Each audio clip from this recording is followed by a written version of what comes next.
Most of you aren't subscribed. Make sure to subscribe, as it helps out the channel. Without further ado, the series starts with our MC, Mao Mao, hearing her father call out to her, asking Mao Mao to deliver some medicine to the Verdigris house, but to be careful of kidnappers. As Mao Mao heads into town, we see a gorgeous woman, Perrin, renowned as one of the 3 famous princesses of the Verdigris houses, catch the attention of all the men in town. Having dropped off the medicine at the Verdigris house, Mao Mao begins writing up some notes on her most recent experiment, but is interrupted by Perrin, worried that Mao Mao's experiments are harming her. Just then, the granny of the Verdigris house greets Mao Mao, reminding Mao Mao to not perform any risky experiments, wondering if Mao Mao would like to serve his people and earn a little bit of cash as a courtesan. Not wanting any part of the offer, Mao Mao swiftly leaves, telling Granny that she had left her medicine. But right as Mao Mao leaves, the other 2 princesses appear, sad to not see Mao Mao. As Mao Mao heads home, she passes by a herb field, ecstatic to be collecting such luscious herbs, but suddenly is interrupted by some thieves. Kidnapped and taken away. Mao Mao gets worried that her father will be stressed about her disappearance, but at the same time, we see a blue-haired lady, Lady Lihua, give birth to a boy, and a red-haired lady, Lady Gyoyu, give birth to a girl, both at the same time. As 3 months pass by, we follow Mao Mao, now working in the rear of the emperor's palace, where women are raised with the intention of giving birth to the emperor's children. The rear palace forbids any ordinary men, only allowing relatives of the emperor or eunuchs, male workers that have lost limbs and are unable to work normal jobs. The overall location houses 2,000 concubines and servants combined along with 1,000 eunuchs. But Mao Mao knows that since she is a serving girl, her life is expendable. Mao Mao also notes how there are shut-in concubines. But Mao Mao can't really complain about her current job, as she at least gets paid. Running into a fellow service girl, Xiaolan, Mao Mao helps guide Xiaolan to her delivery location. Sad to see that girls are taught the bare minimum to work here, knowing that even servants like her have the opportunity to become low-ranking concubines. But due to her childlike body, Mao Mao brushes that thought aside. That evening, Mao Mao chats with Xiaolan, learning that there have been rumors of a very handsome eunuch that had been spotted in the rear palace. That night, we see a very handsome man, Jinshi, checking up on Lady Lihua and Lady Gyokyu. Sad to see that Lady Lihua is losing weight and growing ill, but is also terrified that both ladies' children are mysteriously falling ill. The next day, Xiaolan reveals to Mao Mao that there have been rumors of a curse plaguing the rear palace, as all 3 of the emperor's children have mysteriously passed away. Apparently, this curse is also occurring to the blue-haired lady, Lady Lihua, and the red-haired lady, Lady Gyokyu as well. Mao Mao states that since Lady Lihua gave birth to a boy, she would be considered the empress consort and the higher ranking of the 2 women. But there are rumors that the emperor favors Lady Gyokyu, meaning a power struggle is inevitable. Whilst eating, Mao Mao also hears Xiaolan mention how Lady Lihua is getting sick as well, exhibiting symptoms of headache, stomachache, and nausea. Having worked as an apothecary back in her village, Mao Mao begins deducing possible causes that may have led to the symptoms, suspecting that someone must have poisoned Lady Lihua, but rules that thought out after some more thinking. Wondering if the cause is something passed down hereditarily, Mao Mao wonders why she cares so much about rumors, but cheekily remarks that she should at least go and see if the rumors are true. Upon entering a more high-ranking area of the palace, Mao Mao spots a crowd forming around the malnourished Lihua, who is accusing Gyokyu of cursing her child. Not wanting things to get out of hand, Jinshi is called to stop the fight, but as Mao Mao gets a closer look at Lihua, she manages to pinpoint the cause of this supposed curse, passing by Jinshi as Mao Mao wonders how she can help without exposing herself. Choosing to tie a note onto a mysterious flower, Mao Mao's message is ultimately ignored, leading to Lady Lihua's boy sadly passing away. Cutting to Gyokyu, she is seen having a private meeting with Jinshi, revealing that she had received a mysterious message a while ago, telling everyone that the rhododendron flower that the message was tied to had a white part that was poisonous. Sadly, the palace physicians had ignored the message, but Gyokyu would like to know who was the genius that gave them the message, asking Jinshi to track down the genius. Having suspicions of who this person could be, we cut to Xiaolan and Mao Mao on their break, gossiping about any new updates regarding the emperor, but suddenly one of the eunuchs asks for the girls to head to a part of the palace. Upon entering the assigned room, Jinshi appears, greeting the girls and introducing himself as the manager of the rear palace. Without saying another word, Jinshi writes a message on a piece of paper, asking only girls with freckles to remain in the room. Afterwards, Jinshi asks everyone to leave, shocking Mao Mao, as she realizes she was the only one that can read, meaning Jinshi has found his target. Asking Mao Mao to come quietly, Jinshi and Mao Mao begin heading through the palace, with Jinshi revealing that he had looked into Mao Mao, and records said Mao Mao couldn't read, but wanting to not stand out, Mao Mao feigns ignorance. As they enter a different part of the palace, Mao Mao prays that she doesn't get punished for anything, but upon entering Gyokyu's room, Mao Mao shows relief, seeing Gyokyu's daughter, Xiaoling, is alive and healthy. Not wanting to take credit for saving Lingli's life, Mao Mao tries to feign ignorance once again, but Jinshi pulls out the message received a while ago, stating that he knows the cloth used to write on was most likely from the skirt from a girl working with clothes. With no other reason to hide, Mao Mao reveals that she had figured out that the white powder concubines used to appear paler is poisonous, having seen various women in her village continue to use the white powder, but at the cost of their lives. Mao Mao also adds that she was able to identify the poison due to being an apothecary, having knowledge in medicine overall. Hearing this, Gyokyu states that a while ago, she was given the same white powder, but upon discovering that her child along with the nurse that provided the white powder was getting ill, Gyokyu had stopped using it entirely, ultimately sparing her baby's life. Apparently, Gyokyu had tried to warn Lihua about the white powder, but Lihua wouldn't listen. Fearing what is to come next, Mao Mao asks what Gyokyu plans to do with her, but with a cheerful smile, Gyokyu states that Mao Mao from today will be Gyokyu's lady-in-waiting, just like an assistant. As Mao Mao walks through the rear palace, Mao Mao wonders if her being discovered is a good or bad thing.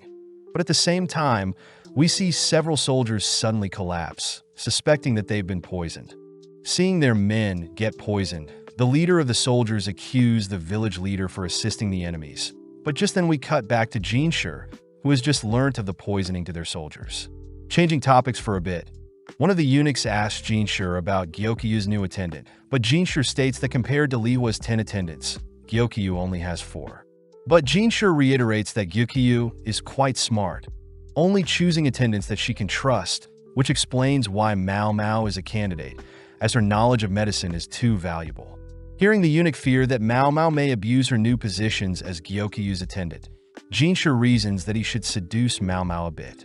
The next morning, Mao Mao is seen packed up, chatting to Xiaolan, as she begins making her way to the Jade Pavilion, where Gyokyu lives. Just then, Mao Mao spots Jinshi flirting with several women, only to turn to greet Mao Mao, following up by grazing Mao Mao's hair in an attempt to seduce her. But this only weirds Mao Mao out. Upon arriving at the Jade Pavilion, Mao Mao is greeted by Hong Yang, the head lady in waiting for Gyokyu, who offers to show Mao Mao around the Jade Pavilion. First visiting Gyokyu, who warmly welcomes Mao Mao to her new home, remarking that her child Xiaoling also is happy to see her. Next, Honyang shows Mao Mao the guest waiting room, the kitchen and living room where all the ladies in waiting are cleaning, introducing themselves as Inghua, Good Yuan, Ailin. But when Mao Mao introduces herself, all the girls notice Mao Mao's wrapped up arm. Honyang states that there are no service girls in the Jade Pavilion, meaning that the 5 of them will have to do all of the work around here. But when Mao Mao offers to help them clean up, the ladies stop Mao Mao asking that she rest up for now, alluding to a special job that Mao Mao will have to do later on. As Mao Mao leaves, the 3 girls begin speculating on Mao Mao's tragic past, collectively shedding a tear for Mao Mao. Showing Mao Mao to her room, Honyang instructs Mao Mao to rest until she is summoned. Amazed at the spacious room, Mao Mao is amazed at the promotion, knowing that only elites are normally hired to attend to such royals. That evening, it's revealed that Mao Mao's special role is poison tasting, but Mao Mao can't help but get excited at tasting such luxurious food. Jinshi reveals it is a serious role, as when Gyokyu was pregnant, people had tried to poison her twice, with the food tester being paralyzed after tasting the poisoned food. Starting with the first dish, Mao Mao checks for any distinct marks or scents, only to finally taste the food, noting no numbness and concluding that the first dish is fine. As Mao Mao makes her way through other dishes, Mao Mao thinks about how she would run various experiments using poison when she lived with her father, meaning that she has grown immune to most poisons. That night, Mao Mao advises Hongyang to switch the ceramic dishes for silver, as silver will react with most poisons. Amazed, Hongyang reveals that they had purposely used ceramic dishes to test Mao Mao's logic, wondering why Mao Mao doesn't reveal that she can read, write, and has knowledge in medicine and poisons. Mao Mao states that her kidnappers take most of the money she makes, intriguing Hongyang as she knows Mao Mao doesn't want to give the kidnappers any more money. Turning to Mao Mao, Hongyang hands Mao Mao a large teapot, dropping it before Mao Mao can grab a hold of it, only to wink at Mao Mao as Hongyang states that she'll have to deduct damages out of her normal pay. But since she helped with poison testing earlier, Hongyang hands Mao Mao a payment equal to her regular salary that can't be touched by the kidnappers, impressing Mao Mao as it's a loophole that Hongyang is using to help her. The next day, Mao Mao is told to once again rest, only called to test meals that may be poisoned, but easily gets bored. Just then, Mao Mao is called by Gyukyu and Jinshi, who once again tries to seduce Mao Mao, but no luck. Showing Mao Mao a case of baozi buns, Jinshi asks for Mao Mao to check the authenticity of the food, but upon smelling the buns, Mao Mao detects an aphrodisiac in the food. Amazed, Jinshi admits that he knew of the aphrodisiac in the food, which weirds Mao Mao out, believing that Jinshi wanted her to eat it, making Gyokyu laugh.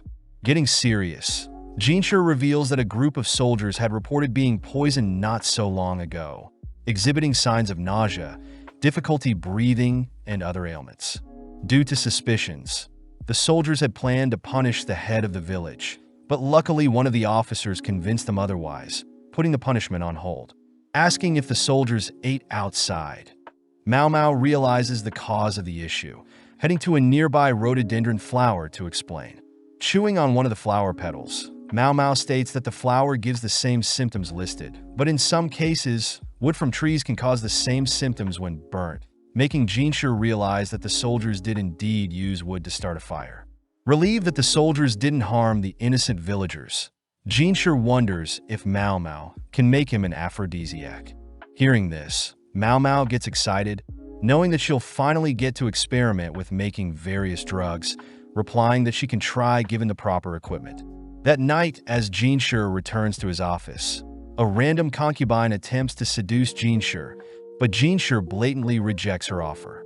Chatting with an eunuch, Jinshi reveals that he has been stationed here by the emperor to test the loyalty of his concubines, but it's sad to see that most concubines end up betraying the emperor's trust. As Jinshi thinks about Mao Mao, he admits that Mao Mao is the only girl that is not attracted to him, making Jinshi curious as to what may convince her otherwise. The next morning, Mao Mao visits the quack doctor, running into Gaoshun, Jinshi's assistant. As the quack doctor judges Mao Mao for being a mere servant, Gaoshun guides Mao Mao to a storage room, overwhelming Mao Mao as she gets to experiment with all sorts of materials. As Mao Mao is gleefully dancing, Jinshi interrupts, forcing Mao Mao to get to work. As Mao Mao begins writing up some things, she's amazed at how much paper she gets to use, pleased that Gaoshun is a quick learner compared to Jinshi, who's standing idly by. Upon checking to see if there is enough cacao, Mao Mao is disappointed to see a lack in supply, but Jinshi reassures Mao Mao that he can easily obtain more. Back at the Jade Pavilion, Mao Mao has gathered milk, butter, sugar, honey, and powdered cacao, intriguing the other girls, as those are all expensive ingredients. As Hongyang orders the other girls to stop slacking, we see Mao Mao finally begin to craft the aphrodisiac, stating that she had tasted cacao only once in the past, in the form of chocolate, which is considered an aphrodisiac. With everything mixed, Mao Mao leaves the concoction to harden, but Mao Mao also gets the idea of turning the leftovers into brownies, setting them on a shelf as she cleans up the mess. As Mao Mao passes through the courtyard, she suddenly spots various herbs growing on the field, distracted by the various herbs, only to rush back to the kitchen where she sees everyone waiting for her. Apparently, the three girls had snacked on the brownies and are now too exhausted to work. Presenting her chocolate and brownies to Gyukyu and Jinshur, Mao Mao warns that the aphrodisiacs are quite potent and that they are 3 times as effective as most stimulants. As Gyukyu leaves, she remarks that Mao Mao is not only knowledgeable with medicine but also can make drugs. With Jinshur and Mao Mao alone, Jinshur kisses Mao Mao on the back of her neck, only to leave. That night, we follow a lady walking through the palace, only to spot a mysterious figure high up on the palace walls, malnourished and pale. Cutting back to earlier, we see Jinshur talking with Lady Fuyo, but their conversation ends with Fuyo storming out. That night, a lady is seen dressed in all white, approaching another lady, terrifying the innocent bystander. The next morning, we follow Gyukyu's 3 attendants chatting about their lives before serving Gyokyu, even discussing how trade between Western and Central capitals is due to Gyukyu influencing the emperor. The ladies also mention how stressful it was when Gyukyu was pregnant, as many people were against a princess from a foreign land, giving birth to a child of the emperor. Following Mao Mao, we see Inwa check up on her, impressed that Mao Mao even knows how to make cold medicine. Upon seeing Mao Mao's wrapped up arm, Inwa checks to see if Mao Mao needs any help, reminding Mao Mao that she can vent to her if she needs. Changing topics, Inwa asks if Mao Mao is aware of a spirit haunting the rear palace, intriguing Mao Mao as she asks Xiaolan about the rumor. Xiaolan states that the ghost lady was sighted a few weeks back, only appearing at night near the Easter castle walls. Mao Mao notes how there are gates on the north, south, east, and west of the palace, but each gate is heavily guarded and surrounded by a moat. Xiaolan states that the corpse of the ghost lady supposedly exists at the very bottom of the moat, but Mao Mao notes how that is simply a cliché of all ghost stories. Visiting the quack doctor, Mao Mao is amazed that the doctor is now treating her like a normal human being, ever since discovering that she is knowledgeable in medicine as well. When the quack doctor attempts to serve Mao Mao snacks and tea, they are suddenly interrupted by Jinshur, who asks to join them. As Jinshur sits beside Mao Mao, Mao Mao wonders what Jinshur's role in the palace is, thinking dirty thoughts, only to be brought back to reality. As the doctor returns with tea and snacks, Jinshur sends the doctor away to search for items, leaving Jinshur alone with Mao Mao once again. Now alone, Jinshur asks Mao Mao about the ghost girl rumor, catching Mao Mao's attention when Jinshur mentions sleepwalking. Moving in close, Jinshur asks if Mao Mao can cure sleepwalking, but when Mao Mao states that she doesn't know how, Jinshur annoys Mao Mao until she agrees to give the problem a go. That night, Gaoshan guides Mao Mao to the eastern palace walls, but on the way asks if Mao Mao can stop glaring at Jinshur as if he were an insect. Shocked to see that Gaoshan knows of her disgust for Jinshur, but Gaoshan reveals that Jinshur tends to fantasize about Mao Mao when he's in his office. As they make it to the eastern wall, Mao Mao is captivated by Lady Fuyo, who is dressed in all white, marvelously dancing in front of the moon. The next morning, Mao Mao speaks with the quack doctor, learning that Fuyo was supposed to serve the emperor. But when she had failed to perform in front of the emperor, she chose to shut herself away from the world, ultimately scheduled to be a reward for a military officer. Knowing that she needs more information to cure Fuyo's supposed sleepwalking, Mao Mao asks for directions to Fuyo's room. But before Mao Mao leaves, she learns that Fuyo is from a poor country, which the quack doctor believes that Fuyo doesn't want to go back to. As Mao Mao and Gaoshan spy on Fuyo, Mao Mao is surprised to see Fuyo so timid, reminding her of the Fuyo cotton rose, a flower that remains white during the day, but turns deep pink during night. Returning to Xiaolan to ask for any more details, Mao Mao learns that the ghost lady had originally been spotted on the north side of the palace, but has since moved to the east. Believing that she has found the solution, she wonders if she should operate on solely speculations, but still chooses to present her findings to Gyukyu and Jinshur. Mao Mao starts by recounting a tale of a concubine that lived in the town near her village, being a cheerful and skilled poet at first, but upon learning that she would be bought, had purposely acted demonic to avoid being bought. Additionally, Mao Mao adds that the person attempting to purchase the lady was a wealthy merchant that had a wife and kid. Hearing this, Gyukyu wonders if Fuyo was the same, but Jinshur smirks, asking if Mao Mao is telling them everything she knows. With nothing else to add, Mao Mao states that since that day, Fuyo had been forbidden to leave her room, but Mao Mao hopes that everything works out. As days pass by, people start noticing Mao Mao more quiet than usual, leading all the way until the day of Fuyo's departure with her assigned military officer.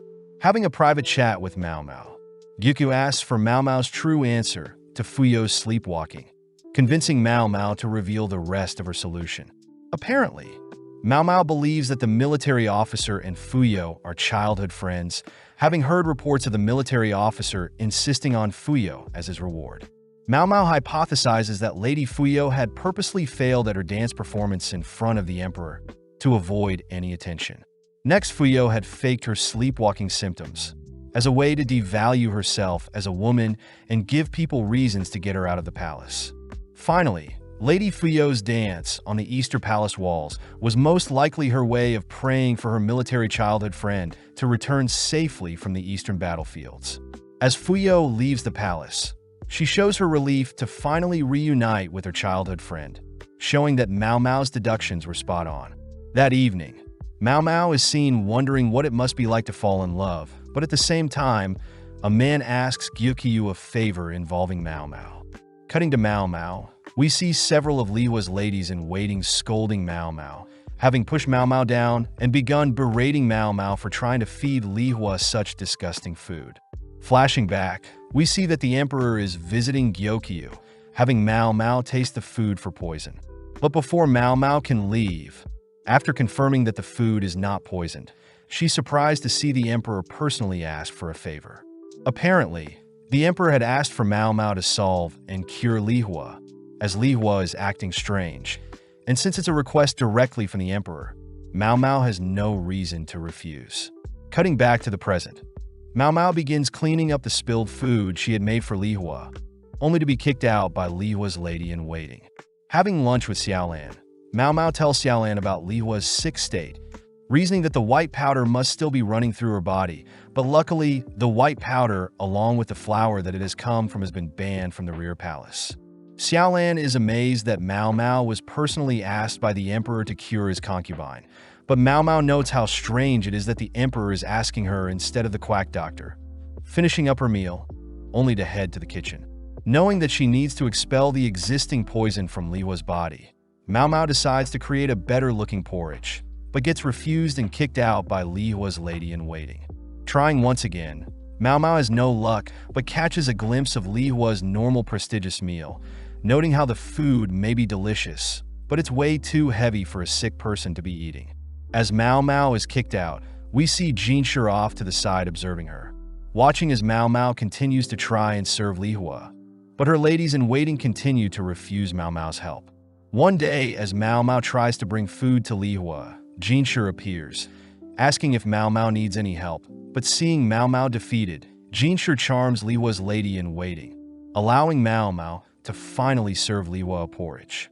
Slowly feeding Lihua the porridge, Mao Mao is happy to see that Lihua can still digest food on her own, but as Mao Mao wipes a stain from Lihua's face, she realizes that Lihua is covered in a white powder, similar to the poisonous one that had been banned.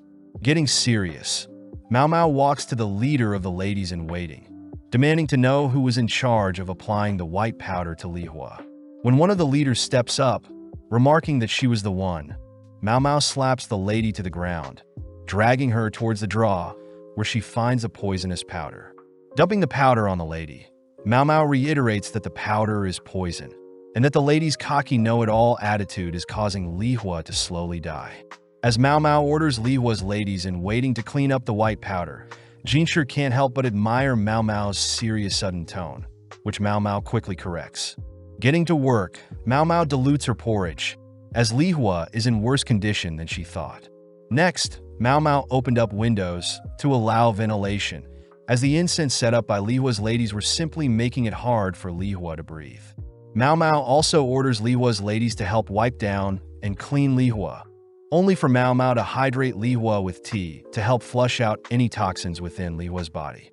With Mao Mao spending more time taking care of Lihua, Lihua started to recover, allowing Mao Mao to begin adding fruits to the meal.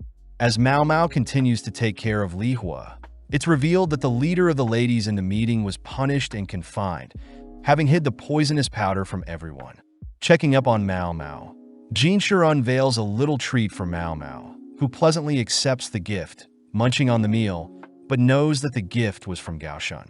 Jinshi asks Mao Mao if they can help with Li Hua's recovery, prompting Mao Mao to ask Jinshi to begin constructing a steam bath, stating that sweating will help Li Hua as well. Returning to Li Hua's side, Mao Mao suddenly hears Li Hua speaking. Leaning in close to hear Li Hua ask why Mao Mao is helping her, stating that she doesn't want to live. Mao Mao reveals that she knows Li Hua doesn't want to die, prompting Li Hua to agree, as she thinks about the memories she had with her baby. With days passing by, we see Mao Mao help fuel the steam bath, where Li Hua is instructed to sit in. Afterwards, Li Hua is taken to her room, cleaned off, and fed, only for Li Hua's ladies to help Mao Mao clean off and dry Li Hua's dirty sheets. That evening, the leader of Li Hua's ladies had returned from confinement, declaring that she'll be taking over Li Hua's recovery, promising to never mess up again. Hesitant to speak to Li Hua, the leader of the ladies is relieved, seeing how much Li Hua has recovered. With 2 months passing, Mao Mao is happy to report that Li Hua is recovering well, even able to wander the palace gardens all by herself. Seeing Li Hua admire the garden's flowers, Mao Mao admits that she thought Li Hua would be arrogant and rude after the loss of her child, but it seems as if Li Hua has accepted the loss, making Mao Mao realize how pleasant of a lady Li Hua truly is. As Mao Mao rests for the day, we see Li Hua sit by her side, silently thanking Mao Mao for her help.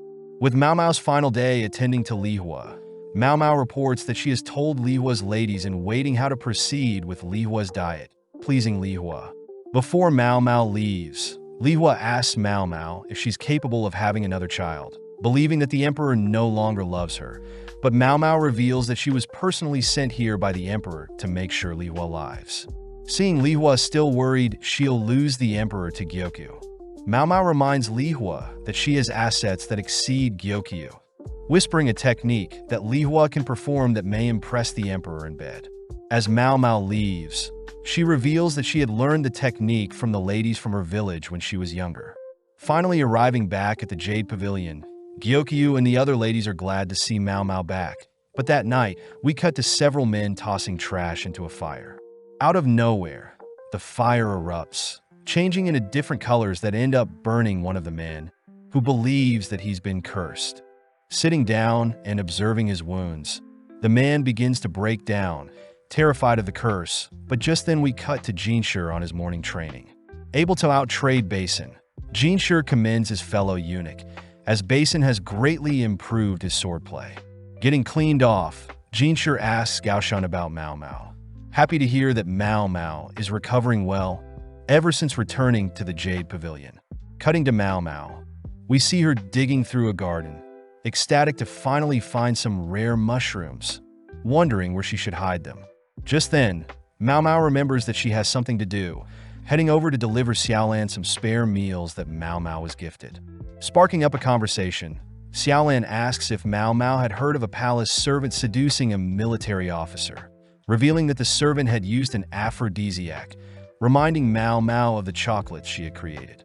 Heading over to the quack doctor, Mao Mao reveals the matsutake mushroom she's dug up, exciting the quack doctor. As they both start grilling the mushrooms, they both secretly enjoy the delectable taste of the mushrooms. But just then, a man barges into the room asking if the quack doctor can cure his curse. Inspecting the man's burned hands, Mao Mao offers to make an ointment for the burns, all whilst the man recounts what happened. The man says that 2 nights ago, he was burning trash by the east side of the palace as he normally would, only to stumble onto a discarded women's dress that had both sleeves burnt off and several wooden tablets. Knowing that he shouldn't waste time, the man simply tossed the dress and tablets into the fire. But out of nowhere, the fire began changing colors, and next thing he knew, his hands were burnt. Seeing the man in utter shock, Mao Mao takes out a stick, lighting it on fire, only to sprinkle chemicals to make the flame change color. When the man confirms that the color of the flames were the exact same, Mao Mao states that the chemicals are similar to what they use for fireworks. And as for the marks on the man's hand, Mao Mao reasons it's probably due to the man growing a rash from the wood. As Mao Mao hands the man an ointment, the man expresses his gratitude. But just then Jinshi appears, prompting the quack doctor to leave and prepare tea for Jinshi. Seeing such a happy smile on Jinshi's face, Mao Mao gets annoyed, asking what Jinshi wants. But Jinshi gets serious, asking Mao Mao to come with him. Setting up chemicals in front of Mao Mao, Jinshi asks Mao Mao how many colors he can make with the chemicals and how to apply them. Mao Mao states she's not too sure, but she knows some chemicals can be dissolved in oil and some in water. Before Mao Mao can leave, Jinshi asks for the chemicals to be teapot steamed, shocking Mao Mao, as Jinshi had found out she was hiding something. As Mao Mao leaves, Jinshi orders Gaoshan to find everyone that had suffered rashes from holding wooden tablets. But Mao Mao knows that the wooden tablets were most likely used to decode a secret message. Heading back to the Jade Pavilion, Mao Mao wonders why everyone is in a rush, forced to try on a dress, only to learn that twice a year a garden party is held for the emperor and the high officials. On top of the emperor, his 4 upper-ranking concubines, the prestigious consort, Gyokyu, the wise consort, Li Hua, the virtuous consort, Li Shu, and the pure consort Aduo. Hong Yang states that last time, Li Hua and Gyokyu couldn't attend due to giving birth, but this time, Gyokyu will be showing off her child, Princess Lingli, for the first time. Knowing that she can't skip out on attending and that she'll have to help taste Gyokyu's food, Mao Mao asks for Hong Yang's help getting ready for the party. Hong Yan states that they'll have to pad up Mao Mao a bit, remove her freckles, and apply makeup. With Mao Mao dreading having to smile at the high-ranking officials and stand in the cold wind, Mao Mao gets an idea, rushing to prepare things. That night, Hong Yang checks up on Mao Mao, seeing that Mao Mao has cooked up some orange and ginger snacks to help warm up the guests. When Mao Mao shows off an additional layer she sewed onto her dress to keep hand warmers, Hong Yan begs Mao Mao to do the same for the other girls. Mao Mao immediately gets to work. As word spread of Mao Mao's pocket warmer trick and orange snack, Jinshi and Gaoshan ended up visiting, along with the emperor's seamstress and cook, asking to learn Mao Mao's techniques. With several days going by, Mao Mao rushes to prepare and learn everything needed for the garden party, managing to finish preparations the day before. But at the same time, Gaoshan reports that he hasn't been able to track down any other victims that have been received burnt marks like the cursed man. With the big day arriving, Mao Mao and the ladies all gather around Gyokyu, stunned at Gyokyu's crimson beauty. As a token of appreciation, Gyokyu lends a piece of jewelry to each of her ladies in waiting, reminding Mao Mao that she is now part of her family. Just then, the ladies grab hold of Mao Mao, beginning to transform Mao Mao into a true woman. But as one of the ladies cleans off Mao Mao's face, they all stop and gather around Mao Mao's face. With all 4 princesses entering the assigned area, we see Jinshi greeting all the princesses, managing to charm Li Shu, heading to greet Gyokyu last. As Jinshi greets Gyokyu, he notes how Gyokyu's crimson outfit and her jade eyes complement each other. But spotting Mao Mao to the side, Jinshi attempts to tease her a bit, but is stunned to see Mao Mao's gorgeous face. Having not recognized her, Jinshi compliments Mao Mao for applying makeup and removing her freckles, but Mao Mao reveals that she never had freckles to begin with. Finding it strange that Mao Mao would fake her freckles, Jinshi is shocked to learn that back in Mao Mao's village, men would prey on any women they can. But by faking freckles, Mao Mao would never be attacked or assaulted due to her ugly looks and childlike figure. Additionally, Jinshi learns that Mao Mao was kidnapped from her village, apologizing for something so sad to happen to such a talent like Mao Mao. Mao Mao states that it isn't Jinshi's fault, but Jinshi pulls Mao Mao close, giving Mao Mao his hairpin, only to leave. As other ladies voice their jealousy at Mao Mao, Gyokyu approaches Mao Mao, uttering that Mao Mao no longer belongs to a single person. Before Mao Mao can learn what that means, the garden party begins, overwhelming Mao Mao as the sheer scale of the party is unimaginable. But at the same time as the food for the guest is served, we cut to an ominous silhouette. As the garden party unfolds, we cut to Mao Mao and the other ladies all clinging to each other as the cold wind brushes past them. Peeking through the curtains, Mao Mao notes how the arrangement of the 4 concubines encourages rivalry. Looking around, Mao Mao spots Empress Dowager, having given birth to the Emperor and the Emperor's younger brother at a very young age. Sadly, the Emperor's younger brother couldn't make the party, supposedly being too sick to leave the house. Just then, Mao Mao overhears some of Li Hua's ladies making fun of her friends, watching as Yinghua gets more and more angry. Mao Mao thinks back on when she was taking care of Li Hua. Mao Mao was easily able to scare Li Hua's attendants, but seeing Li Hua's attendants making fun of her friends, Mao Mao reminds Li Hua's attendants of what she can do to them, scaring them off. As Mao Mao reminds her friends that she needs to change their hand warmers, Gyoku's ladies can't help but admire Mao Mao, always being so nice even after having such a tragic past. Just then, Aduo's attendants and Li Shu's attendants begin to bicker, which Mao Mao learns that consort Li Shu is only 14 and Aduo is already 35, being the oldest of the 4 consorts. Additionally, Li Shu used to be the daughter-in-law of Aduo, as Aduo used to be a concubine of the previous emperor, whilst Li Shu was a concubine of the current. But since the previous emperor passed away 5 years ago, Aduo became a concubine of the current emperor.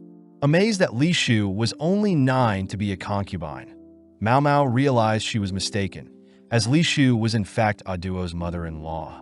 As Hong Yin passes Gyoku's child to Mao Mao, they both notice Li Shu passing by, both bowing their heads as Li Shu cockily walks past. Hong Yin states that Li Shu is very young, as a virtuous consort like Li Shu would normally wear white, but instead Li Shu chose to wear a dark pink, a color similar to Gyoku's crimson red. As Hong Yin leaves, Mao Mao spots several girls freezing cold, offering the girls to hold some coals to warm them up, but this only weirds them out. As Mao Mao returns to her friends, they start teasing Mao Mao for sharing her hand warmer trick with other consorts' attendants.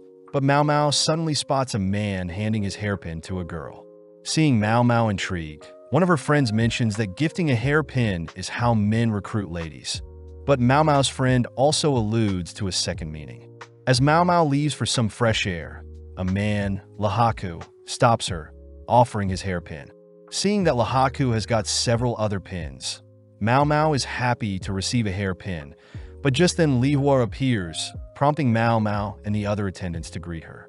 As a gift, Li Hua personally hands Mao Mao a hairpin as well, shocking the other girls as they wonder if Gyoku will be okay with Mao Mao garnering so much attention. With Mao Mao now preparing to test the food for poison, Mao Mao spots Gaoshun in the crowd, amazed that he is quite high-ranking. Also, Mao Mao spots Lahaku is also quite high-ranking, but wonders where Jinshi is compared to the others. With the first soup dish served, Mao Mao notes that there is no strange clouding appear, along with no peculiar smell from the soup. Upon drinking the soup, Mao Mao chases the soup with some water, confirming nothing strange with the dish, but upon seeing another fellow food taster so stressed, Mao Mao feels sorry for them, noting how she must be the only one that yearns for the taste of poison. Up next is a vinegar fish and vegetable dish, a favorite of the Emperor's, but instead of blueback fish there is jellyfish. With nothing too outlandish, Mao Mao pans over to see Li Shu sweating at the thought of eating fish, but forces herself to eat it as she is in public. But as she looks at Li Shu's food taster, Mao Mao spots the food taster smirking while staring at Li Shu. At the same time, one of Lahaku's friends asks Lahaku to watch one of the food tasters, realizing that it is Mao Mao from earlier. Slowly watching as Mao Mao sensually slurps and enjoys the next dish. But as Mao Mao finishes enjoying the dish, she declares that the dish she just tasted was poisoned, quickly walking off. As Jinshi begins slowly walking to the stage, he makes it just in time to see another person collapse from tasting the dish, but spots Mao Mao running off somewhere. Checking up on Mao Mao, Jinshi is shocked to see Mao Mao so happy, grabbing and dragging her to the infirmary. Mao Mao notes how she would have loved to swallow the poison, but states that the poison would have easily paralyzed her. But hearing this, Jinshi gets weirded out. Jinshi states that another official had tried the dish themselves, making Mao Mao wonder what idiot would do so, offering to give Jinshi a bag of drugs that will help the people poisoned to throw up and get the poison out of their systems. Accepting the drugs, Jinshi continues to drag Mao Mao along, but Mao Mao notes how Jinshi has gotten a new hairpin, wondering why he wasn't at the party until now. Upon reaching the palace infirmary, Mao Mao is instructed to vomit the rest of the food in her stomach, ultimately impressed by the palace's drugs. Moving on to a more serious topic, Jinshi wants to know if Mao Mao suspects the person that may have wanted to poison Gyokyu, but Mao Mao asks for Jinshi to bring Li Shu. Being able to charm Li Shu into coming, Jinshi introduces Li Shu and her food taster to Mao Mao. Spotting Li Shu scratching herself, Mao Mao rushes to unveil her dress, spotting rashes scattered along Li Shu's arm. Mao Mao confirms that Li Shu is indeed allergic to fish, commenting how she herself is allergic to buckwheat and could never build up a tolerance to it. Asking if Li Shu is handling the fish okay, Mao Mao states that the vinegar fish dish she tasted earlier had jellyfish, meaning that Lady Gyokyu's dishes and Lady Li Shu's dishes were swapped. Upon confirming that Li Shu is allergic to mackerel, Mao Mao glares at Li Shu's food taster, speculating that although the food taster knew Li Shu was allergic to mackerel, she still allowed Li Shu to eat a dish with mackerel. Having written up several other foods that Li Shu should avoid, Mao Mao personally hands Li Shu's food taste to the list, glaring and warning the food taster to not act out, or else she may disappear. With Jinshi asking Mao Mao what just happened, Mao Mao feigns ignorance, but before Mao Mao leaves, she states that there may have been other attempts at poisoning. Now alone, Gaoshan asks Jinshi if the poisoning is somehow related to the wooden tablets, alluding to a lady-in-waiting that visited earlier not having any burns on her hands. The next morning, Mao Mao is seen dreaming of her father, wondering if he's alright. Apparently after the party, the other attendants ordered Mao Mao to get plenty of rest, ultimately leading to Mao Mao sleeping until noon. Reporting to Gyokyu, Mao Mao apologizes for sleeping in, but Gyokyu states that Mao Mao could have taken the day off. Upon seeing Mao Mao's face, Gyokyu wonders why Mao Mao has added freckles to her face, but Mao Mao states she's more comfortable with them on. Changing topics, Gyokyu tells Mao Mao that Gaoshan has been wanting to speak with Mao Mao, assigned to pluck some weed in the meantime. Greeting Gaoshan, Mao Mao hears that Jinshi wanted to give Mao Mao the poisonous soup in the cup Gyokyu was supposed to drink. Upon confirming that no one has touched the silver cup up until now, Mao Mao heads to retrieve some cotton, powder, and a brush. Taking some cotton and dabbing it in the powder, Mao Mao begins patting the silver cup with the powder, brushing off the excess to reveal some fingerprints. Mao Mao reveals that the oils that excrete from the human body easily stain silver, hence why silver utensils are cleaned thoroughly. Suddenly realizing something about Li Shu and her food taster, Mao Mao quickly hides her realization, explaining to Gaoshan that 4 people in total touched the silver cup. Since they already know that someone must have poured, carried, and tasted the soup, it leads Mao Mao to assume that the 4th person must be the one to have poisoned the soup. Hearing this, Gaoshan wonders why Li Shu's food taster is touching Gyokyu's dish. But Mao Mao reveals that Li Shu's food taster had swapped Li Shu's and Gyokyu's dishes to bully Li Shu. Shocked that a lady-in-waiting will bully a high-ranking concubine, Gaoshan listens to Mao Mao's reasoning. Learning that Li Shu's lady-in-waitings must have personally recommended Li Shu to wear a similar color to Gyokyu, only to purposely wear white themselves, making Li Shu seem childish and disrespectful towards Gyokyu. Sadly, Mao Mao knows that concubines can only rely and trust their ladies-in-waiting. But for Li Shu, it seems that the people she can trust the most are nothing but bullies. The bright side was that, since Mao Mao tasted the poison meant for Li Shu, Mao Mao was able to save Li Shu's life. When Gaoshan wonders what would have caused the ladies-in-waiting to turn on Li Shu, Mao Mao suspects that the ladies are not only jealous that Li Shu was able to become a concubine to the previous emperor at such a young age, but they also believe Li Shu is disgusting for choosing to leech off the existing emperor after the previous emperor passed away. Seeing as the mysterious 4th person's fingerprints are near the edge, Mao Mao suspects it to be another lady-in-waiting. But before Mao Mao leaves, Gaoshan asks why Mao Mao didn't reveal Li Shu's food taster's crime of swapping and bullying Li Shu. Surprised that Gaoshan found out, Mao Mao reveals that she knows how rough it is to be a food taster, so Mao Mao reasons that remaining Li Shu's food taster is enough of a punishment. Reporting to Jinshi on his findings, Jinshi praises Gaoshan for getting the truth out from Mao Mao, but complains that he hasn't gotten any time to rest, as he's trying to figure out the culprit. Choosing to rest at his desk, Gaoshun reminds Jinshi to act more professional, but ends up helping Jinshi to remove his hairpin, something only a special individual can wear. As Gaoshun leaves for the night, Jinshi perks up, stating that he can finally get to work. The next day, Mao Mao sits with Xiaolan, who is excited to hear that Mao Mao received several hairpins, mentioning that Mao Mao can finally leave the rear palace. Shocked to hear this, Mao Mao learns that with a hairpin, Mao Mao can as the hairpin owner to assist Mao Mao temporarily or permanently leave the rear palace. Seeing as there is really only one man she can turn to, we cut to Lahaku, who is busy training, stopping as he has received a message from Mao Mao, wondering how he should turn her down, having only given out the pins as a formality. Choosing to privately chat with Mao Mao, Lahaku is shocked to see Mao Mao is completely different without makeup, but asks why Mao Mao had summoned him.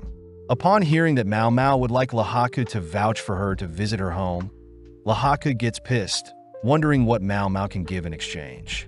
As a trump card, Mao Mao reveals that she has special vouchers to the VIDZ house, a super-renowned brothel that would normally take up 1 year's worth of Lahaku's salary. Seeing Lahaku hesitant at first, Mao Mao chooses to play hard to get, taking back the vouchers only to show off 2 of her other hairpins. Upon realizing that the 2 other pins are far superior than his, Lahaku has no choice but to accept Mao Mao's offer, fearing that he'll never get a chance like this again. Reporting the good news to Gyokyu and the other girls, Mao Mao promises to bring back souvenirs. But Gyokyu and Hongyan note how Mao Mao probably doesn't know the full extent of what the hairpin means. As Mao Mao leaves, we see Jinshi finding out that Mao Mao had left the rear palace with another man, but Gyokyu adds that it'll only be for 3 days. With Mao Mao and Lahaku traveling by carriage, Mao Mao reveals that the town near her village is renowned as the Pleasure District, with the 3 princesses of the VIDZ house idolized by the whole country.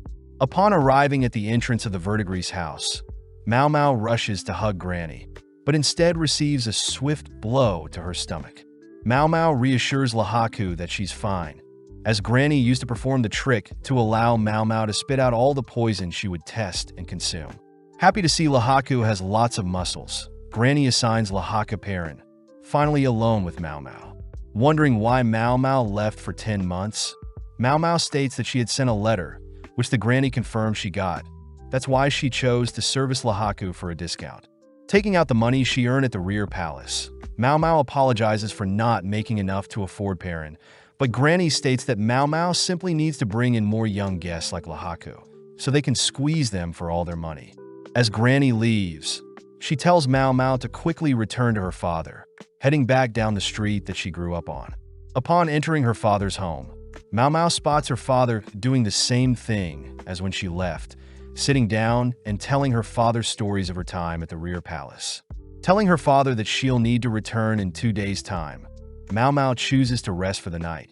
But as Mao Mao sleeps, her father reveals that he has connections with the rear palace. The next morning, Mao Mao wakes up, remembering that she is home, but notes how she is quite sweaty. Seeing that her father isn't home, Mao Mao reasons that her father is probably out in the herb field, wishing that her father would stop working at his age. Just then, a little girl begins banging on her home, prompting Mao Mao to approach her and ask what's the problem. Without saying anything, the little girl grabs Mao Mao, dragging her into the house, where she sees a crowd forming in front of her room. Upon entering the room, Mao Mao is stunned to see 2 people incapacitated, but snapping out of the daze, Mao Mao gets to work, assessing the situation. Seeing as the man isn't breathing and the woman is barely breathing, Mao Mao orders another helper to check if the lady has anything clogging the throats. With Mao Mao and the helper applying CPR to both people, Mao Mao orders the little girl to bring charcoal. With Mao Mao managing to resuscitate the 2, Mao Mao cleans out her mouth, sarcastically remarking that it's great to be home. As Mao Mao asks the house's ladies to not touch anything within the room, Mao Mao begins inspecting the room, noting how the 2 victims were a courtesan and a customer. Upon entering the room, Mao Mao picked up scents of alcohol and tobacco, also spotting 2 bottles, some broken glass, wheat stalks, a pipe, and some tobacco. With the little girl arriving with the charcoal Mao Mao had asked for, Mao Mao asks for something to write on, giving the little girl a message, asking the little girl to go fetch her father's in the herb field. As the little girl leaves, she gives Mao Mao a dark stare. But as the little girl returns with Mao Mao's father, Mao Mao reports that she has crushed the charcoal and it should be ready to be mixed with herbs to treat the two victims. Following the courtesan, we see that she has gotten better, learning that the male customer is also now stable. With Mao Mao and her father alone, Mao Mao reveals that her father is quite smart, able to piece together things with simple clues. Asking Mao Mao to sit with him, Mao Mao's father tests Mao Mao, asking what she thought caused everything. Mao Mao states that she believes the tobacco leaves are quite poisonous, being commonly used for suicides, which her father confirms is true. Asking if Mao Mao had them drink water, Mao Mao states that she didn't, which her father commends, as the stomach acid can prevent poison from being absorbed. But when water is added, it makes it easier for the human stomach to absorb the poison. Next, Mao Mao's father pokes a hole in Mao Mao's deduction, asking what if the tobacco leaves were soaked in water beforehand, prompting Mao Mao to confirm that there are no leaves in the vomit, meaning that diluting the poison with water may have actually been better. As the owner of the house thanks Mao Mao and her father, Mao Mao sees that the wheat stalks are used to drink liquids without messing up one's lipstick. As a thanks, the owner pays Mao Mao and her father, but when Mao Mao's father attempts to decline the payment, Mao Mao reminds her father that he has to pay for rent. Mao Mao notes how the man and women must have attempted a double suicide, as it's not too uncommon for something to occur, as usually poor men and an unhappy courtesan would agree to take their own lives. Mao Mao finds it weird that the man who wears such expensive clothes would choose to take his own life. But just then Mao Mao spots the little girl visiting the man, reasoning that she too should check up on the man as well. Upon entering the room, Mao Mao is horrified to see the little girl attempting to stab the man, swiftly disarming the girl. Hearing the little girl scream that the man deserves to die, Mao Mao headbutts the little girl, forcing her onto her knees. But just then, a lady arrives, asking to speak privately with Mao Mao. The lady reveals that the man poison was quite a problematic customer, always flirting and promising to purchase and give women a better life, only to lie and dump the girls. Having been stabbed and poisoned in the past, the man comes from a rich merchant, ultimately choosing to resolve issues with money. It's revealed that the man did the same thing to the little girl's older sister, but it turns out the older sister had fallen for the scummy man. The concubine that was poisoned is apparently friends with the little girl's sister and had tried a double suicide with the man. Since they can't ban the man, as it would be bad for business, they have no choice but to leave him as is.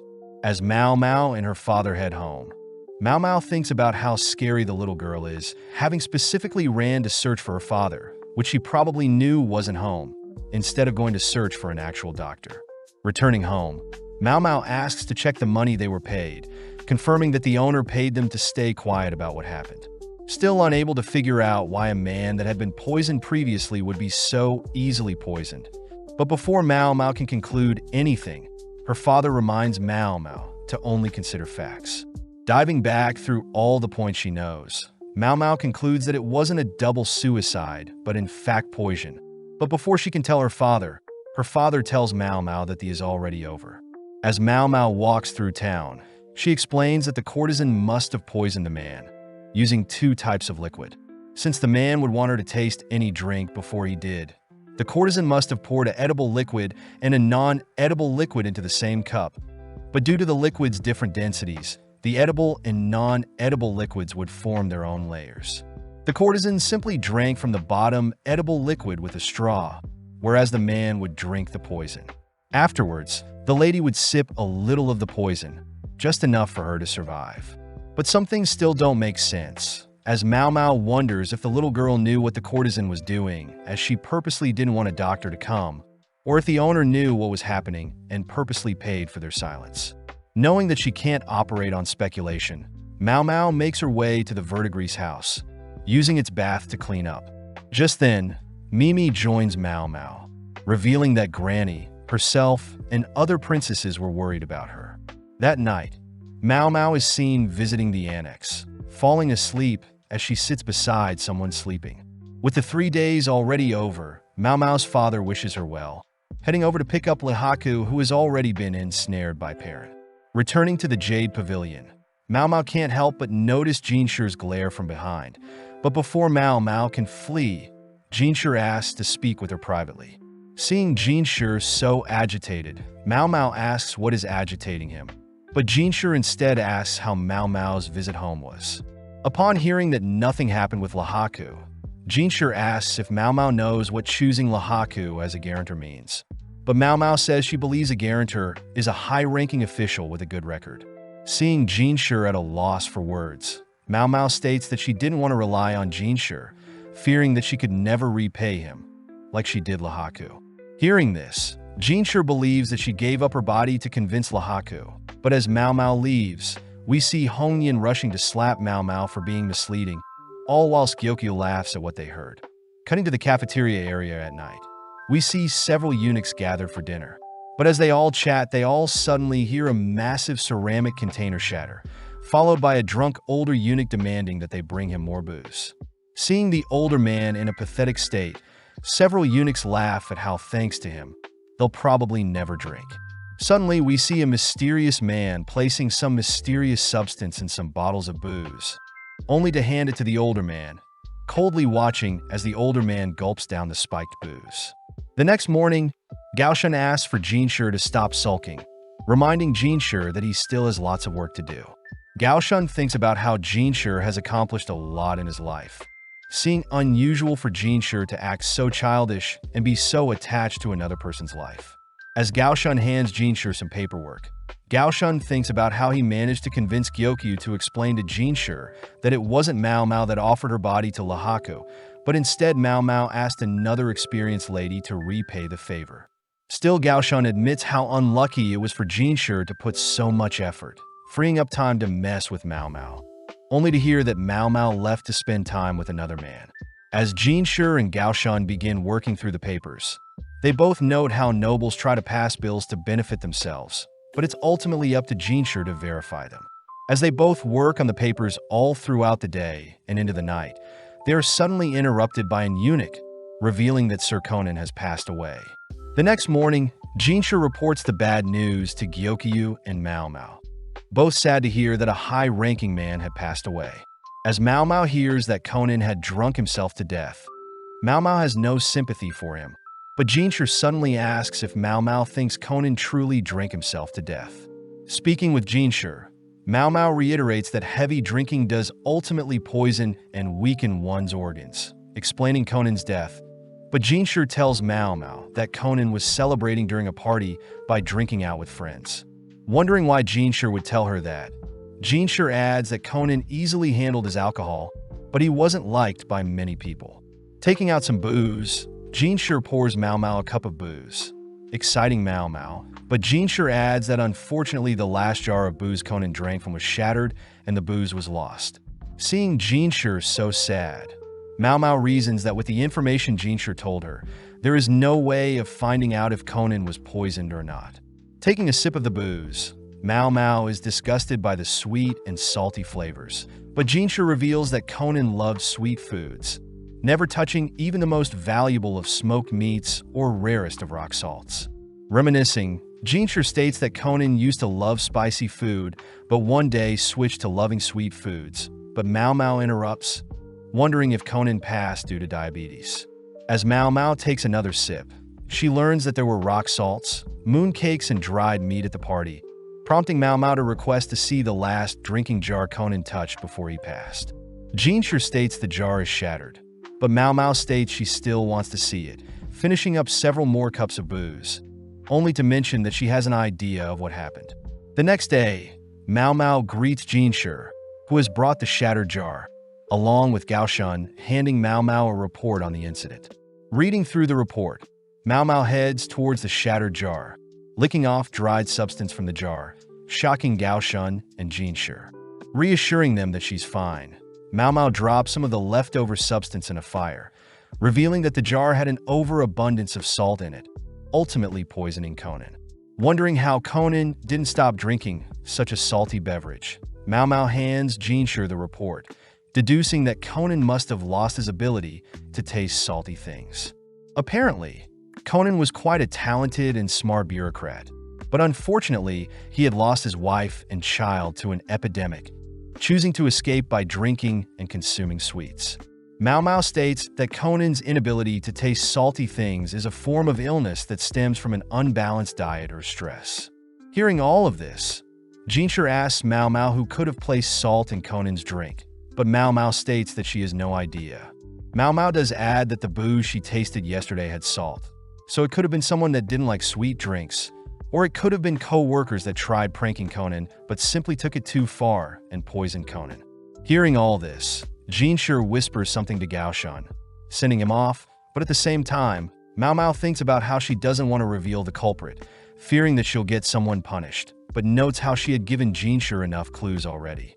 As Jinshi thanks Mao Mao for the insight, Mao Mao spots an obsidian tassel tied to Jinshi's waist, asking how close Jinshi was to Conan. Jinshi reveals that Conan was crucial to him when Jinshi was a child, making Mao Mao feel sorry for Jinshi.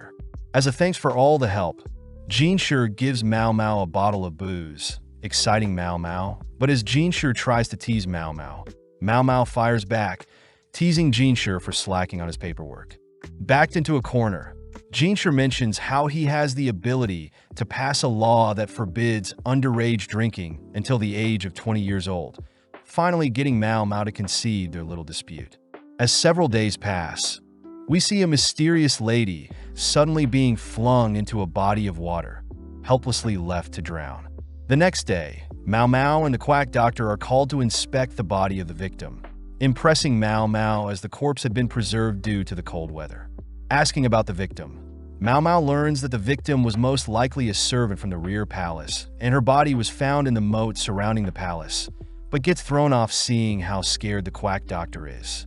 Too scared to touch the body, the quack doctor asks if Mao Mao can search and touch the body, but Mao Mao states that her teacher forbade Mao Mao from touching corpses. Just then, Jinshi appears, asking Mao Mao more on the reason she can't touch corpses, but Mao Mao shyly remarks that humans can become ingredients as well, and her father had foresaw Mao Mao experimenting with human corpses, forbidding Mao Mao from doing something so inhumane. As the quack doctor begins performing an autopsy on the corpse, they note how the woman is tall, has hard wooden shoes, bandages on one foot, and all her fingers are red, but Mao Mao can't help but feel bad for how cold the lady must have been in the water. That evening, Jinshi tells Mao Mao that the lady was fine yesterday, suspecting that she must have climbed the palace walls and threw herself into the surrounding moat. Mao Mao states that it can't just be suicide, as Mao Mao couldn't find any ladder or way up on the walls by herself, but notes how there are intrusions on the palace wall that can help people climb up there, revealing that Fuyo used the intrusions to climb the wall by herself.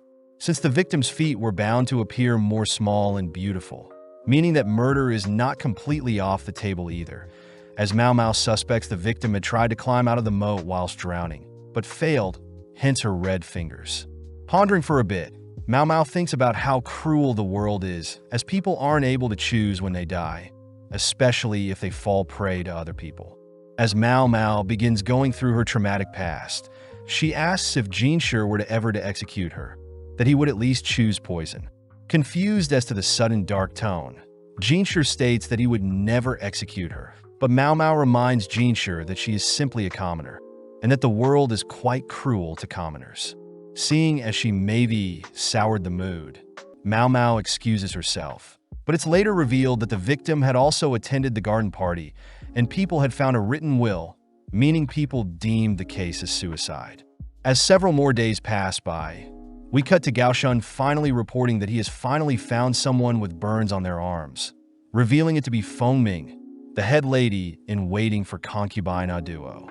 Heading to chat with Xiaolan, Mao Mao listens to the rumor Xiaolan has heard, believing that the servant that drowned belonged to the Garnet Pavilion. People suspect that the servant was ordered by concubine Aduo, but Xiaolan also reveals that Aduo will probably be replaced by a younger concubine eventually. This is because Aduo is 1 year older than the emperor, being 35 years old, and although Aduo was able to conceive a baby boy, it sadly passed away long ago. Hearing this, Mao Mao thinks about how trapped ladies are in the rear palace, solely being used to give birth, wondering if Lady Lihua will grow old and be replaced, or if Gyokyu will be abandoned by the emperor. Before Xiaolan leaves, Mao Mao hands Xiaolan some leftover food from their most recent tea party, exciting Xiaolan. But as Mao Mao returns back to the Jade Pavilion, she learns that they'll be having another tea party. Seeing as everyone is more busy than usual, Mao Mao learns that Lady Li Shu will be attending the tea party. With everything set up, Lady Gyokyu greets Lady Li Shu, both already tense as Mao Mao notes how they both are more wary than when the emperor was here. Watching Gyokyu conversate, Mao Mao is impressed, as Gyokyu is able to control and steer the conversation with her polite manners. Mao Mao heard that Gyokyu constantly sends messages to her family, making sure to be aware of current events in the outside world, making her an intellect worthy to be a concubine. As Mao Mao glances at Li Shu's food taster, Mao Mao feels bad as the food taster is scared to death of Mao Mao. And on top of that, Li Shu's other lady in waiting doesn't seem to be paying attention. To ease the conversation, Gyokyu asks if Li Shu would like some snacks, delighting Li Shu. Unveiling their sweet drink, Gyokyu shows Li Shu a drink that will warm her up, consisting of boiled orange peels and honey. But hearing the ingredients, Li Shu's face drops, prompting Mao Mao to deduce that Li Shu is allergic to honey, all whilst Li Shu's lady in waiting mock Li Shu for being a picky eater again. Intervening, Mao Mao sips the orange and honey drink, signaling to Gyokyu that they should offer another beverage, opting for some hot ginger water instead, pleasing Li Shu. Seeing Li Shu's lady in waiting annoyed that Li Shu wasn't forced to consume the honey, Mao Mao confirms that Li Shu is still being bullied. As everything wraps up, Mao Mao is forbidden from helping clean up the tea party, running into Jinshi, whom Mao Mao suspects set up the tea party. Before Mao Mao can leave, Jinshi asks if Mao Mao had heard about the rumors regarding the attempted poisoning being tied to the servant who drowned. Upon confirming that she has heard the rumors, Jinshi asks if Mao Mao truly believes the servant took her own life, but Mao Mao can't say for certain. Jinshi also asks why a mere servant would poison Li Shu, but Mao Mao reiterates that she doesn't know. With no other choice, Jinshi reveals that Mao Mao will be working under A Duo, stationed at the Garnet Pavilion for the next couple of days. As Mao Mao heads over to the Garnet Pavilion, Mao Mao notes how unlike Gyokyu's comfy Jade Pavilion and Lihua's refined Crystal Pavilion, A Duo's pavilion feels simple. Greeting Mao Mao and some other servants, Feng Ming, the head lady in waiting, states that they'll be working here for the next 3 days, only to be interrupted by A Duo herself. Glancing at A Duo, Mao Mao is mesmerized by A Duo's masculine and feminine appearance, wondering if A Duo is truly 35 years of age. As A Duo thanks the servants for the extra help, she heads elsewhere, but Mao Mao notes how she reminds her of someone. As Feng Ming guides them around the Garnet Pavilion, Mao Mao notes how Feng Min is quite approachable, believing Feng Ming would be more entitled and from a noble family. Feng Ming asks Mao Mao and the other girls to begin dusting off some old items, but Mao Mao spots Feng Ming has bandages wrapped around her arm. Getting to work, Mao Mao notes how many items are in the room, heading outside with some books, impressed that the servants are all working hard, unlike Lihua's ladies-in-waiting. Individually spreading out and opening up the books, impressing Feng Ming, which Mao Mao notices is very fit to be head lady-in-waiting, giving plenty of compliments as well as being very observant. With a tough day of cleaning over, Mao Mao slowly waddles to report her finished work, impressing Feng Ming as she has given Mao Mao and the other servants a huge room to rest, even lighting a scented candle to set the mood. As Mao Mao lays next to the other girls, she wonders about Jinshi's reason for sending her here, having not told Mao Mao to do anything in particular. The next morning, Mao Mao watches on as all of A Duo's servants continue to work hard, even spotting Feng Ming set an example, joining in to ease the workload. Seeing this dedication, Mao Mao wonders if Feng Ming ever considered marriage or if Feng Ming chose to serve A Duo for life. Mao Mao reasons if Feng Ming was deeply loyal to A Duo, it could possibly explain Li Shu's poisoning, as Feng Ming feared A Duo would be replaced, choosing to free up a spot by taking out another fellow concubine. As Mao Mao is called to help elsewhere, she notes the abundance of honey, learning that Feng Ming's family owns a bee farm, explaining the sweet candle scent last night. Beginning to move the honey elsewhere, Mao Mao spots Lady Li Shu and her food taster, both acting frightened, wondering why they are here at the Garnet Pavilion and if it has anything to do with honey. With her 3 days up, Mao Mao reports back to Jinshi, annoyed that Jinshi is acting so nonchalant and asking vague questions. Getting serious, Jinshi asks who would be most qualified to contact the outside world, out of the ladies in the Garnet Pavilion. Realizing that Jinshi is leading her somewhere, Mao Mao reveals that Fengmin would be the most qualified, having deduced that the bandages around her arm link her to the mysterious colored wooden tablets, believing the tablets to have some sort of code. Happy to hear that Mao Mao is on the same page, Jinshi dips his finger in some honey, slowly approaching Mao Mao as he intends to give her a reward. Creeped out, Mao Mao begins to back away, only to be cornered, calling out to Gaoshun for help, but no reply. Wondering if she should just give in or escape. But as Jinshi slowly moves his fingers closer to Mao Mao, he utters that it's not honey but an aconite syrup. Upon hearing this, Mao Mao begins realizing something. Realizing Li Shu's allergic reaction, the servants drowning along with realizing Fengming's involvement are all tied to syrup. Luckily, Gyokyu catches Jishin in the act, scaring Jinshi off, checking to see if Mao Mao is alright. Still mad that Gaoshun let Jinshi get away with such an act, Mao Mao asks to visit Li Shu, accompanied by Gaoshun. Li Shu is sad to see that Jinshi isn't visiting, but allows Mao Mao to speak her mind, prompting Mao Mao to ask if Li Shu is allergic to honey. Li Shu is surprised that Mao Mao knows, revealing that when she was younger, her nurses forbid honey, believing it was life-threatening. Before Li Shu can say anything further, one of Li Shu's lady-in-waiting butts in, scolding Mao Mao for digging into Li Shu's private life, followed by another lady-in-waiting asking Li Shu to kick Mao Mao out. Seeing Li Shu being manipulated by the ones so close, Mao Mao declares that she is simply following Jinshi's orders, getting the girls to back off. Getting serious, Mao Mao asks if Li Shu is aware of Fengming, spotting Li Shu's being terrified upon hearing that name. As Mao Mao and Gaoshun head back, Mao Mao asks if she can learn about past events in the rear palace, prompting Gaoshun to search previous court documents, wondering what Mao Mao has figured out. Sifting through the documents, Mao Mao realizes 17 years ago, the current emperor had their now deceased son with Aduo. Apparently at the same time, the current emperor's father had a son as well, the current emperor's little brother. The documents state that Aduo and the current emperor were raised by the same parents, making them foster siblings. But most shocking of all, the baby that passed away was delivered by Dr. Luomin, Mao Mao's father.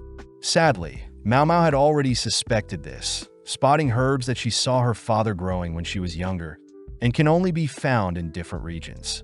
The documents state that Luomin was expelled, leading Mao Mao to wonder the reason for her father being kicked out. The next morning, Mao Mao heads to visit Fengming, telling Fengming that she has brought a gift for Aduo from Gyokyu. But when Mao Mao shows what's inside the gift, Fengming gets serious, inviting Mao Mao in. As Fengming begins cooking up some snacks, Mao Mao spots several pieces of luggages packed up, confirming her suspicions. As Fengming serves Mao Mao her snacks, Fengming asks Mao Mao what she's looking for, but Mao Mao immediately asks when Fengming will be leaving. With Fengming impressed, Mao Mao continues, revealing that she knows the cleanup for the Garnet Pavilion was simply preparations to welcome the new high-ranked concubine and that Aduo must leave soon.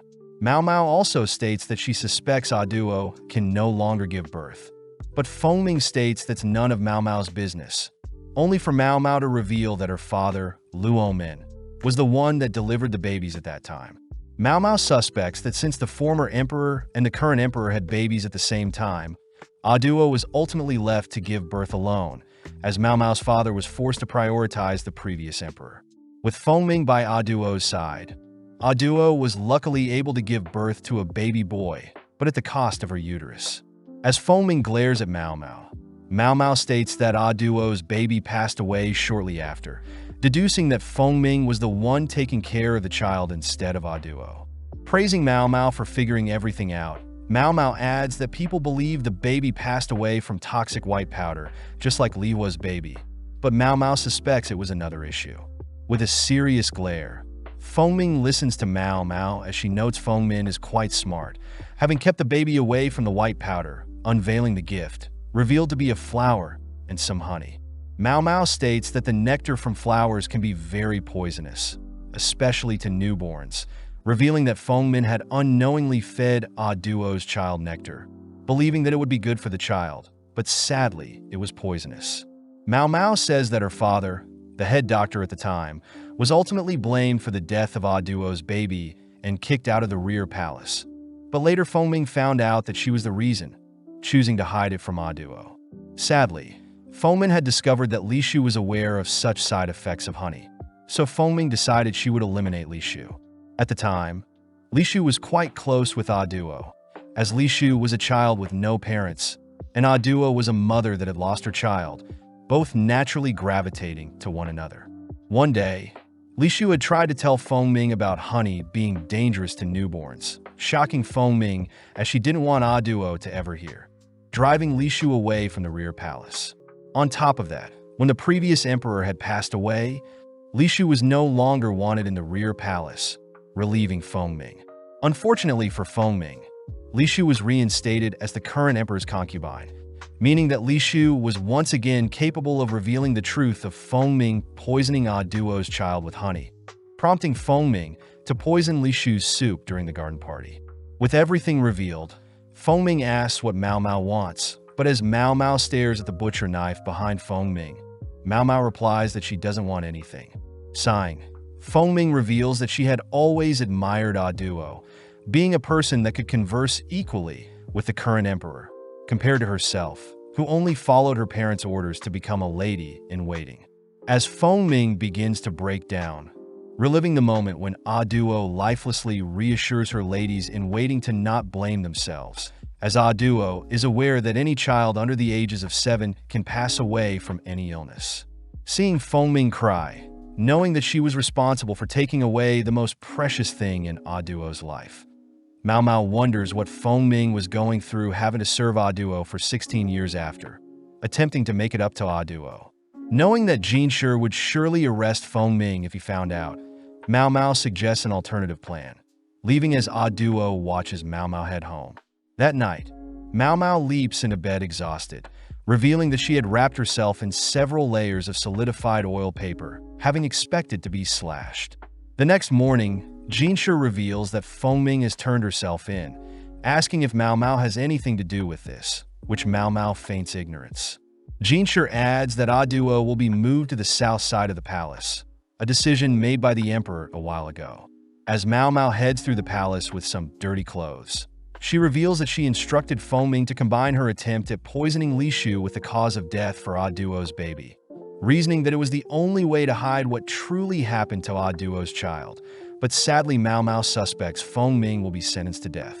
With several days passing, we see Jinshi visit Duo, all whilst Mao Mao struggles to fall asleep, choosing to have a midnight stroll. As Mao Mao climbs the palace walls, she admires the moon, noting how Fengming was executed and Duo will be leaving the palace the next day. Just then, Mao Mao spots Duo, offering to have a drink of booze. Unable to refuse the offer, Mao Mao learns that Duo was always the emperor's friend, never expecting to be the emperor's concubine. Mao Mao wonders why Duo clung onto the role of a concubine for so long, but Duo ignores her, standing up and heading towards the edge of the palace walls, staring at the moat. Duo notes how cold it must have been and how stupid the person must have been, leaving Mao Mao alone. As Duo leaves, Mao Mao realizes that the servant that drowned truly was a suicide, and that Fengming had secretly helped the servant, even against Duo's order. Seeing as it's too cold, Mao Mao begins heading back down the wall, but gets startled, falling off, only to realize it's Jinshi. Attempting to leave, Mao Mao gets pulled for a hug from Jinshi, revealing that he was forced to drink by Duo, only to be thrown out. Feeling sorry for Jinshi, Mao Mao tries to escape, but spots Jinshi tearing up, allowing Jinshi to cling on a little longer. The next morning, Duo returns her crown, signifying the pure consort, handing it to Jinshi. Seeing the two next to each other, Mao Mao realizes that Duo reminds her of Jinshi, remembering that Aduo never said her child passed, but instead left her. Mao Mao wonders if Aduo had purposely swapped babies with the previous emperors, knowing that her child would get a better life. And the reason she stayed in the rear palace so long was to ensure that her child would grow up right, also explaining why her father was punished for not noticing, and explains why the emperor's younger brother is never seen. But Mao Mao notes she shouldn't just speculate, spotting Li Shu calling out to Aduo all whilst a single lady in waiting chases after her.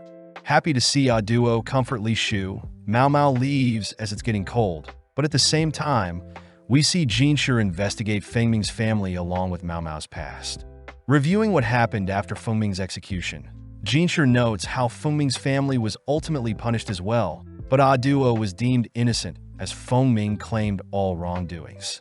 Going through the list of family members connected to Fengming, Jinshi notices the types of business the related families owned, along with 80 children belonging to those various families, all present in the rear palace. Out of those 2,000 people connected, 80 were children, and sadly one of the families was the one that bought Mao Mao after she was kidnapped. Seeing Jinshi frustrated, Gao Shun mentions how they could simply cover the fact that Mao Mao is connected, but Jinshi knows that Mao Mao is a righteous person, and if she ever found out, Jinshi fears Mao Mao would hate him for keeping her in the rear palace. Not wanting to be hated by Mao Mao, Jinshi is suddenly reminded by Gao Shun that Mao Mao is nothing but a pawn to him, snapping him out of his days. Cutting to Mao Mao, we see her chatting with Xiaolan, learning that those connected to Fengming will most likely be let go, scaring Mao Mao as she hasn't been able to send any more customers to Granny. Fearing that if she returns home now, Granny will probably sell her off, prompting Mao Mao to begin running through the palace, checking to see if there are any connections between the merchant family that bought her after her kidnapping and Fengming's family. Out of breath and still unsure of her situation, Mao Mao spots Jinshi, running over to him and asking if they can chat. Moving to a private location, Jinshi hands Mao Mao the list of people that will be let go, which Mao Mao realizes she will be one of those being let go. Asking how Mao Mao feels about the situation, Mao Mao thinks about how life is quite pleasant in the rear palace, being able to taste all sorts of foods as Gyokya's lady-in-waiting, whilst also having access to all sorts of herbs through the quack doctor. Sadly, Mao Mao knows she shouldn't beg, telling Jinshi that she knows she's a servant, so she'll happily accept whatever happens to her. Even though she knows she shouldn't, Mao Mao asks to stay and in exchange take a pay cut, but Jinshi has to be stern, officially relieving Mao Mao of her duties in the rear palace. With Mao Mao packed up, we cut to Jinshi sulking in the corner, with Gao Shun attempting to cheer him up with no progress. With a week passing, Gao Shun notes how Mao Mao politely left, but Gyokyu was not very happy with the decision. But Jinshi had reasoned that he didn't want to keep Mao Mao only to be used, but Gao Shun wonders if there will ever be another like Mao Mao, as she probably was more than any other normal toy Jinshi was used to. With Mao Mao returning to the Pleasure District, she is immediately assigned to attend a party with the 3 verdigris princesses, shocked to hear that a noble was able to afford all 3 princesses at once. As Mao Mao gets ready for the party, she reveals that she was paid a good amount when she was fired, able to avoid being sold off, and instead is assigned to attend the upcoming party to help the verdigris princesses stand out. As Granny barges in to order the girls to hurry up with preparations, Granny notes how beautiful Mao Mao is, asking if Mao Mao would reconsider being a courtesan. As Mao Mao and the others head towards the nobles' party, Mao Mao notes how she doesn't have the features nor the talent to play the part of a courtesan, ultimately arriving at the noble party. Upon entering, Mao Mao is amazed at all the antique and valuable goods littered around the noble's palace, entering a room filled with young nobles that apparently Lahaku had introduced. With the verdigris princesses spotting their next prey, Mao Mao and several other ladies head to work, entertaining, dancing, singing, and serving the nobles. As Mao Mao makes her rounds, she suddenly spots a depressed nobleman, checking to see if he's okay. Surprisingly, it's Jinshi, who is surprised to see Mao Mao here, all dolled up and among other courtesans. Mao Mao reveals that their part-time job is a courtesan, shocking Jinshi, but Mao Mao reassures him that she's still pure. Seeing as this is the perfect chance, Mao Mao asks if she can work at the rear palace again, but Jinshi notes how he thought Mao Mao didn't like working there. Mao Mao corrects Jinshi, having tried to convince him to let her stay, but Jinshi fired her regardless. As Mao Mao begins listing the great memories she had in the rear palace, Jinshi laughs, apologizing for the miscommunication. Jinshi states that Mao Mao isn't the best at communication sometimes, which Mao Mao already knows, but this makes Jinshi reach towards Mao Mao's face, prompting Mao Mao to naturally pull away. Knowing that Jinshi is quite persistent, Mao Mao allows Jinshi to touch with only fingers, watching as he smears Mao Mao's lipstick onto his fingers, only to kiss his fingers, flustering Mao Mao. As the other concubines notice Jinshi and Mao Mao flirting, Mao Mao realizes that Gao Shun is also present, ultimately forced to explain what happened to her 3 verdigris sisters. Returning to being an apothecary, Mao Mao begins working at the verdigris house, recounting her life over the past year, being kidnapped, sold off, promoted, and finally fired. Just then, Granny appears, asking if she can help out with a patient, only to head to wash off. Spotting Granny join her, Mao Mao notes how the brothel and the rear palace are quite similar, promising to pay off her debt, but unsure what the future entails.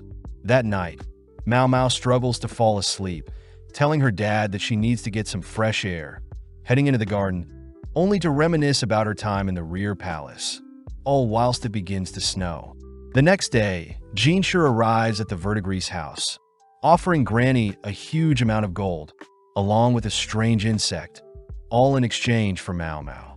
Flashing back, we see Jinshi sitting with the emperor, asking Jinshi to personally attend to his garden. Knowing how cunning the emperor is, Jinshi notes how he can barely outperform a regular person with intellect and martial arts, but he's grateful to be given looks more beautiful than any other. Being offered some wine by the emperor, Jinshi gulps down the cup of wine, accepting the emperor's offer to manage the rear palace. Cutting to the present, we see Mimi gifting Mao Mao all sorts of accessories, but Mao Mao notes how she doesn't have to look all nice to go to work. Scolding Mao Mao, Mimi states that Mao Mao should at least put in a little effort, as Mimi believes that she has to show gratitude for such an opportunity. Mao Mao thinks about how Mimi can basically retire with no worries, but her popularity as a courtesan persists, as Mimi is very intellectual, able to entertain customers through song, chess, and go.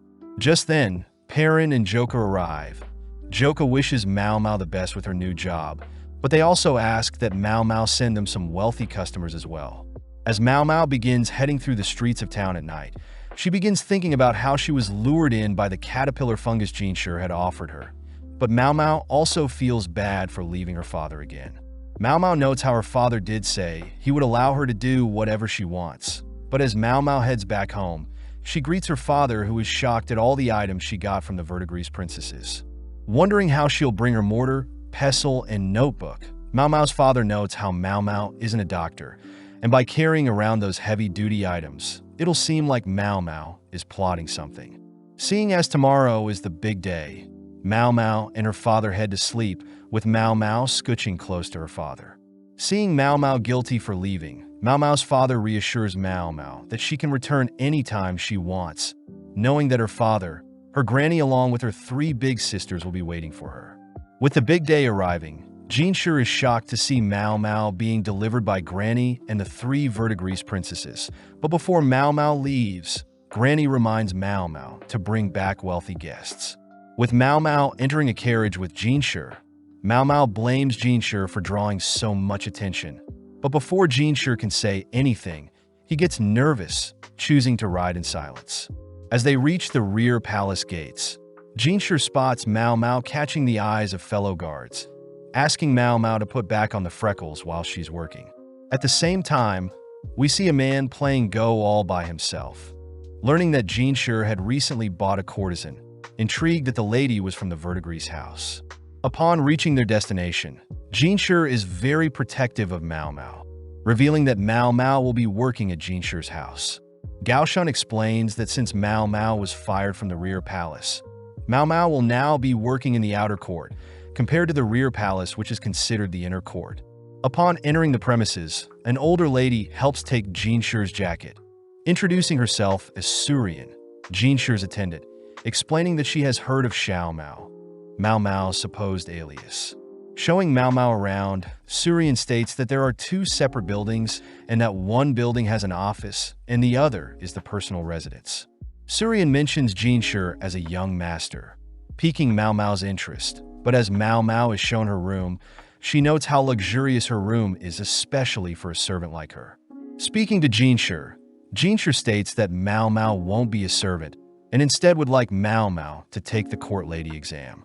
With no other option, Mao Mao wakes up early the next day, applying her freckles makeup, along with wearing her newly cotton garment, heading outside.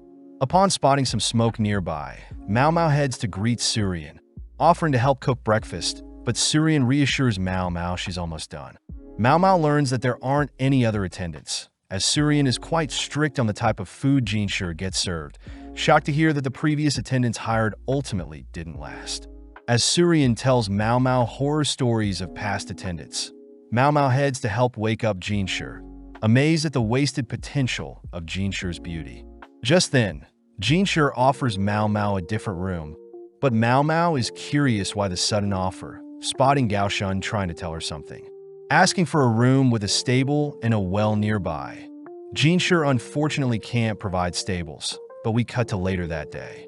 As Mao Mao and Gaoshun walk through the palace, Mao Mao notes how Jinshi is actually quite busy, always wandering around the rear palace. But as Mao Mao and Gaoshun head through the palace, Gaoshun asks Mao Mao to avoid other military officers at all cost. Being led around the outer palace, Mao Mao struggles to remember all the locations, ultimately stopped by the Director of Waters, the department responsible for rivers, demand, and water projects. Checking out the area, Mao Mao notes the lack of herbs in the outer palace, noting that it must have been her father that planted herbs in the rear palace. Gaoshun reminds Mao Mao to stay focused, as she'll be working in the outer palace when she becomes a court lady. Upon returning to Jinshi's home, Mao Mao spots Surian cutting up some charcoal and is asked to deliver the charcoal to Jinshi. Upon entering his office, Mao Mao is amazed as Jinshi's office is filled with top-class items, wondering how high up Jinshi truly is. As Mao Mao leaves Jinshi's office, she spots several court ladies eyeing her down, reasoning that it's quite normal to check out the new girl. Apparently, the court ladies in the outer palace are far more qualified and educated compared to the female officials in the rear palace, explaining the arrogance of the court ladies. As Mao Mao stops to clean a dirty spot on the palace walls, the court ladies walk up to Mao Mao, demanding to know why Jinshi was assigned such a frail-looking girl. Thinking of a way to resolve things, Mao Mao utters that they're simply jealous of her, but this gets Mao Mao slapped. Seeing she was being too vague, Mao Mao states that she knows the court girls fear that Jinshi has a peculiar taste for underdeveloped girls like Mao Mao, irritating the girls as Mao Mao is reading their minds. When one of the court ladies asks for the exact reason for Jinshi hiring Mao Mao, Mao Mao unveils her left arm, disgusting the ladies, as Mao Mao was performing various experiments on her arm recently. As the court ladies leave, Mao Mao realizes Jinshi was listening in on their conversation, checking to see if Mao Mao has been studying, but Mao Mao simply sneaks away to do some chores. With Mao Mao studying all night, she gets distracted easily, ultimately leading up to exam day, where Jinshi is disappointed to see Mao Mao had failed the exam. Now assigned as Jinshi's personal servant, Mao Mao goes on a walk through the palace, noticing a particular alleyway with various herbs, ultimately heading towards a large green hill. Before Mao Mao can head towards the hill, Mao Mao is hit on the head by a court lady, instructing Mao Mao to not proceed beyond this area. As the court lady leaves, Mao Mao smells sandalwood, mixed with another bitter smell emanating from the court lady. Mao Mao realizes that the location ahead belongs to the military, but at the same time, we see a man smirking, having spotted Mao Mao from afar. Several days later, we see that the new pure consort has arrived, dressed elegantly as she passes through the palace's snow-filled location. With the pure consort heading to her room, we see that Gyokyu is happy to hear that Mao Mao is back in the palace. But at the same time, we see Mao Mao planting various herbs in the outer palace to liven up the place.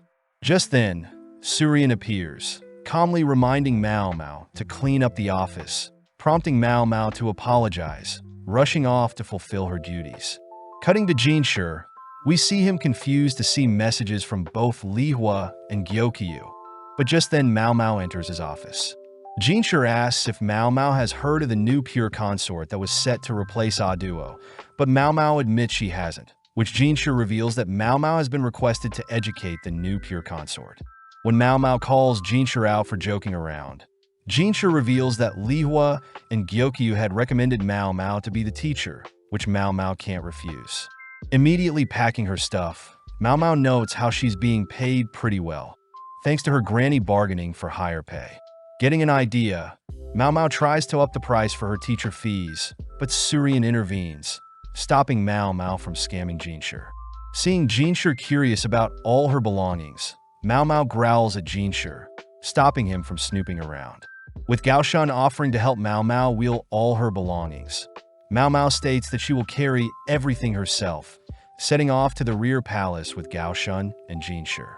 With a nostalgic feeling re-entering the rear palace, Mao Mao is still amazed at how Jinshur is with the ladies, but seeing as there are too many ladies around, Jinshur charmingly asks everyone to leave. Seeing as Mao Mao will be holding a meeting for only the concubines, Mao Mao stops Jinshur and Gaoshan from attending her lesson, barely able to push Jinshur out of the room. Finally, in front of the high-ranking concubines, Mao Mao is happy to see Gyokyu and Hongyang are well. Mao Mao also sympathizes with Li Shu being nervous, but is also impressed that Lady Lihua has made a full recovery since she last saw her. Finally is the new pure consort, Lady Lulan, seemingly wearing a flashy southern-style dress. Getting right down to business, Mao Mao begins her lesson to help the ladies out, handing out copies of books and various items. As Mao Mao begins her lesson, we see Gyokyu is giddy, Lihua is flustered, Li Shu is shocked, and Lulan is bored. With several hours passing, we see Jinshur outside, trying to listen in on Mao Mao's lesson, but suddenly Mao Mao leaves the room, realizing that Jinshur was trying to peep on her lesson. Checking in on the concubines, Jinshur is surprised to see the various expressions on the ladies, but Mao Mao reiterates that she simply shared knowledge that should be kept between ladies. Happy to see that Gyokyu and Lihua are at least happy, Mao Mao locks eyes with Lulan for a second, but Lulan simply turns away, leaving for now. That night, we see Mao Mao collapse in her bed, tired from all her duties today. Just then, Mao Mao hears a massive explosion, springing out of bed, but realizes Surian will scold her if she leaves, so Mao Mao chooses to stay in bed. At the scene, we see a man calling out to Master Locken, who is inspecting the explosion, seemingly hiding something.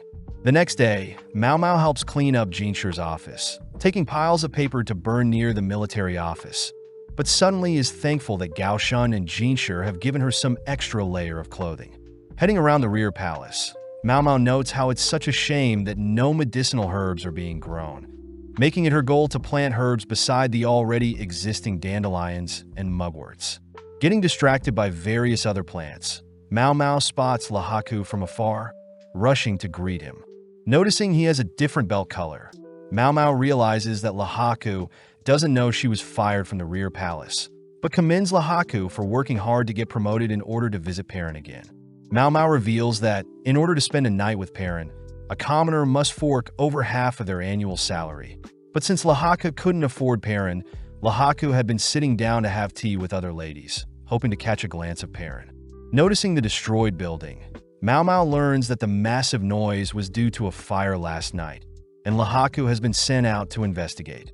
As Mao Mao walks closer to investigate, she learns that no one was injured in the fire, only to observe the fire had spread to adjacent buildings. With the various scattered shrapnel, Mao Mao realizes this must be an intentional attack, noting that the occasional barbarian attack against the Emperor's property is plausible. Inside the burnt building, Mao Mao spots a burnt potato, realizing the building must have stored food. Seeing something shiny, Mao Mao heads over to pick up a smoking pipe, but is suddenly scolded by Lahaku for snooping around. Putting things together, Mao Mao realizes something, escaping from Lahaku's grip, only to run across to the building in front of the burnt building. Upon confirming that this building also stores food, Mao Mao asks if she can make use of various items and tools, wanting to test out a hypothesis. Constructing a wooden box, Mao Mao fills the box with flour, asking for some water, along with everyone to be careful. As Mao Mao lights a flame, she reminds Lahaku that the experiment will be dangerous, but Lahaku doesn't believe Mao Mao. As Mao Mao tosses the flame into the box, a small explosion suddenly encases Lahaku, who is splashed with water to avoid burns. Mao Mao reveals that airborne flowers, when ignited, will cause a massive explosion, deducing that someone must have snuck into the storage room to have a quick smoke, unknowingly creating a massive explosion. Amazed that Mao Mao knows all of this, Mao Mao states that she had done something similar when she was younger, but Mao Mao is more worried of Lahaku catching a cold, asking Lahaku to visit her father for some medicine if he visits the Verdigris house again.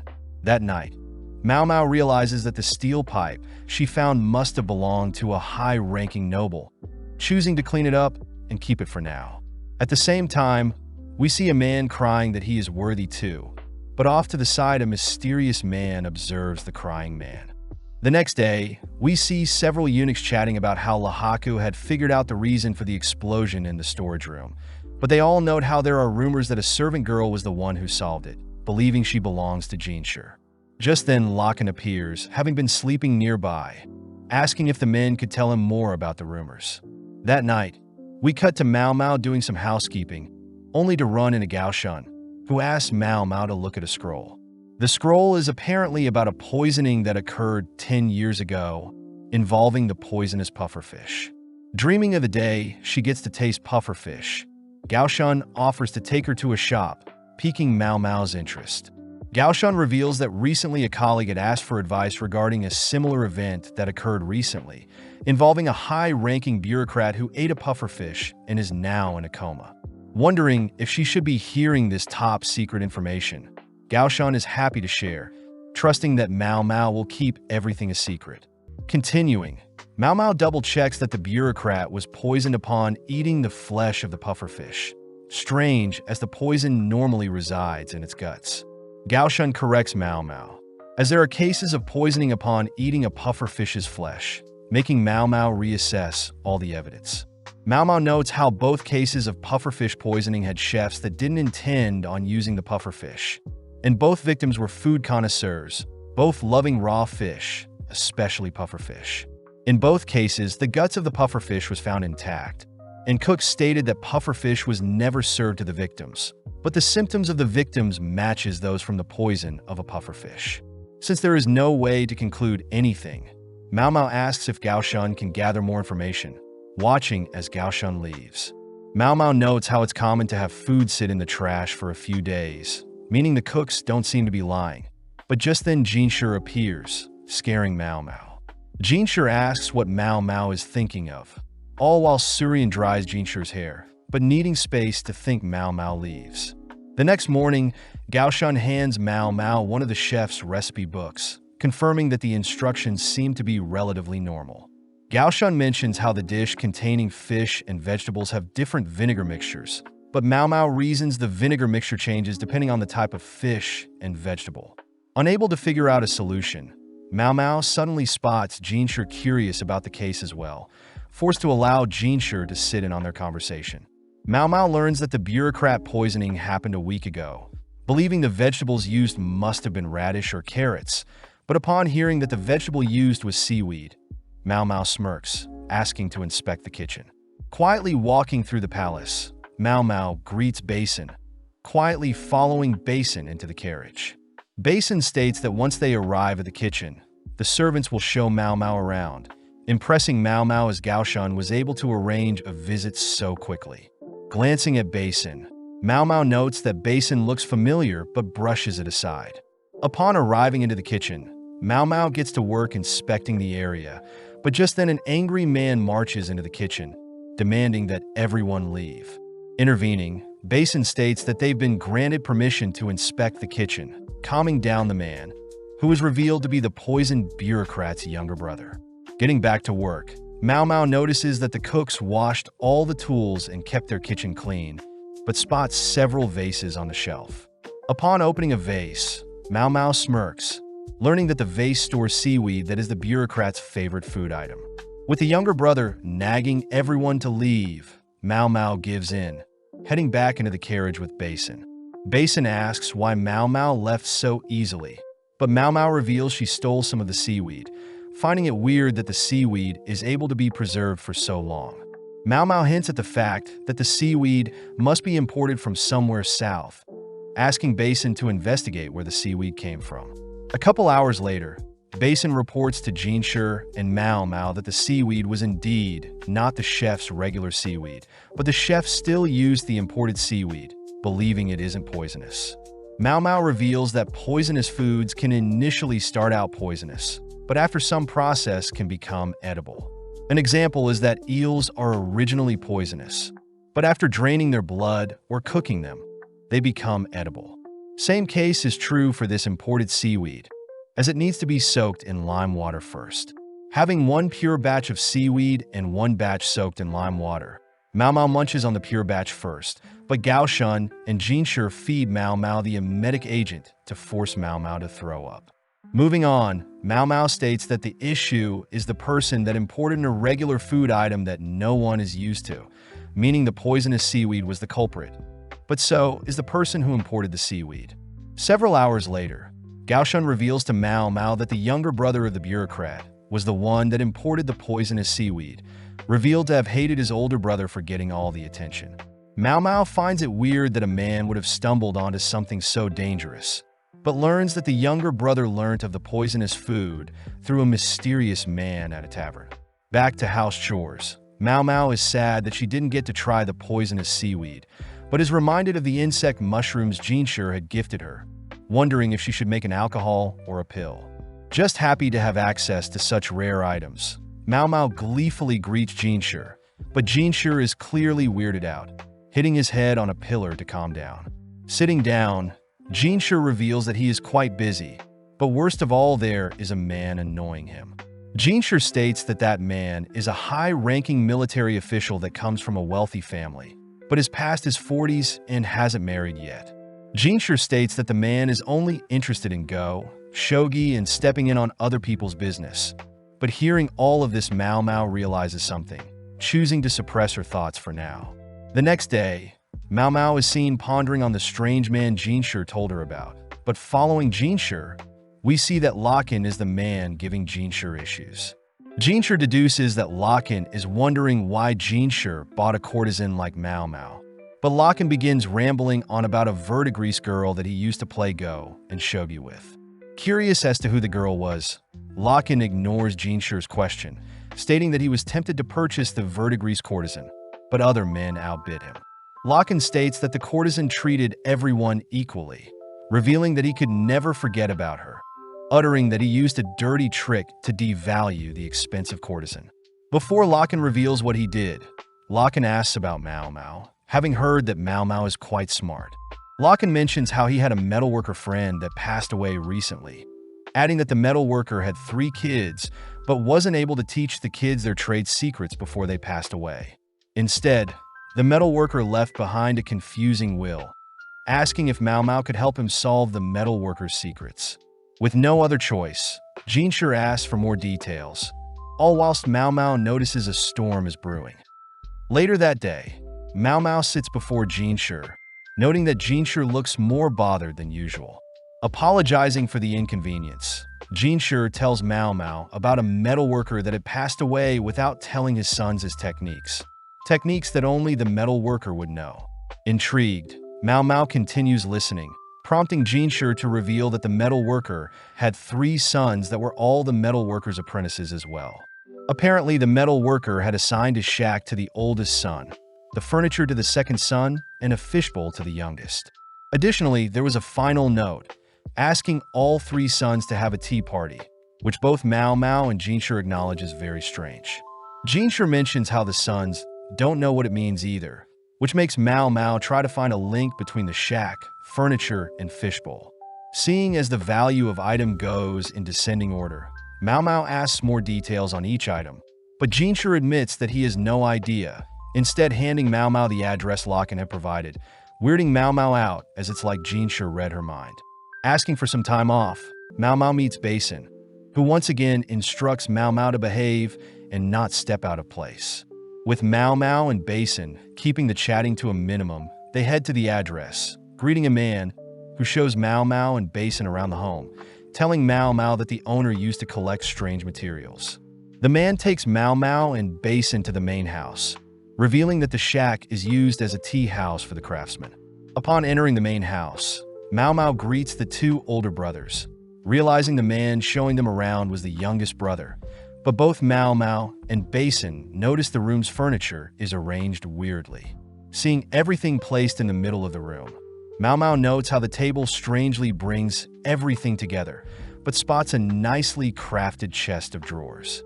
Inspecting the drawer, Mao Mao sees fancy metal work around the corners, 3 rows on the top drawer, a keyhole in the second row with a different metal, but also notices that the drawer is bolted onto the ground. Just then, the second son warns Mao Mao to not touch his furniture, prompting Mao Mao to promise not to touch anything. Upon seeing the calm expression on the eldest son, Mao Mao wonders why a window is placed so high up in the room, completely ruined by the chestnut tree obstructing the sun from getting in. Suddenly, Mao Mao realizes that there is an imprint on the furniture, wondering what is missing. Just then, the eldest son demands to know if Basin and Mao Mao can truly figure out what their father left behind, but Mao Mao signals to Basin to ask for more information from the 3 brothers.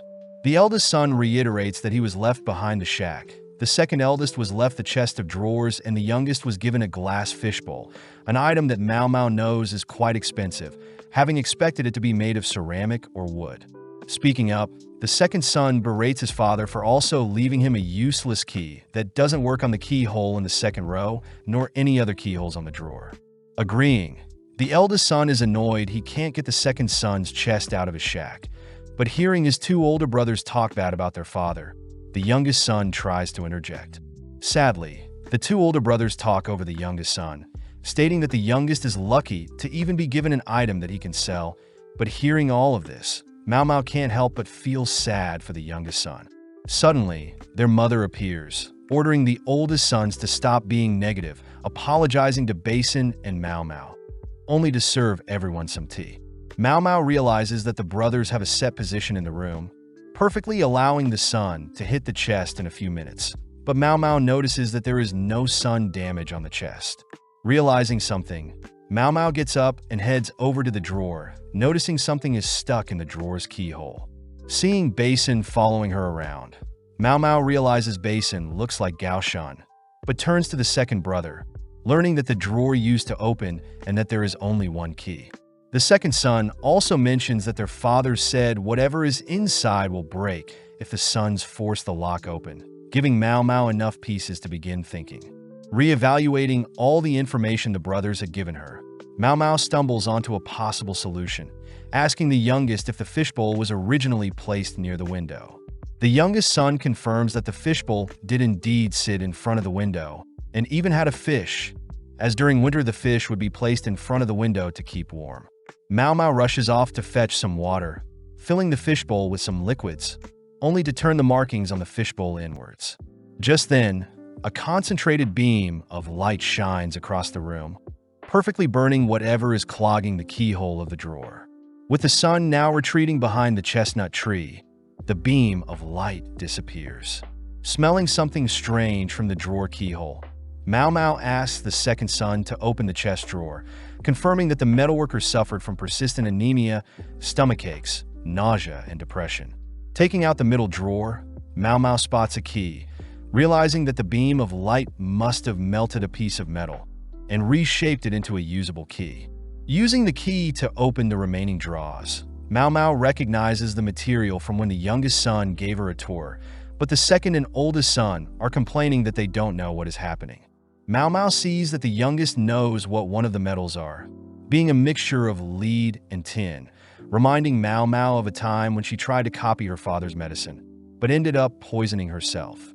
Mao Mao wonders if the youngest son knows what his father was truly trying to convey, knowing that solder will melt faster than other metals, noticing that 2 of the 3 pieces of metal are lead and tin.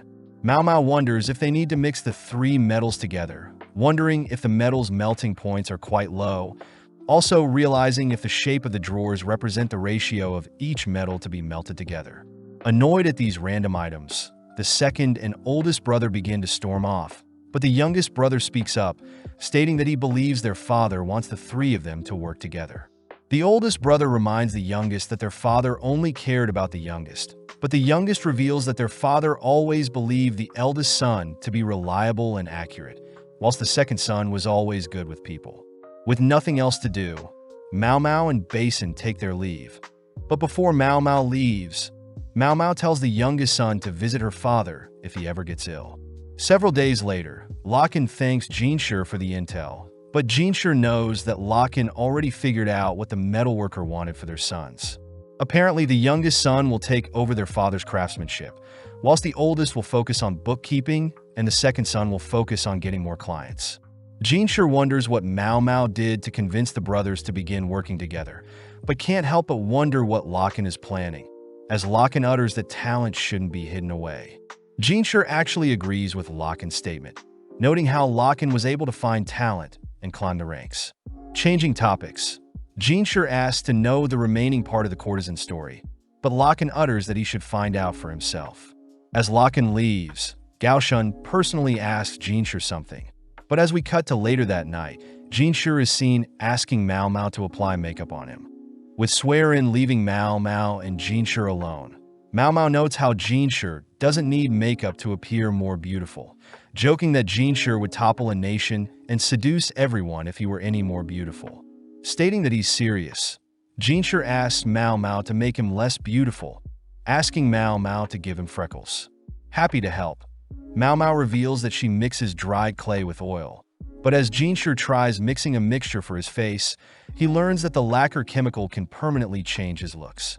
Hearing that Jinshi wants to become a commoner, Mao Mao says that she can help out, staying up late and creating multiple mixtures that can help with Jinshi's disguise. The next morning, Mao Mao visits Jinshi, jealous to see that Jinshi is gorgeous, asking Jinshi once again if he wants to disguise his beauty. With Jinshi reiterating that he wants a disguise, Mao Mao leans in close, sniffing Jinshi's hands, surprising Jinshi, Gaoshun, and Swearin. Mao Mao states that Jinshi smells like expensive incense, and his outfit still imply that Jinshi is a noble of some sort. Surprised that Mao Mao can detect his faint incense, Mao Mao reveals that she is capable of detecting smells from medicinal and poisonous herbs. Additionally, Mao Mao adds that at the brothel, customers are defined through their scents, with rich people being covered in multiple scents, but usually very sexually active. Whereas on the other hand, those with more potent smells are poor as they usually can't afford showers. Therefore, most new visitors are told to leave. Turning to Gaoshun, Mao Mao asks Gaoshun for some clothes that haven't been washed yet. Next, Mao Mao mixes oil and salt to help roughen up Jinshi's luscious hair. As Mao Mao applies the oil and salt to Jinshi's hair, Mao Mao follows up by tying Jinshi's hair with a piece of throwaway cloth, reasoning that commoners use whatever they can. With Gaoshun returning with some dirty clothes, Mao Mao nonchalantly confirms that the clothes will work, asking Jinshi to take off his clothes. As Jinshi unveils his muscular body, Mao Mao is impressed at Jinshi's well-proportioned body, asking Swearin and Gaoshun to wrap Jinshi with some towels to make Jinshi's body less perfect. Having finished stuffing Jinshi's body, Mao Mao moves on to changing Jinshi's face, beginning to apply several dye mixtures to darken Jinshi's complexion. Inspecting Jinshi's face, Mao Mao is jealous at Jinshi's hairless and poreless face, wondering what Jinshi would look like with feminine makeup. Taking out the lipstick that Mimi gifted her, Mao Mao gives Jinshi some makeup, but seeing Jinshi's expression, everyone is glad that Jinshi's beauty is hidden from most people.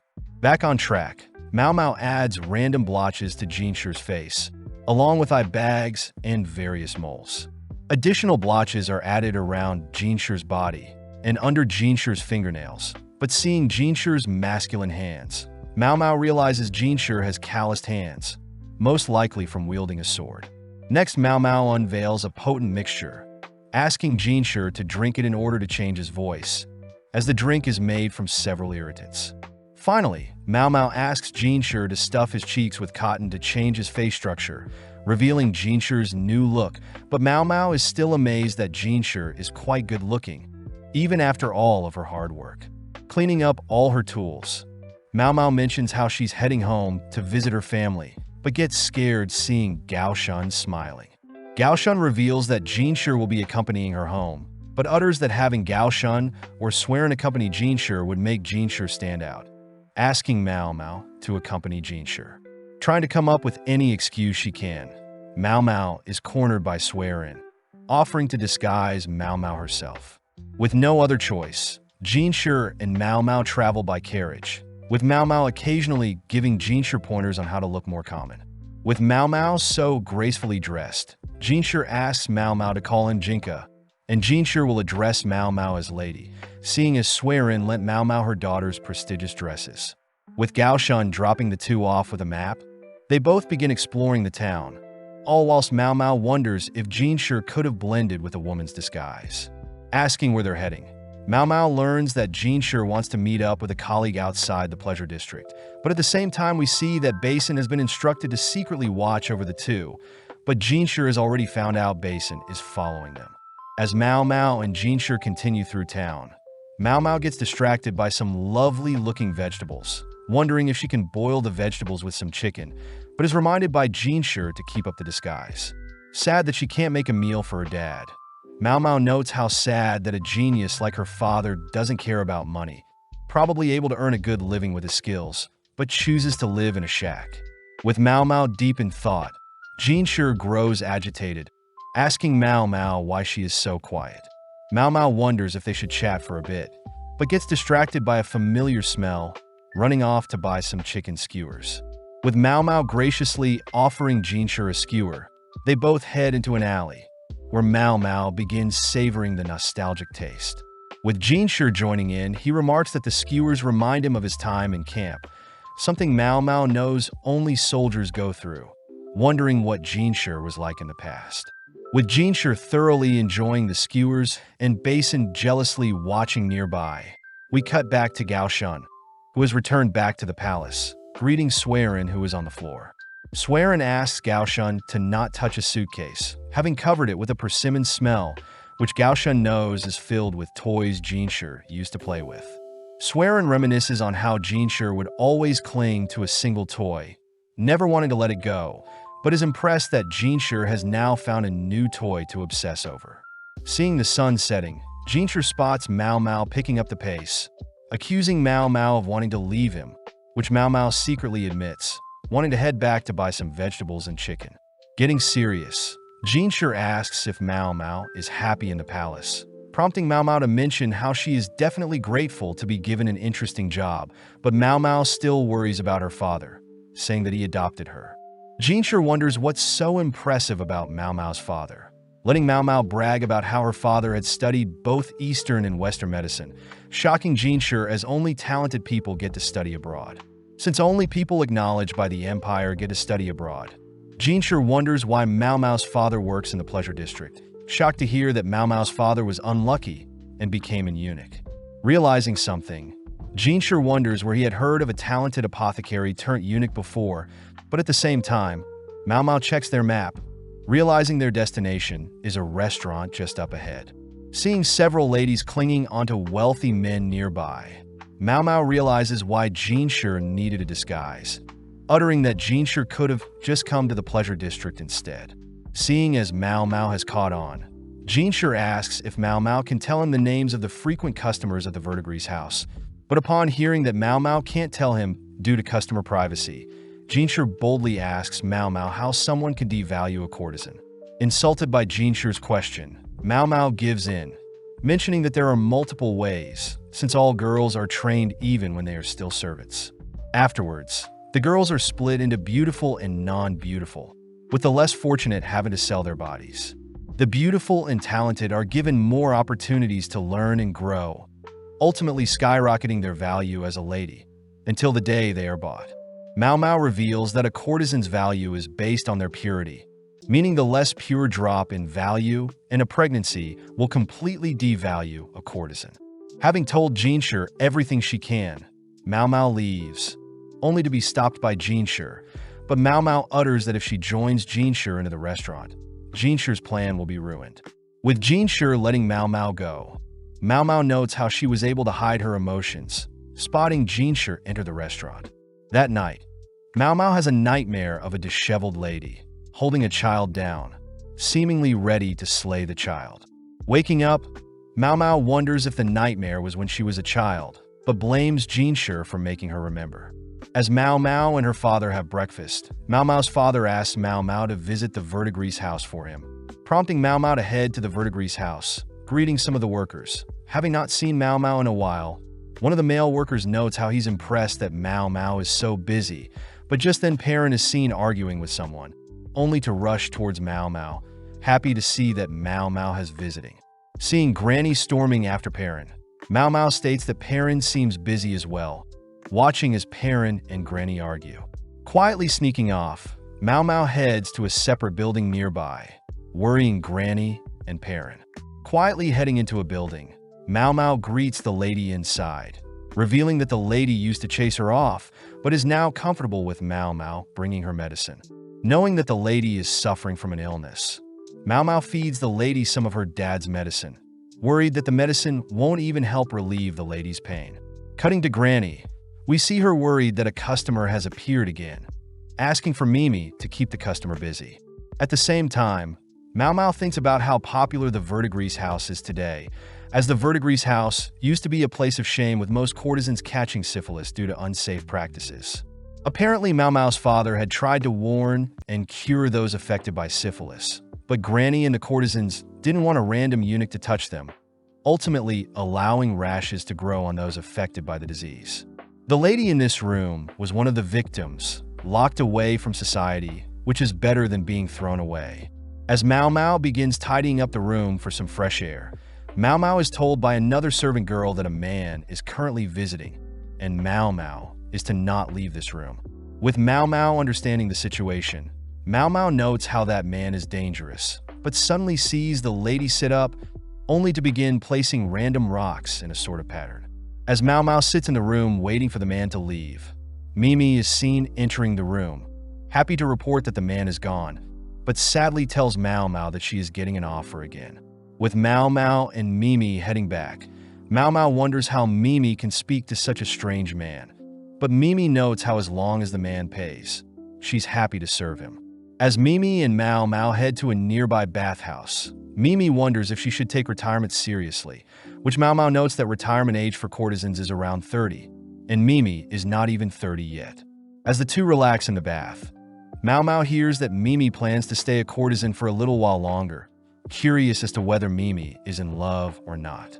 Mao Mao thinks to herself about the last time she felt love, but Mimi suddenly offers to scrub her back, followed by the other VIDZ princesses joining them. Several days later, we see that Jinshi has returned home, shocked by the types of things offered to him in the pleasure district. Visiting Mao Mao, Jinshi hands Mao Mao a gift from Locken, asking Mao Mao to share the gift with Swerin.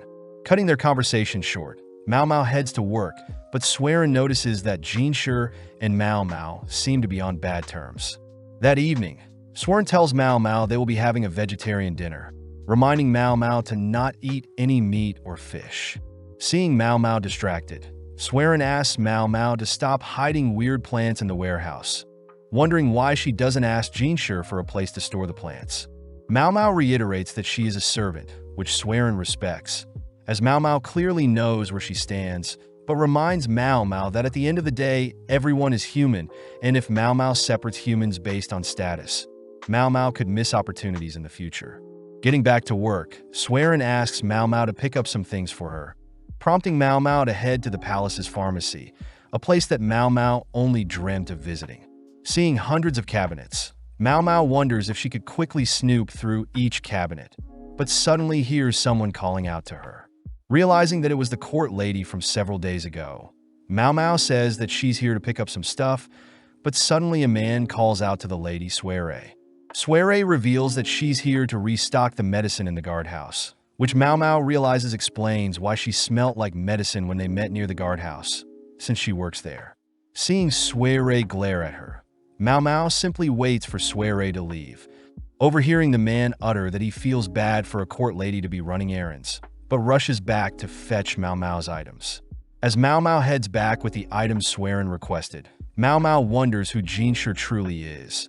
seeing that he is always busy, constantly taking long baths and burning incense, along with eating vegetarian food. Mao Mao wonders if Jinshi is associated with some sort of ritual, even though he's a eunuch, making Mao Mao wonder if Jinshi was made a eunuch like her father. At the same time, we see Jinshi stating that it makes sense that Mao Mao is so knowledgeable due to her father being a doctor, but Gaoshun states that he's never heard of such a skilled doctor-turned-eunuch that used to work in the palace.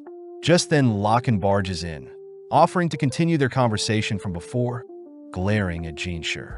Jinshi reveals that he knows Locken's dirty tricks, but Locken fires back stating that Jinshi stole what he was after, having spent a lot of time and is willing to pay whatever to get his prize back.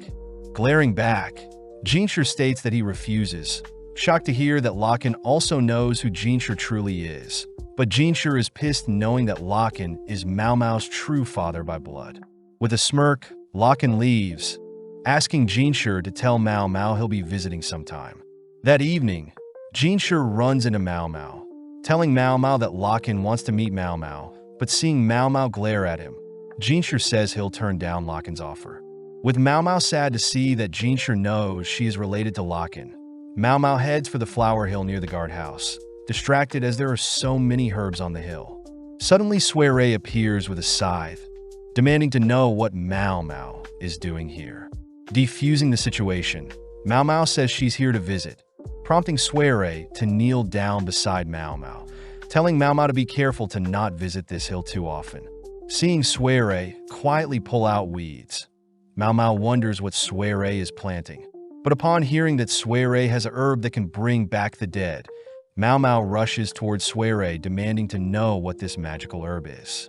Sadly, Soiree apologizes for lying, revealing that she knows Mao Mao is an apothecary, curious as to how smart Mao Mao truly is. With the mood tense, Soiree says she'll be planting some morning glories soon, heading off without saying another word. The next day, Gaoshun reminds Jinshi that he has to attend another ceremony, but notices Jinshi is clearly distracted. Following Mao Mao, she is seen cleaning up the garden, only to see Lahaku frantically rush towards her, revealing that on the day of the storage room burning down, someone had used the chaos to steal things nearby. Wondering what was stolen, Lahaku and Mao Mao head somewhere more private, prompting Lahaku to reveal that several ceremonial tools were stolen. Lahaku utters that the managers in charge of said ceremonial tools are all gone, with one passing away the previous year and one recently falling ill due to some seaweed. With Mao Mao recognizing the manager that fell ill to seaweed, Mao Mao remarks that having a house burned down and the manager falling ill at the same time is too suspicious, asking who was the manager that passed away the previous year. Upon hearing that the manager had a sweet tooth, Mao Mao instantly knew the manager was Conan, surprising Lahaku. Seeing as these two managers are related to Jinshi somehow, Mao Mao racks her brain for a motive, but first asks Lahaku for what he needs. Pulling out the metal pipe that Mao Mao found, Lahaku says he tried to return the item to the owner, but the owner refused to accept the item, having obtained it from a random court lady. Lahaku heard that on the night of the explosion, a guard had helped escort a court lady out of the palace, only to receive the valuable metal pipe as a gift. Wondering if the court lady had planted the pipe on the guard, knowing the guard would use it, Mao Mao asks if Lahaku knows anything about the mysterious court lady, but reports state that the court lady covered her face. Luckily, Lahaku does mention that the court lady was tall and smelt like medicine, but this makes Mao Mao suspect someone, but Mao Mao holds back her suspicions until she's 100% sure, just like how her father would. With Mao Mao asking if anything else occurred during the night of the explosion, Mao Mao points out that 2 or 3 things happening at once isn't too abnormal, but Mao Mao hints at the fact that Lahaku should search for this tall court lady, fearing that she may cause more issues. Happy to hear Mao Mao's advice, Lahaku gets too close, spotting Jinshi spying on them, prompting Lahaku to leave for now. Back in Jinshi's office, Jinshi notes how close Mao Mao is to Lahaku, but Mao Mao simply says Lahaku was asking for some advice. Wondering if Jinshi knows anything, Mao Mao chooses to explain everything she spoke about with Lahaku, telling Jinshi that it's almost like someone had laid out several traps, hoping for a certain outcome.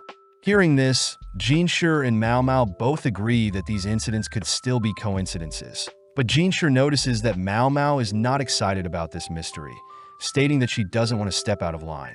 Getting an idea, Jinshi reveals that he had received some ox bezoar recently, completely catching Mao Mao's attention, being a very important item to obtain. With Mao Mao completely captivated, Mao Mao asks if she can have the item, which Jinshi promises to give to her, as long as Mao Mao continues to work hard. Heading to work, Mao Mao learns that the manager that was food poisoned originated from the Board of Rights, a division that Mao Mao doesn't recognize. As a man helps bring Mao Mao studying material, Mao Mao asks the man if he knows what the Board of Rights is, shocked to hear that the division deals with ceremonies. Realizing that Jinshi and the two managers are connected by ceremonies, this means that the theft that stole the ceremonial tools weren't a coincidence as well, prompting Mao Mao to begin digging deeper into the ceremonies that take place in the palace. Seeing Mao Mao focused, the man provides Mao Mao a picture of a ceremonial building near the west end of the outer court, deemed the altar of the sapphire sky.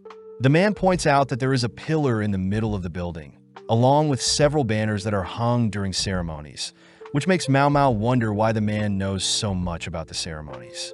The man embarrassingly reveals that he also used to work in the Board of Rights, having been demoted for stepping out of line once, but comments that he's happy that the building is holding up fine.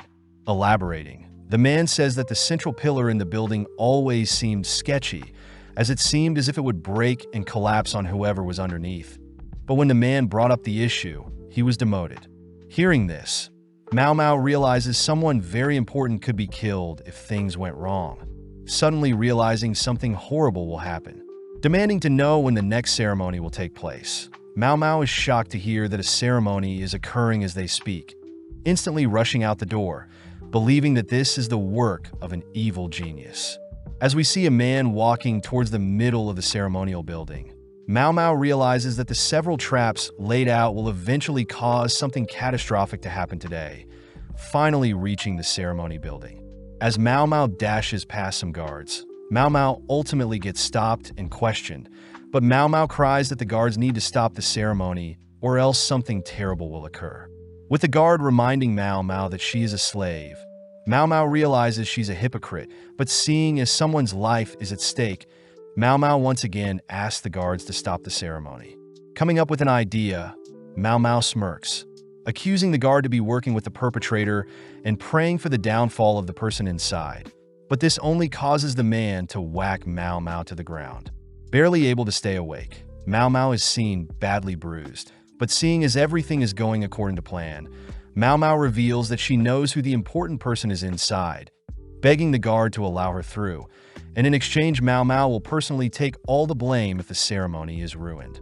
With the guard still refusing Mao Mao's offer, a man suddenly speaks up, shocking everyone, as Locken scolds the guard for injuring Mao Mao. With Locken personally granting Mao Mao permission, Mao Mao has no time to think about what Locken is planning, rushing through the ceremony building, only to stop in front of the ceremony room. Knowing that she has to avoid being beheaded, Mao Mao steals her resolve, rushing directly at the person in the middle of the ceremony, tackling right as the massive pillar above them collapses. With the important person revealed to be Jinshi, Mao Mao notes how she has injured her leg, asking if she can be rewarded with the ox bezoar now. Before Mao Mao can explain everything, Jinshi begins tearing up, realizing how beaten up Mao Mao is, crying as Mao Mao falls unconscious.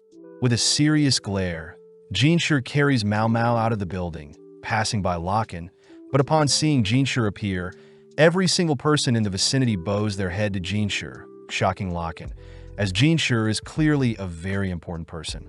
Suddenly waking up, Mao Mao recognizes Jinshi's incense smells, wondering how she got here. Happy to see Mao Mao awake, Swearin tells Mao Mao that Jinshi brought her here, handing Mao Mao a drink and apologizing as Mao Mao needs to get dressed to explain the situation. With Basin, Gaoshun, and Jinshi meeting with Mao Mao, Jinshi asks to know how Mao Mao found him and knew that the pillar would fall. Mao Mao begins going over all the coincidences that ultimately allowed her to figure out what the perpetrator had bet on. First was Conan's death, a member of the board right and had passed 1 year ago, Next was the fire at the warehouse along with the ceremonial tools being stolen. Finally was the manager that was poisoned. Hearing this, Jinshur learns that these incidents were probably staged, with the ceremonial tool being stolen, done on purpose to increase the likelihood of failure of the screws that held the pillar in the ceremony room. Not able to believe what Mao Mao is saying, Basin states that the stolen items would have been easily replaced without issue, but Mao Mao reveals that the metal worker that passed away was most likely tasked with rebuilding said screws. But seeing as the metal worker isn't alive anymore, the likelihood of tampering during the building process is quite likely. Hearing this, Basin realizes that a metal that would melt easily under low temperatures could have been used as sabotage. Jinshur wonders if the metal workers are working with the perpetrator, but Mao Mao reassures Jinshur that the metal workers are innocent, as the metal worker probably only listened to the orders given to him. Mao Mao suspects that the perpetrator most likely requested the dodgy replacement material prior, and only afterwards would kill off the metal worker to ensure that the perpetrator's identity would be kept a secret. Jinshur asks if Mao Mao knows who the perpetrator is, but Mao Mao simply says she knows the perpetrator is aware of the techniques and metals needed to falsify the ceremony replacement tools. As Jinshur is deep in thought, Mao Mao notes how she was shocked to see that Jinshur was the important person at the ceremony, wondering who Jinshur truly is, especially to be targeted by such a convoluted scheme. Knowing that Suere is also somehow involved, Mao Mao simply suppresses all her thoughts, cutting to several days later, where Mao Mao has recovered substantially, only to be called by Lahaku. Having a private chat, Lahaku reveals that Suere was involved with the crimes, but Mao Mao is shocked to hear that Suere was found dead, having drunk poison by the time she was found. With Mao Mao learning that Suere had worked alone, Mao Mao spends the rest of the day wondering if Suere knew all along that she had no future, suddenly realizing something, rushing to ask Jinshur if she can meet the doctor that examined Suerai's corpse. The next day, Gaoshun and Jinshur accompany Mao Mao to inspect Suerai's corpse, but upon seeing the doctor, Mao Mao recognizes him as the doctor that seemed close with Suere. Getting straight to the point, Mao Mao asks if the poison Suere ingested includes any thorn apple, a type of poison that can also act as an anesthesia and appears like the white morning glory plant. With the doctor stuttering over his words and dancing around Mao Mao's questions, Mao Mao chooses to confirm herself, breaking open the coffin that houses Suerai's body. Upon opening it, Mao Mao states that Suere isn't inside, but the doctor cries that he personally checked Suerai's pulse before she was sealed away. Glaring at the doctor, Mao Mao states that the doctor had been used by Suere, prompting Gaoshun to stop the doctor from attacking Mao Mao. Continuing, Mao Mao says that they need to find what type of concoction Suere used as her poison, but Jinshur wonders how Suerai's corpse was so easily transferred.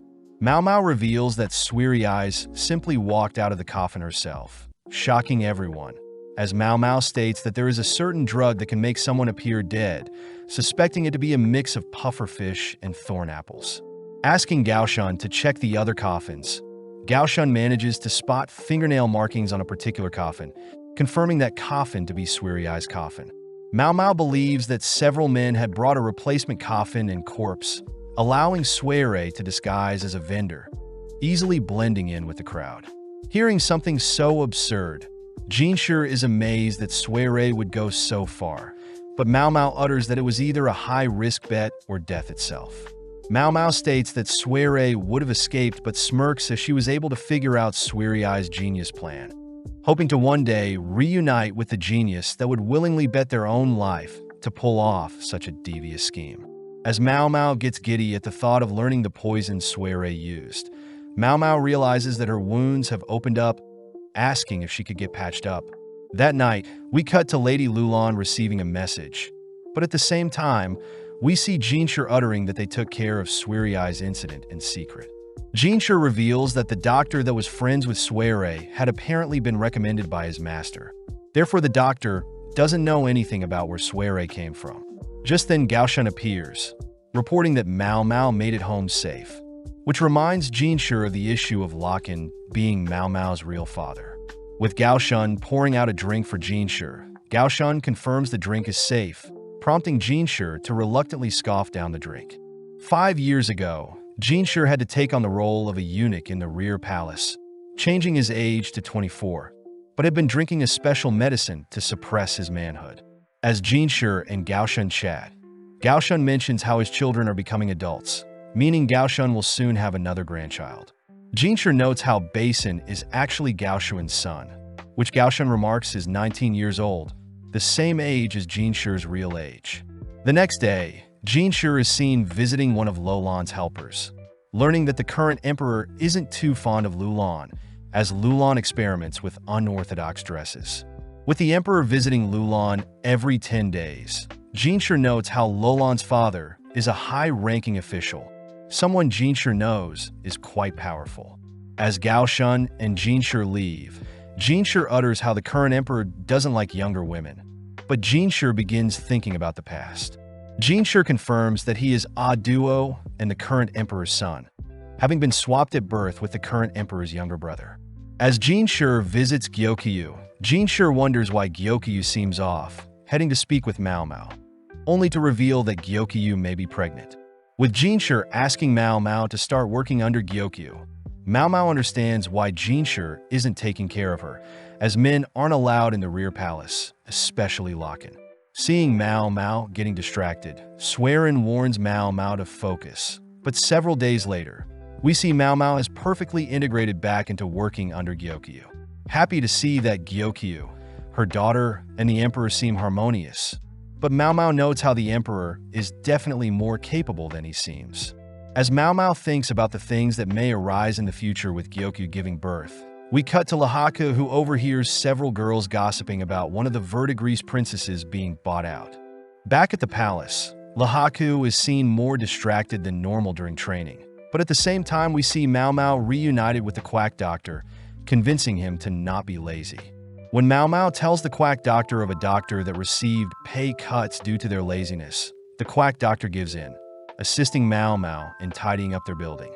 As the two sit for a break, Mao Mao notes how excited the quack doctor is, wondering if the doctor is from a rich family, having used very expensive paper as a plate. The quack doctor reveals that his family back home specialized in making paper, being able to generate infinite wealth for a period of time. But after the previous emperor's mother banned the cutting down of trees, his family spiraled into financial hardships. Eventually, the quack doctor's older sister had to work in the rear palace. And to prevent his younger sister from going, the quack doctor offered to work in the rear palace as well. Happy as he got paid a decent amount becoming a eunuch, but hasn't been able to see his older sister since.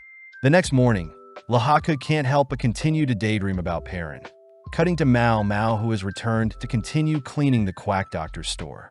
Mao Mao spots the quack doctor reading something, learning that the quack doctor's little sister had written the doctor a note, informing him that their family may be on bad terms with the palace.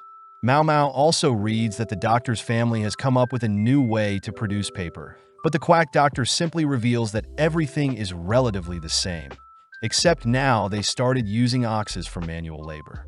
Hearing this, Mao Mao notes how amazing the paper feels, as the paper has no impurities and is quite thick, but suddenly realizes the paper is quite weak.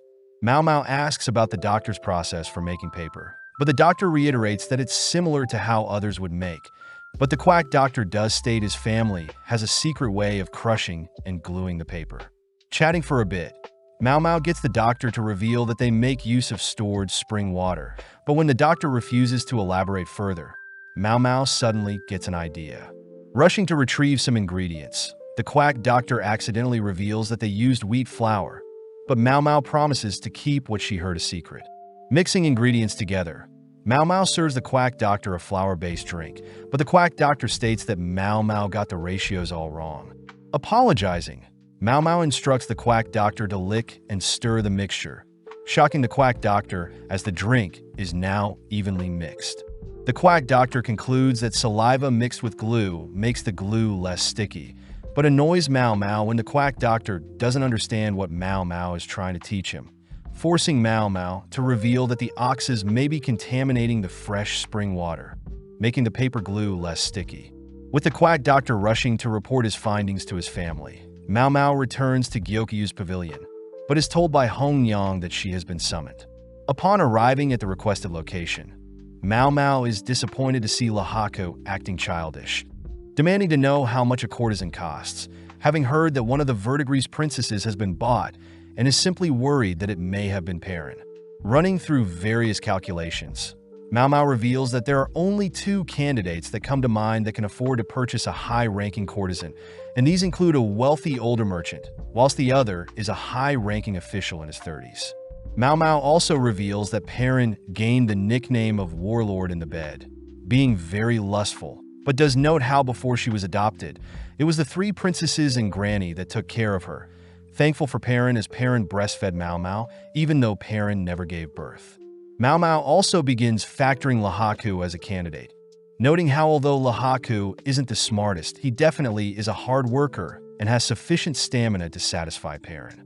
Getting straight to the point, Mao Mao asks how much Lahaku makes in a year, deducing that it's around 1,000 silver, sadly revealing that one of the three Verdigris princesses are worth a minimum 10,000 silver in cash, whereas more basic courtesans are worth 400. Completely at a loss for words, Lahaku wonders if Perrin will accept him if he manages to scrape together the amount, but seeing Lahaku so desperate, Mao Mao offers to help. With Mao Mao asking Lahaku to strip, Mao Mao begins inspecting Lahaku's muscles, impressed as Perrin does prefer a manly body. With most of Lahaku's body perfect, Mao Mao asks to inspect Lahaku's private area, but just then Jinshur enters, demanding to know what is happening. With Jinshur speaking to Mao Mao privately, Jinshur gets frightened, hearing that Mao Mao was summoned to inspect Lahaku's body, but fails to mention that she was inspecting Lahaku's body to see if he would match Perrin's taste. With Jinshur misunderstanding the situation, Jinshur asks what Mao Mao thinks about Lahaku, prompting Mao Mao to reveal that Lahaku is quite above average in terms of looks and physical features. Jinshur wonders how Mao Mao could discern so much simply looking at Lahaku's body, but Mao Mao reveals that back at the Verdigris house, the girls had to learn how to quickly discern the capabilities of clients, simply by glancing at the clients' bodies. Getting jealous, Jinshur asks if Mao Mao could inspect his body as well, but Mao Mao refuses, stating that Perrin wouldn't be interested in Jinshur's body, shocking Jinshur. Following Lahaku, Lahaku continues to train his body, sad to know that Perrin is slowly slipping out of his grasp, but is suddenly summoned. Now sitting before Jinshur, Lahaku is clearly intimidated, knowing very little about Jinshur, except that Jinshur is loved by the Emperor. Seeing Jinshur's grin, Lahaku hears Jinshur mention that he heard Lahaku plans to buy a courtesan, annoyed as Lahaku believes Jinshur is mocking him. Out of nowhere, Jinshur offers to pay Lahaku 20,000 in cash, shocking Lahaku. But Jinshur reassures Lahaku that Mao Mao believes Lahaku is a reasonable candidate for her big sister. Lahaku asks if Mao Mao is comfortable around him, but tenses up, seeing Jinshur glare at him for thinking such things. Jinshur reveals that he is very aware that Lahaku came from a good family, but failed at becoming a military officer, having made it so far with his sharp-eyed strategies. Hearing Jinshur's praise, Lahaku reveals that he was simply lucky, but Jinshur continues to beckon Lahaku to accept his offer. Seeing Jinshur's cold glare, Lahaku reasons that he doesn't need the full 20,000 in cash, thanking Jinshur for the offer, but refuses the money, declaring that Perrin is the love of his life, and he wouldn't be a man if he bought her with someone else's money. Impressed, Jinshur wishes to speak with him soon, heading off as he confirms that he was worried for nothing. Now with a goal in mind, Lahaku continues to work hard, ultimately deciding to send a letter to Perrin, only to cut to Mao Mao, who had received a letter from Perrin, stating that she will be waiting for her prince to come for her. Mao Mao reveals that Lahaku won't need the full 10,000 if Perrin likes him, but gets distracted learning that a certain person recently offered to buy several people out. Mao Mao can't help but think about that man, but just then we cut to Lakan, being called to a meeting, but he seems to be distracted by blue roses. With spring arriving, Gyokyu began to show obvious signs of pregnancy, something that Lingli began to take notice of as well.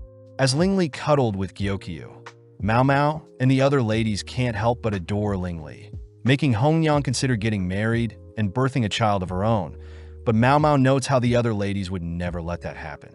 With several minutes of the girls adoring Lingli, Mao Mao thinks about how boring it was to have spent 2 months with Jinshi, but suddenly Lingli approaches Mao Mao with a piece of paper. Happy to play with her, Mao Mao begins drawing a poisonous mushroom, but gets scolded by Hong Yang, asking Mao Mao to draw Lingli some flowers instead. At the same time, we cut to Locken and Jinshi chatting, with Locken uttering that he loves the gorgeous blue roses that used to appear around the palace. Smiling back, Jinshi states that he's never heard of such a rose, but Locken reassures Jinshi that they exist, asking if Jinshi can look into them. As Jinshi agrees to search for these blue roses, Locken leaves, asking Jinshi to prepare the roses by next month's garden party. With Locken gone, Gaoshan scolds Jinshi for taking requests even though he's very busy, but Jinshi asks Gaoshan to ask around. Sadly, after visiting every florist nearby, Gaoshan reports that roses aren't in season, forcing Jinshi to turn to Mao Mao for help. Jinshi asks if Mao Mao knows anything about blue roses, shocking Mao Mao, as she remembers a time when she had sold fake blue roses for some quick cash. Mao Mao jokingly asks Jinshi if the people who saw the rose were hallucinating, but upon seeing Jinshi's serious expression, Mao Mao asks what Jinshi needs. When Jinshi asks if Mao Mao can gather some blue roses by next month's garden party, Mao Mao reminds Jinshi that roses will only start to bloom in 2 months. Knowing that it's impossible, Jinshi states that he'll turn down the person who requested the roses, but Mao Mao deduces that the man requesting the impossible is Locken. As Jinshi confirms this, Mao Mao changes her mind, stating that she'll figure something out, as she knows she can't run away from Locken forever. As Mao Mao asks Jinshi for several things, we cut to Mao Mao visiting Lihua, thanking Lihua for allowing Mao Mao to use the steam room. In exchange for access to the steam room, Mao Mao sneaks a naughty book to Lihua, only to head outside, running into Jinshi and Gaoshan who have relocated the steam room. When Jinshi asks what Mao Mao is planning, Mao Mao reveals that she plans to make the roses go mad, making use of the abundant sunlight and steam. Mao Mao hopes to simulate the correct environment to allow roses to bloom, but can't guarantee any results getting to work. As Mao Mao helps move several plants into the steam room, Mao Mao suddenly realizes her leg's wound has reopened, happy to see that Jinshi and Gaoshan have summoned Xiaolan to help out. With an energetic Xiaolan by Mao Mao's side, Mao Mao begins instructing the eunuchs to place over 100 unbloomed roses in the steam room, happy that preparations are done. That night, Mao Mao mans the steam room, being the only one who knows how to regulate the steam room's temperatures so as to not kill all the roses. On sunny days, Mao Mao takes the roses out of the room, completely exposing them to the sun and lightly feeding the plants water. Just then Gaoshan checks up on the girls, gifting them a light snack, something Xiaolan is grateful for, being able to skip work and hang out with Mao Mao. At the same time, Mao Mao and Xiaolan spot some of Lihua's ladies in waiting, spying on them, only to run away. With several days passing, Mao Mao instructs Xiaolan and the eunuchs to trim down the number of sprouts in each plant pot to allow even distribution of nutrients for the plant. Seeing as it's beginning to rain, everyone rushes the roses inside the steam room. But as night falls, Mao Mao begins to worry that the roses aren't growing fast enough, staying up all night to regulate the steam room's temperature. With the next day arriving, Xiaolan is shocked to hear Mao Mao get no sleep, offering to watch the roses as Mao Mao sleeps, but Mao Mao can't help but notice Lihua's ladies in waiting are watching them again. Mao Mao comes up with something to distract them, giving Xiaolan a manicure, something that spreads among the ladies within the rear palace, and even Lady Lihua. As Mao Mao heads back to Gyokyu's pavilion to taste for poison, Mao Mao learns that Gyokyu won't be attending the upcoming garden party, which Mao Mao knows is to give Lady Lulan a chance to shine along with hiding Gyokyu's pregnancy. Before Mao Mao leaves, the other ladies get worried, seeing Mao Mao exhausted. As Mao Mao heads to her room to sleep, she musters up the strength to continue looking after the roses. But as she approaches the steam room, Xiaolan reveals that a single bud has finally grown, relieving Mao Mao as they may make it in time for the garden festival. With the day of the garden festival finally arriving, Jinshi asks Gaoshan if there are any updates on the roses, both admitting that they aren't sure, having both been very busy. Just then Mao Mao appears, greeting Jinshi, but Jinshi can't help but notice Mao Mao's tired expression. As the garden party begins, various nobles and eunuchs watch as Lady Lulan makes her appearance, the daughter of Master Shirshou. As Lulan catches the attention of all the men, Lulan stands before the emperor, prompting her father Shirshou to ask if there is anything Lulan needs to improve on. At the same time, Jinshi appears, carrying various roses, presenting said roses to the emperor, impressing the emperor. Jinshi notes how he's receiving glares of envy, something he's very used to. But when Jinshi spots Shirshou's blank expression, he remembers that Shirshou is very cold and calculative, refusing to let his smile drop. As Jinshi leaves, he wonders what Lakan thinks of the roses, but Lakan is annoyed that Jinshi managed to pull it off. Following Mao Mao, she's seen resting on Inghua's lap, but as Jinshi arrives, Inghua leaves Mao Mao and Jinshi alone. Sitting next to each other, Mao Mao apologizes for not getting them to fully bloom, but Jinshi brushes that aside, asking Mao Mao how she changed the colors of the roses. Mao Mao reveals that the roses were originally white-colored, so all she had to do was mix various colored dyes and allow the roses to suck up the dye through some cotton wrapped around the base of the roses. Mao Mao had anticipated that some officials may quarrel about the roses, so Mao Mao had intentionally revealed the secret to the emperor prior to the garden party, something the emperor was pleased to learn. Jinshi wonders if the blue roses Lakan saw involved someone feeding blue water to the palace's roses, but Mao Mao can't confirm or deny. Changing topics, Jinshi spots Mao Mao had painted her fingers, but Mao Mao notes how she could have mixed balsam and wood sorrel to guarantee a more vibrant red color. Getting up, Mao Mao asks if Gao Shan had prepared the item she had requested, stating that she plans to catch Lakan off guard. Cutting to Lakan, we see him bored with the garden festival, revealing that he sees everyone as ghost stones, with men being black stones and women being white stones. Lakan states that by viewing his subordinates as pieces in his game and his ability to maneuver and place said subordinates that gained him such a high rank in the art of war. Glancing around, Lakan gets a headache from seeing all the ladies having red manicures, a color he knows resembles balsam, but out of nowhere, Lakan spots Mao Mao appear alongside two other men. As Mimi is seen taking care of the sick lady, we cut to Mao Mao offering to play Lakan in some games, exciting Lakan as he gets to play with his daughter.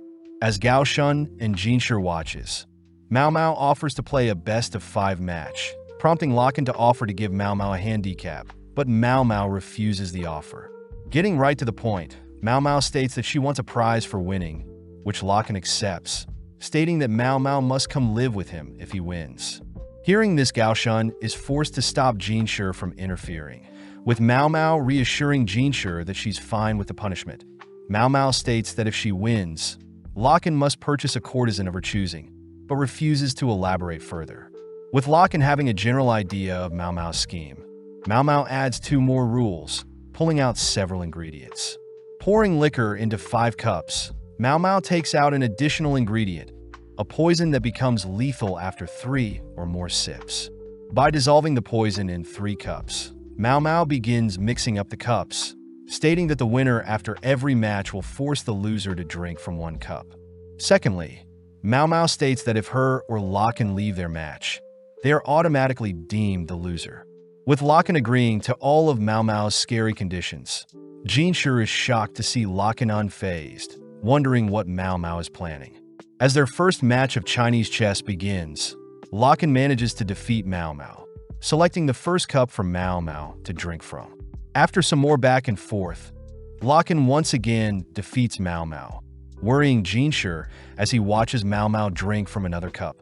With Gao Shun and Jinshi skeptical of Mao Mao's capabilities, Mao Mao makes the first move for her third game.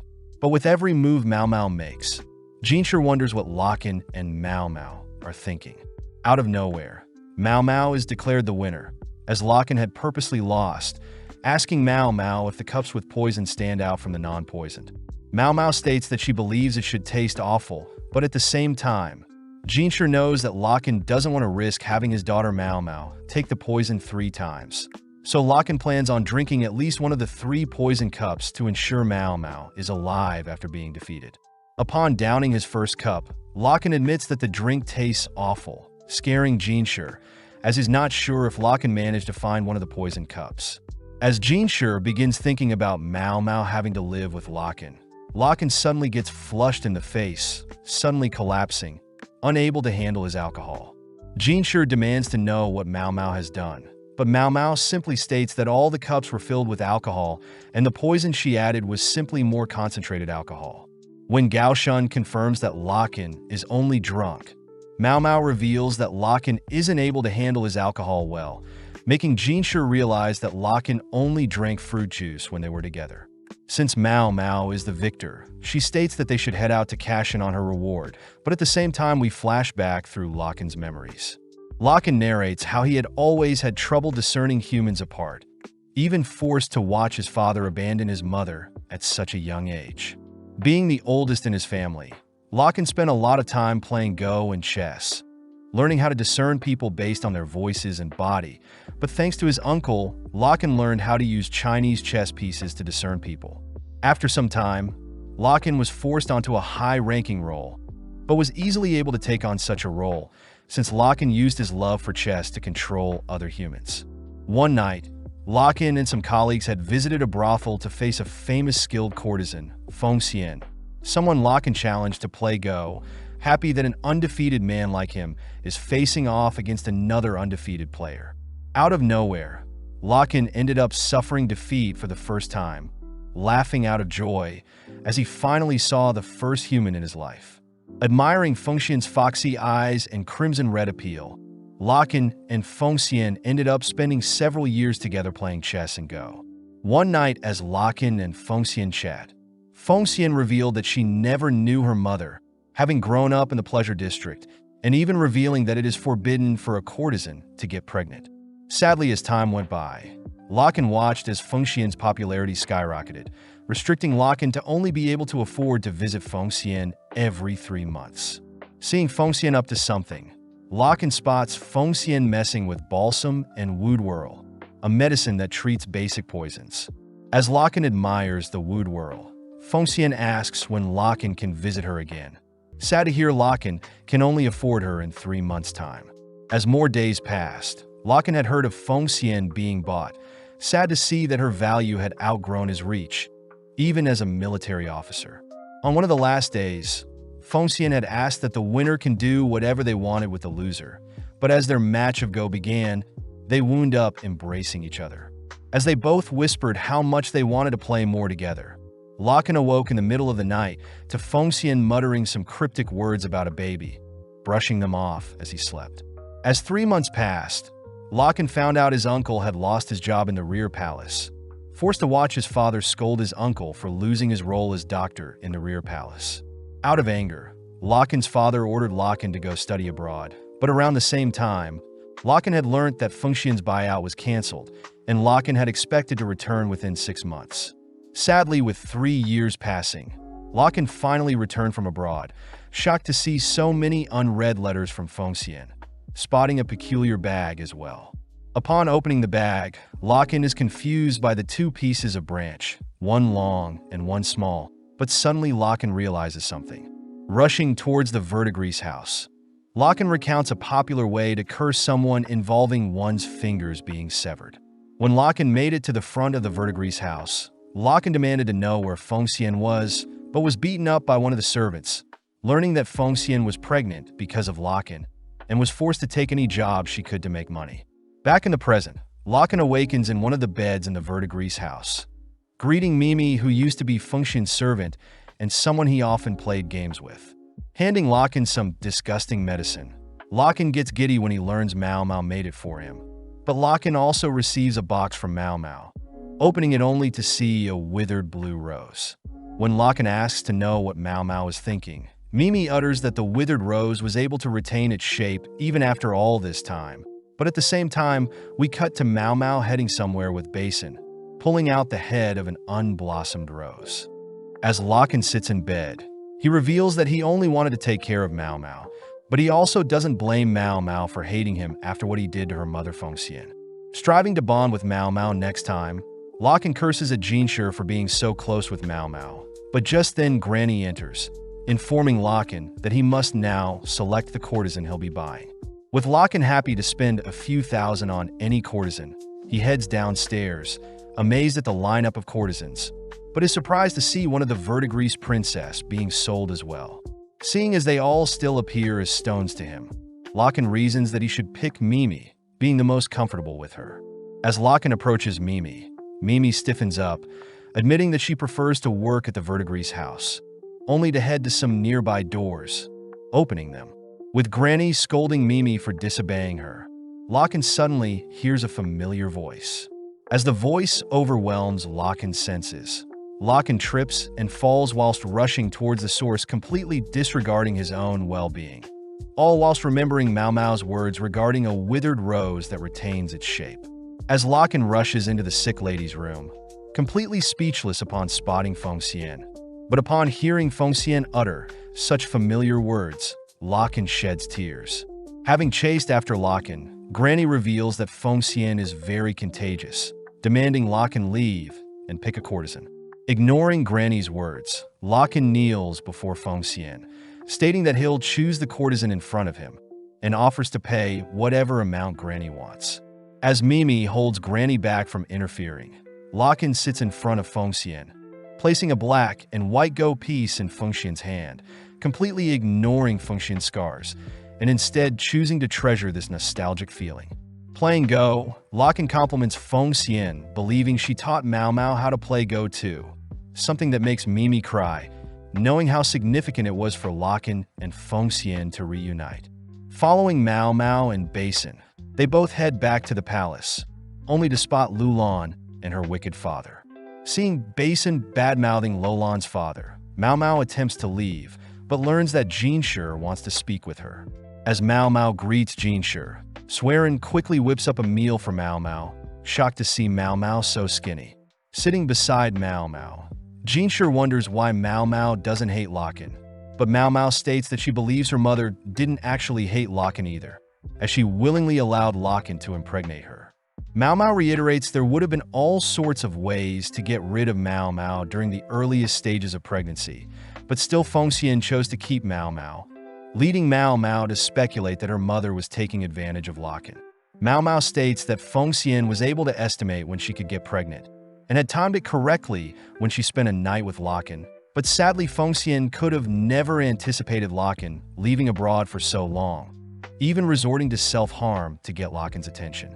Mau Mau also reveals that the reason Locken only speaks with Jinshi when Jinshi is in his office is because Locken can't recognize human faces and can only roughly match people with voices and their body.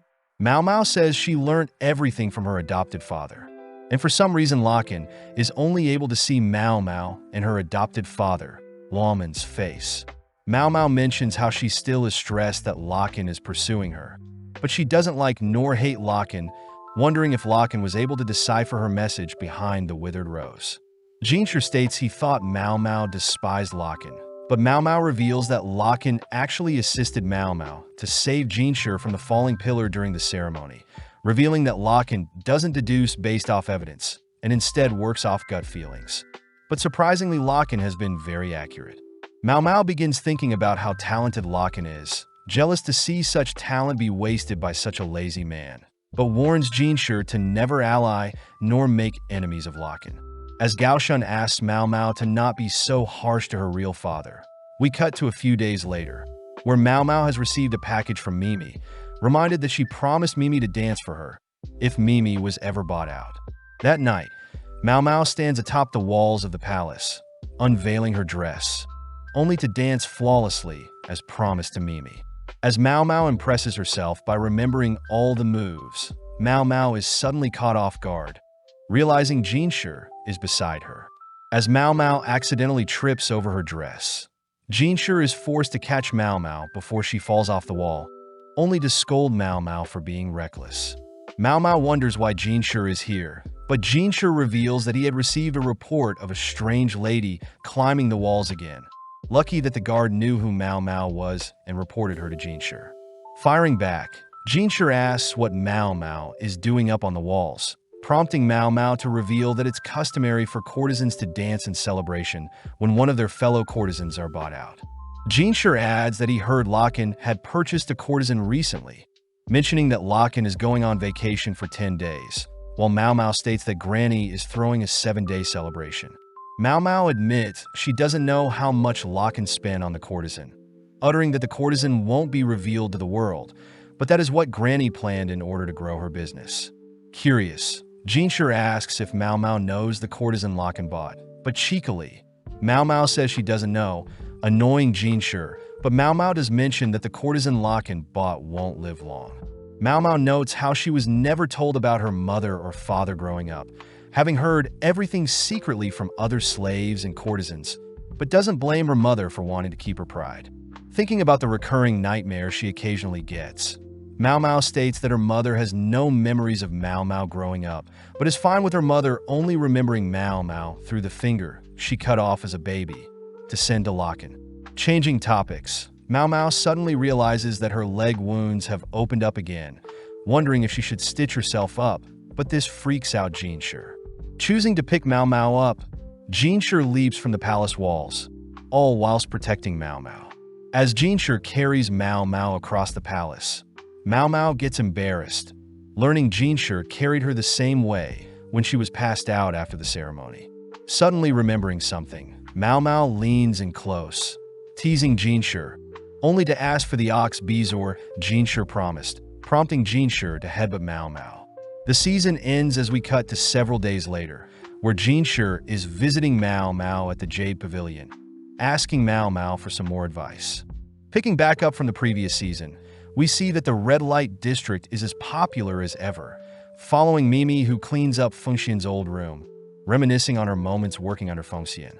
At the same time, Perrin and Joko wonder why they suddenly have a massive order, learning from Granny that Mao Mao asked them to deliver it to her, and it will be a new source of income for them. Back at the rear palace, Jinshur does his routine check-ins, first visiting Li Hua and Li Shu, only to stop by to visit Lulan.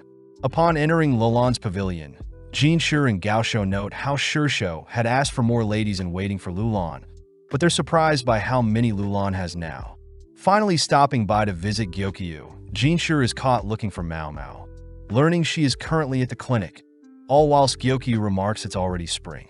Cutting to Mao Mao, we see her and the quack doctor steaming up the clinic, confusing Jinshur when he arrives as Mao Mao reveals she is creating scented oils using leftover roses, but sadly the scent could be stronger.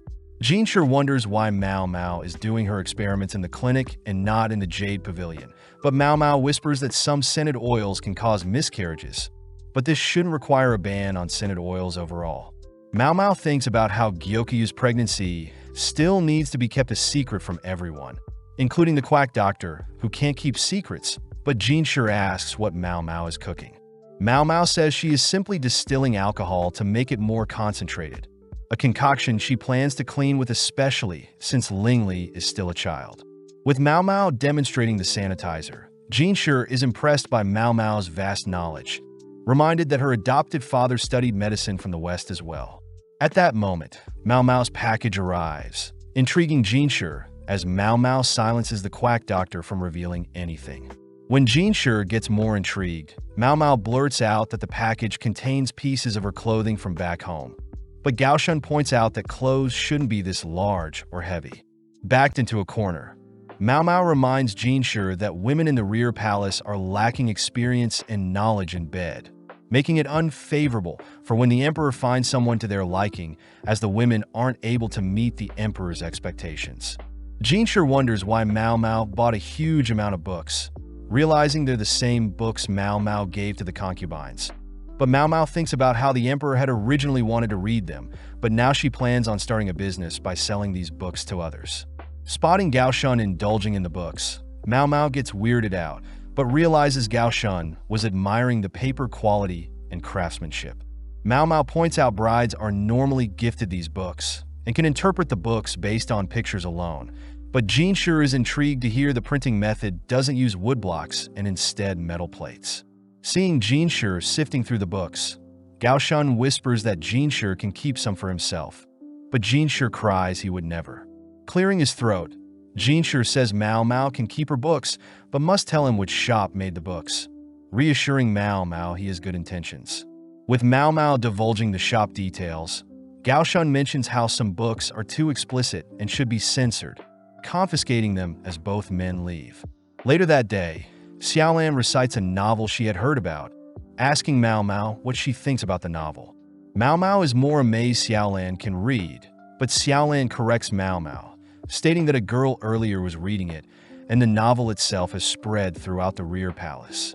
As Mao Mao heads to the Jade Pavilion, she spots the other girls indulging in a book, hearing that the emperor personally handed them out and wants all the girls to read it.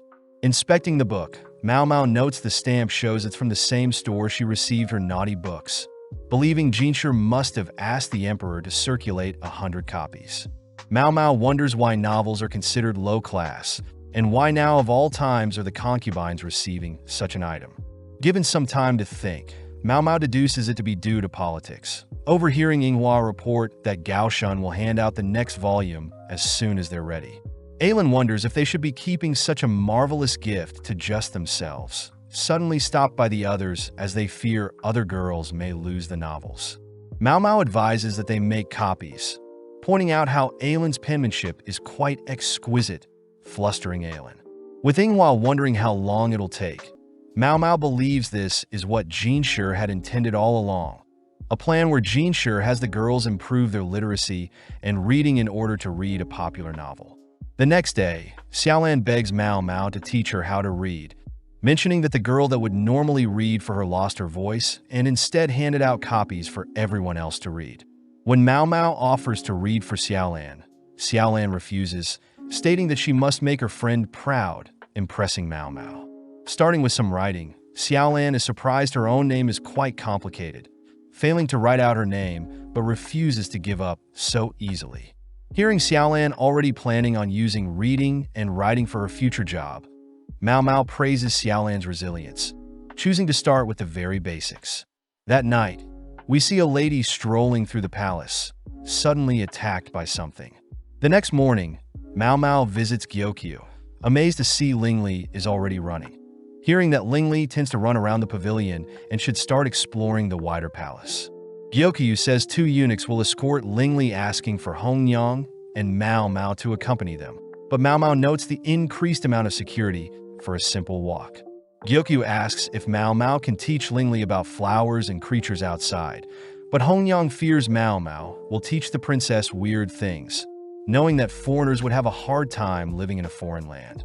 As the gang head out, Lingli draws the eyes of onlookers, both admiring and shunning the little girl, prompting Mao Mao to stop and show Lingli some primrose. Suddenly hearing something, Lingli runs off somewhere, attempting to crawl into a small alleyway, but is stopped by Hongyang.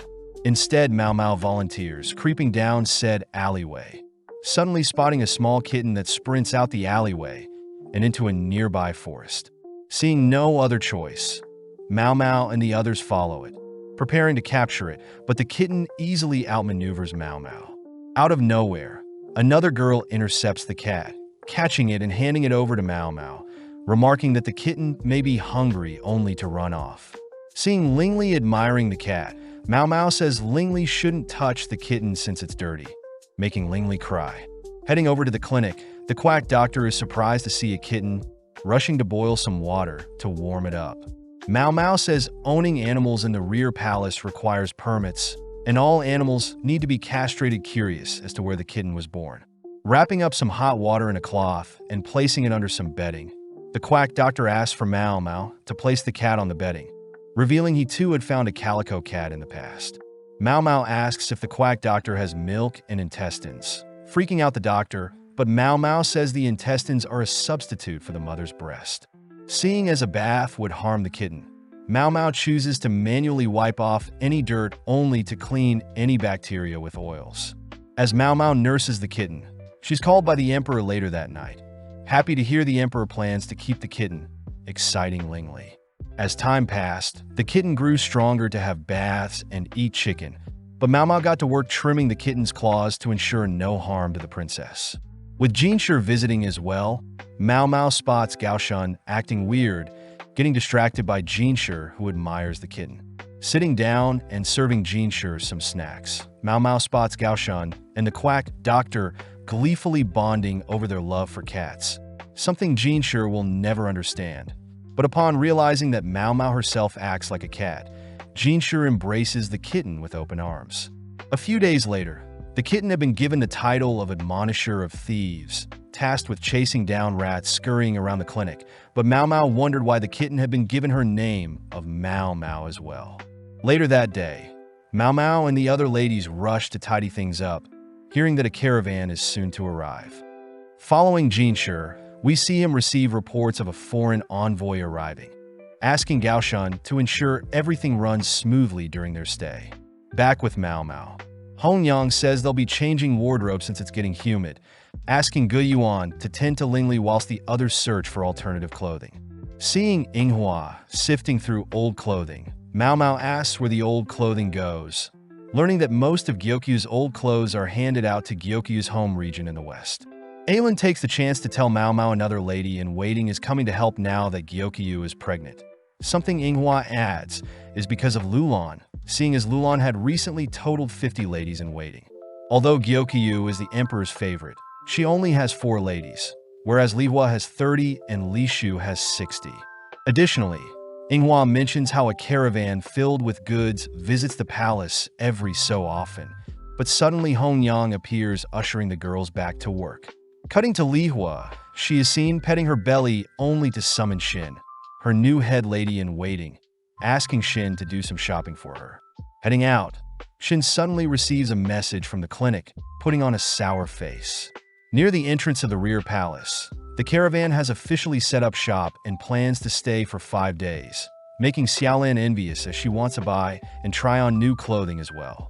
Mao Mao notes how strangely peaceful the rear palace is even though there are no stores or doctors except the quack doctor, wondering what a disease outbreak would cause. Mao Mao thinks about the amazing underground waterway that carries waste into the Great River, coupled with the water technology from the west, making most diseases would fail to be contracted. Suddenly hearing Xiaolan mention how she might be free on her last day, Mao Mao says she is glad she has Xiaolan as a friend. That evening, Gyokyu's ladies help display the items Gyokyu bought, worrying Gyokyu as she fears she bought too much, but Mao Mao knows the other ladies definitely didn't hold back either. Seeing as there will be another day of shopping tomorrow, Mao Mao helps clean up the dresses, suddenly spotting something. Seeing all the dresses with belts tied around the chest, Mao Mao states Gyokyu's pregnancy shouldn't be known to the outside, as normal dresses have belts around the waist, and only when pregnant will dresses with belts around the chest be needed. Suppressing her suspicions, Mao Mao hints at Hongyang and Gyokyu to buy more varied dresses to conceal Gyokyu's pregnancy. Before the stores closed on the last day, Mao Mao and Xiaolan explore what is left, exciting Xiaolan as she admires a small drinking cup, prompting Mao Mao to give Xiaolan some hair ties. Graciously hugging Mao Mao, Mao Mao notes Xiaolan could pass off as her little sister, both continuing to explore the stores as Mao Mao is dead set on getting discounts. After several purchases, Mao Mao sets her sights on some jasmine tea, running into the girl from earlier who intends to buy the tea as well. With Xiaolan calling out to Shui, Mao Mao deduces that Shui must be a court lady using the same laundry area. As the three head back to the clinic, the quack doctor is surprised Mao Mao has friends, but the girls are more excited seeing the kitten alive and well. Making jasmine tea with the bud, Mao Mao mentions how it's a special day, watching as Xiaolan indulges in some mooncakes. As the quack doctor mentions how a special envoy from a foreign land is arriving soon, Shui utters that she smells something weird towards the north of the palace, making the others wonder if the waterway got clogged. Xiaolan wonders if Shui works near the north often, but Shui reveals that she often visits the north side to sketch bugs, remarking insects and their eggs can be used for medicine and aphrodisiacs. Since the south is well kept, only the north contains intriguing bugs, exciting Mao Mao as they both grow close due to their strange addiction. That night, a mysterious figure heads to unveil several bottles, cutting to a few days later where the caravan has left. Since then, scented oils became popular in the rear palace, disgusting Mao Mao as intertwined scents are unbearable. But suddenly a dress is accidentally dropped onto Mao Mao. Upon smelling a rose-scented smell, Mao Mao regrets not selling her own rose-scented oils, but suddenly uncovers something. Sniffing other dirty dresses, Mao Mao rushes to the Crystal Pavilion, sniffing Lihua's lady's scents, only to run into Shin. Having received a complaint, Jinshi warns Mao Mao to not go overboard, but Mao Mao promises to get consent next time. Changing topics, Mao Mao has Jinshi read out the list of scents she smelt on the court ladies, stating that scents can have harmful effects on pregnant women. Additionally, Mao Mao unveils the spices and herbs sold at the festival, stating that they all increase the possibility of a miscarriage. Mao Mao asks if Jinshi can ask which merchants sold such harmful goods, but Jinshi says it'll be hard tracking down the source, prompting Mao Mao to state that this incident is very similar to the toxic white powder craze. Jinshi is surprised someone would try to bring poison into the palace, but Mao Mao says all the items can be consumed in moderation without issues, but asks Jinshi to warn the other concubines just in case. With Jinshi sending Gaoshan off, Gyokyu also has her ladies check their scented oils along with items they purchased, all whilst Mao Mao wonders who the mastermind behind Suirai's disappearance and Jinshi's attempted assassination could be. Heading back to the kitchen, Mao Mao fears she must be blowing everything out of proportion, noting how everything that caught her attention was coincidental. As Mao Mao indulges in some more jasmine tea, Jinshi visits, asking Mao Mao why she is drinking tea that could be poisoned, but Mao Mao reminds Jinshi that all poison can be medicine in small amounts. As Jinshi sits down, she learns Gaoshan is off delivering messages, prompting Mao Mao to prepare some tea for Jinshi. Hearing Jinshi curious as to what jasmine tea could do, Mao Mao utters that the tea can help calm someone and improve their sleep, but can harm pregnant ladies, but overall is more beneficial than harmful. Seeing Mao Mao serve him a different drink, Jinshi slurps up Mao Mao's cup of tea, heading outside only to discover that concubine Jin of middle rank had passed away due to poison. The next day, Jinshi and Gaoshan decide to head to the Jade Pavilion, all whilst Gyokyu is notified of concubine Jin's passing due to poisoning. Gyokyu mentions how she heard Jin was sick for a year prior, greeting Jinshi only to cut to Mao Mao, who is proud seeing Xiaolan practicing her writing. Later that day, Mao Mao learns of a court lady by the name of Tao going missing. Sad to hear she was scheduled to be married, having been given a hairpin by a high-ranking bureaucrat at a garden party, but was heard the matron didn't want her to leave. With the quack doctor reminding Mao Mao that such incidents are quite normal in the rear palace, Mao Mao heads out only to spot Jinshi and Gyokyu having some tea. Mao Mao praises Gyokyu for hiding her pregnancy so well, suddenly called over by Gyokyu, who asks Mao Mao to assist Jinshi out, leaving them with Jinshi as Lingli can be heard crying. Now alone, Jinshi asks what Mao Mao thinks about the books being spread by the emperor, something Mao Mao thinks highly of as the novels are encouraging the girls to read and write, prompting Jinshi to unveil the next step in his grand scheme. Jinshi shows off some blueprints of a penmanship school, a school for servant girls, and an idea Mao Mao fully supports, but this shocks Jinshi and Gaoshan. Mao Mao gets weirded out realizing Jinshi wanted Mao Mao to glare at him, but tells Jinshi the penmanship school will not only help the slave girls, but also help other high-ranking girls find jobs. Mao Mao does wonder why the southern courtyard is so close to the main gate, advising Jinshi to move the courtyard elsewhere, as lots of prideful concubines gather near the location and wouldn't be too pleased seeing servants begin to be educated. Mao Mao mentions how moving the courtyard north and renovating some rundown buildings would be more suitable, asking Jinshi to call the school service vocational training to attract those seeking a job, and that snacks should be occasionally rewarded to lure girls back for more. Mao Mao notes how Jinshi hasn't even thought about his plan all the way, happy to hear he is seeking her personally for advice, but Jinshi also takes the chance to ask Mao Mao about her mushroom expertise. Mao Mao reiterates that she makes food and medicine with mushrooms, hearing that court ladies frequently get food poisoning when they hunt for mushrooms they aren't too sure about. Jinshi points out how he knows Mao Mao secretly digs up and devours matsutake mushrooms herself, something Mao Mao can't refute. Jinshi asks Mao Mao to solely focus on removing and noting down the poison mushrooms she uncovers, having Mao Mao sit out on all her duties except tasting to ensure things run smoothly. But Mao Mao wonders why he hasn't told Gyokyu any of this. Immediately getting to work, Mao Mao recognizes the locations the court ladies frequent and the entirety of the south side to be already been surveyed, choosing to head north, only for Mao Mao to begin uncovering various mushrooms. Suddenly smelling something tingling her nose, Mao Mao remembers what Shui said about the leaking sewage, wondering if the leak is causing the various mushrooms to suddenly grow. After a long days of scavenging, Inghua asks what Mao Mao has been up to, prompting Mao Mao to mention how she's gathered a bucket load of interesting mushrooms. Rushing to get changed, Mao Mao greets Gyokyu, spotting Gyokyu and Hongyang tying black strings around their wrist, only to be instructed to follow Hongyang after dinner. Heading out, Mao Mao learns that Jin, the upper-middle rank concubine and daughter of a high-ranking noble, had passed, having been sick for the past year and was only seen in her room.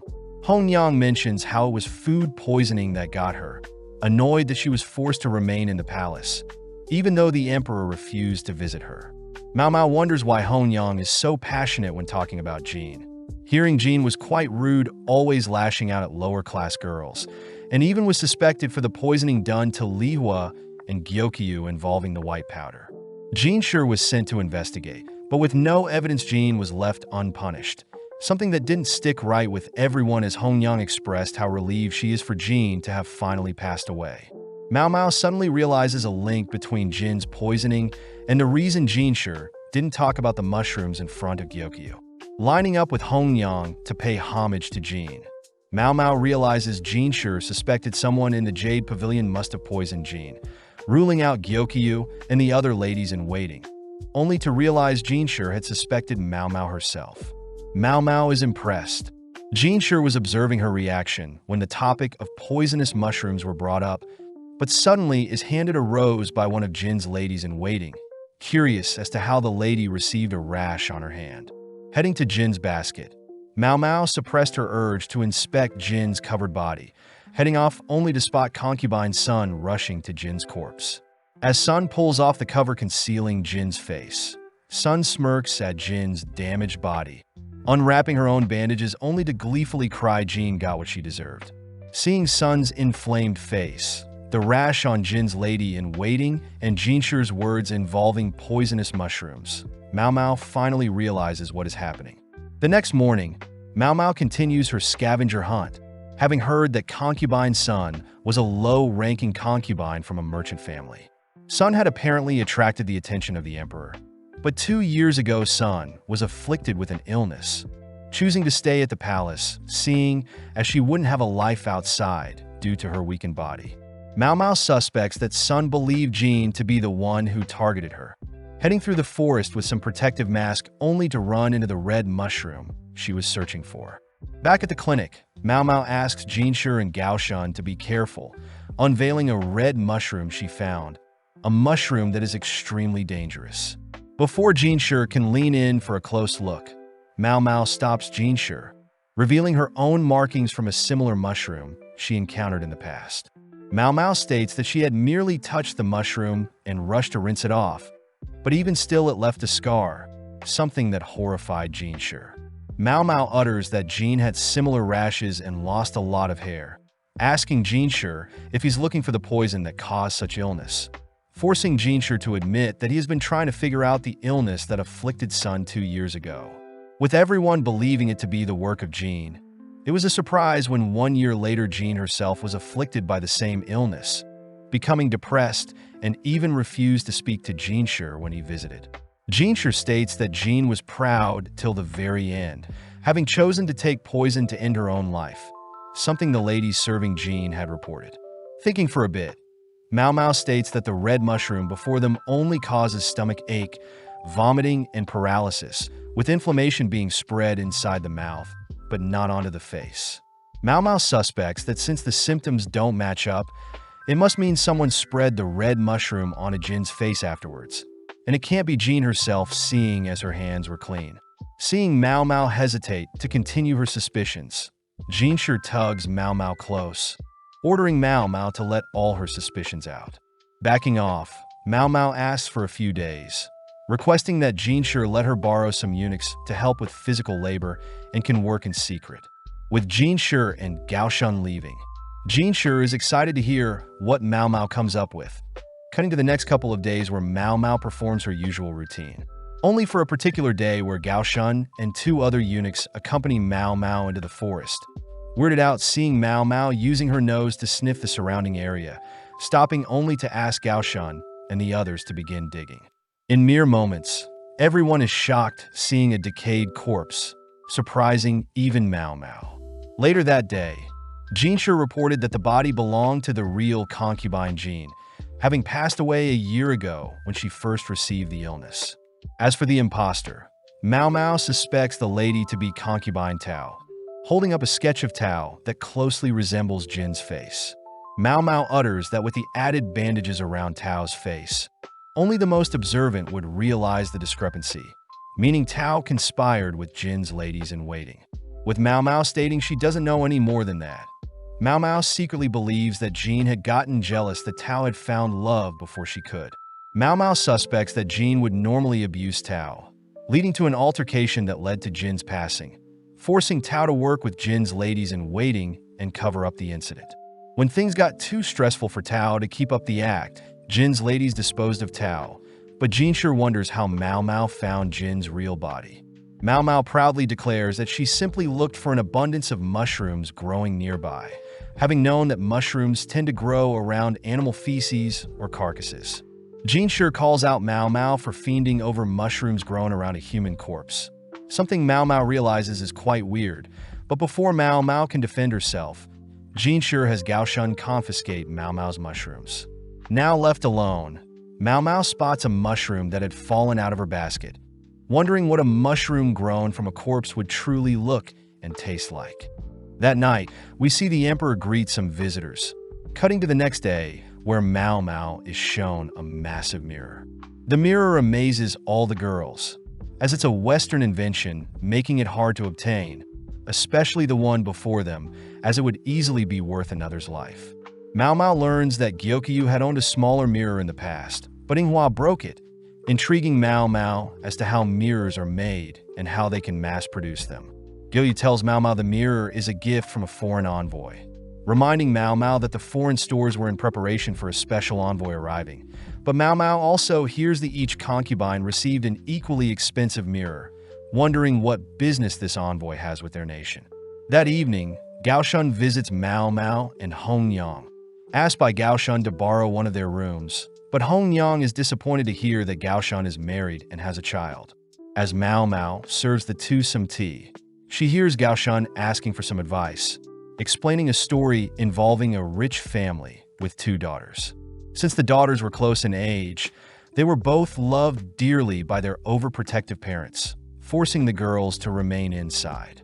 When a lady-in-waiting was assigned to the girls, the lady would occasionally sneak them out, but when the father found out, he locked the girls inside permanently, stationing men to guard and watch over them. Although the girls grew up introverts and spent their youths embroidering, the father soon discovered his younger daughter was pregnant with the child of a wizard, a story that confuses Mao Mao, as she simply believes the lady had continued to sneak the girls out.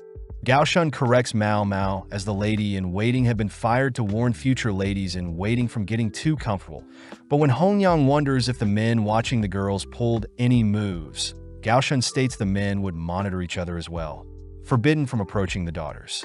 Unfortunately, Mao Mao doesn't know what to make of Gao Shun's story, stating that she knows that people can trick themselves into thinking they're pregnant, having once seen a young courtesan claim she was pregnant with the man she loved. The courtesan had reported skipping her periods and her skin began to grow tender, but this was all in her head, making Mao Mao ask Gao Shun if he's sure the younger daughter was pregnant.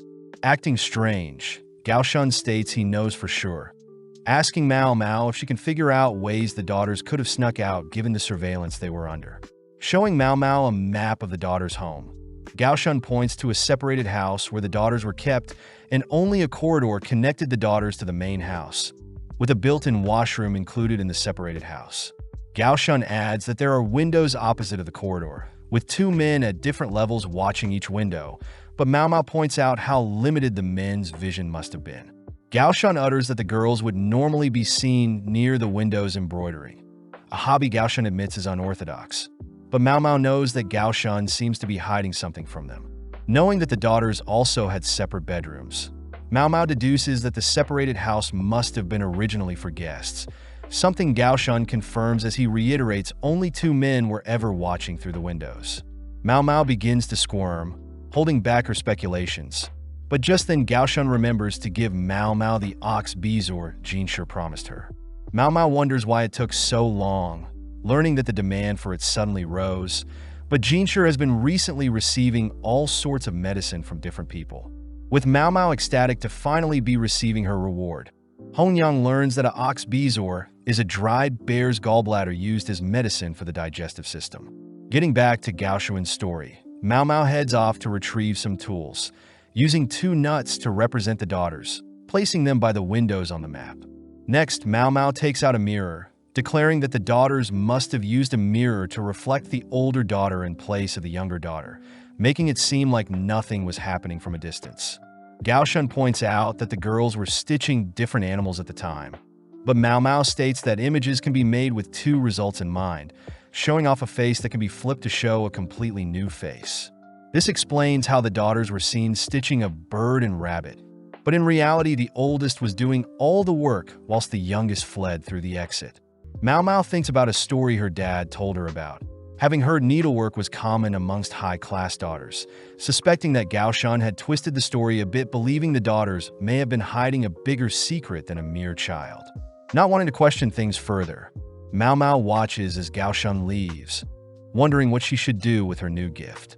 That evening, Jinshi is seen stressed, having received another mystery regarding a beauty that sheds pearls as tears from a high-ranking official.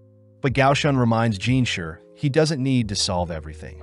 With Jinshi wondering what the envoy is scheming with the mirrors, we see Jinshi visiting Gyokyu, only to ask Mao Mao about the mysterious beauty shedding tears. Mao Mao is completely confused by Jinshi's cryptic question, learning that a beautiful lady given the name Moon Fairy was capable of creating pearls with her tears, having once been a courtesan from the Pleasure District. Seeing as Mao Mao still doesn't recognize her, Jinshi reveals that this mystery is a request from the special envoy that has arrived from the West. Apparently, the envoy had heard of the Moon Fairy from their grandfather when they were younger and now wants Jinshi to seek out the fairy. But Mao Mao points out this story must have existed for many years now. Jinshi states he would like to do the best he can, seeing as the request is from a diplomatic partner. But as Mao Mao thinks back of possible candidates that fit the Moon Fairy description, she realizes that only one fits the criteria. Surprisingly, Mao Mao utters that Jinshi had already met the candidate, revealing it to be the granny of the Verdigris house. Mao Mao says she can convince the granny to visit if he pays, but wonders why Jinshi doesn't just lie about the fairy he finds. But Jinshi reveals he already tried to present other beautiful ladies, but the envoys refuse to accept them as worthy of being a moon fairy. Hearing that the envoys are females, Mao Mao fears what they may do to Jinshi if he were to ever seduce them, instead asking how important these envoys are. Jinshi says the envoys control all western and northern trading points, making Mao Mao curious as to how gorgeous Granny was to have captivated the eyes of Westerners who are already conventionally good-looking. Seeing Jinshi distraught, Mao Mao gets to work inviting Granny to the palace, sitting down with her only to ask Granny if she welcomed an envoy 50 years ago. Granny confirms she did, remembering that the city was originally an ancient ruin that accepted tourists, but seeing as there was no grand palace at the time, a ceremonial site near a pond and orchards was used to welcome guests. Mao Mao recognizes the description as a ruined orchid on the north side of the rear palace.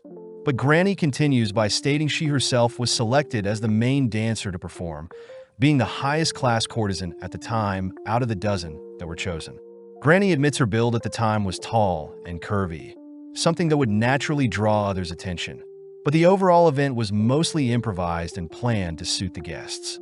Granny says that bugs needed to be removed from the nearby orchids, and before the event her dress was sabotaged, but like the pros she was, Granny still outshined all expectations, smacking Mao Mao when she seemed bored.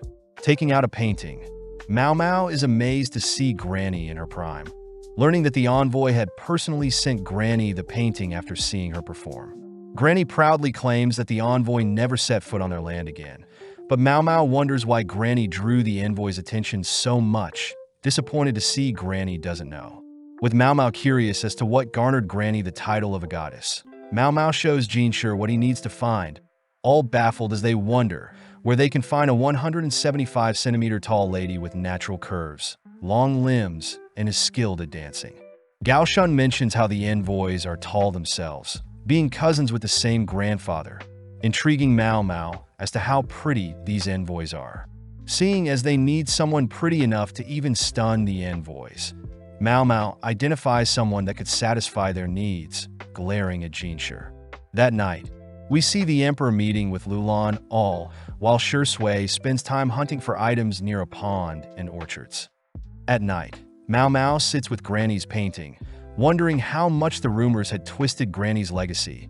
But heading out the next day, Mao Mao heads towards the north orchards and the rear palace, spotting a shrine-like building and a pond as well. Noting how the location used to belong to a different ethnic group, but out of nowhere a pair of hands covers Mao Mao's eyes. Recognizing the voice to be Shi Sui's, Mao Mao asks why Shi Sui's here, handed a leaf sandwiching a cute caterpillar.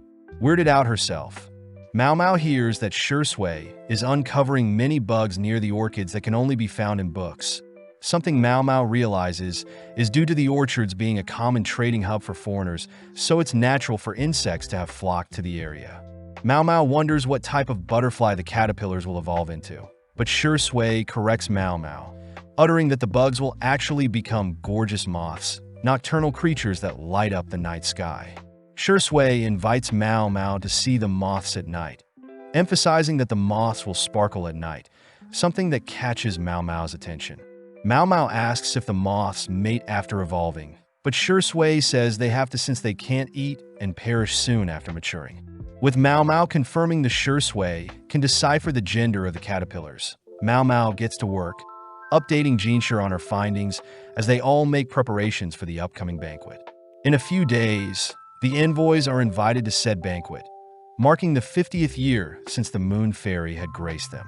As men and high-ranking concubines are invited to view the show from their carriages, Mao Mao spies on the blue-eyed ladies, admitting that their beauty truly is unorthodox. Seeing as the two ladies are also showing their full faces, Mao Mao sees they're quite bold, with Eileen acting timid and quiet whilst Isla seems more confident. As the music and performance begin, Mao Mao sees the ladies are not impressed whatsoever, wondering if the girls are twins, having only heard they were cousins that shared the same grandfather. At that moment, Isla exits her carriage, bowing before the Emperor only to ask to be closer with the Emperor.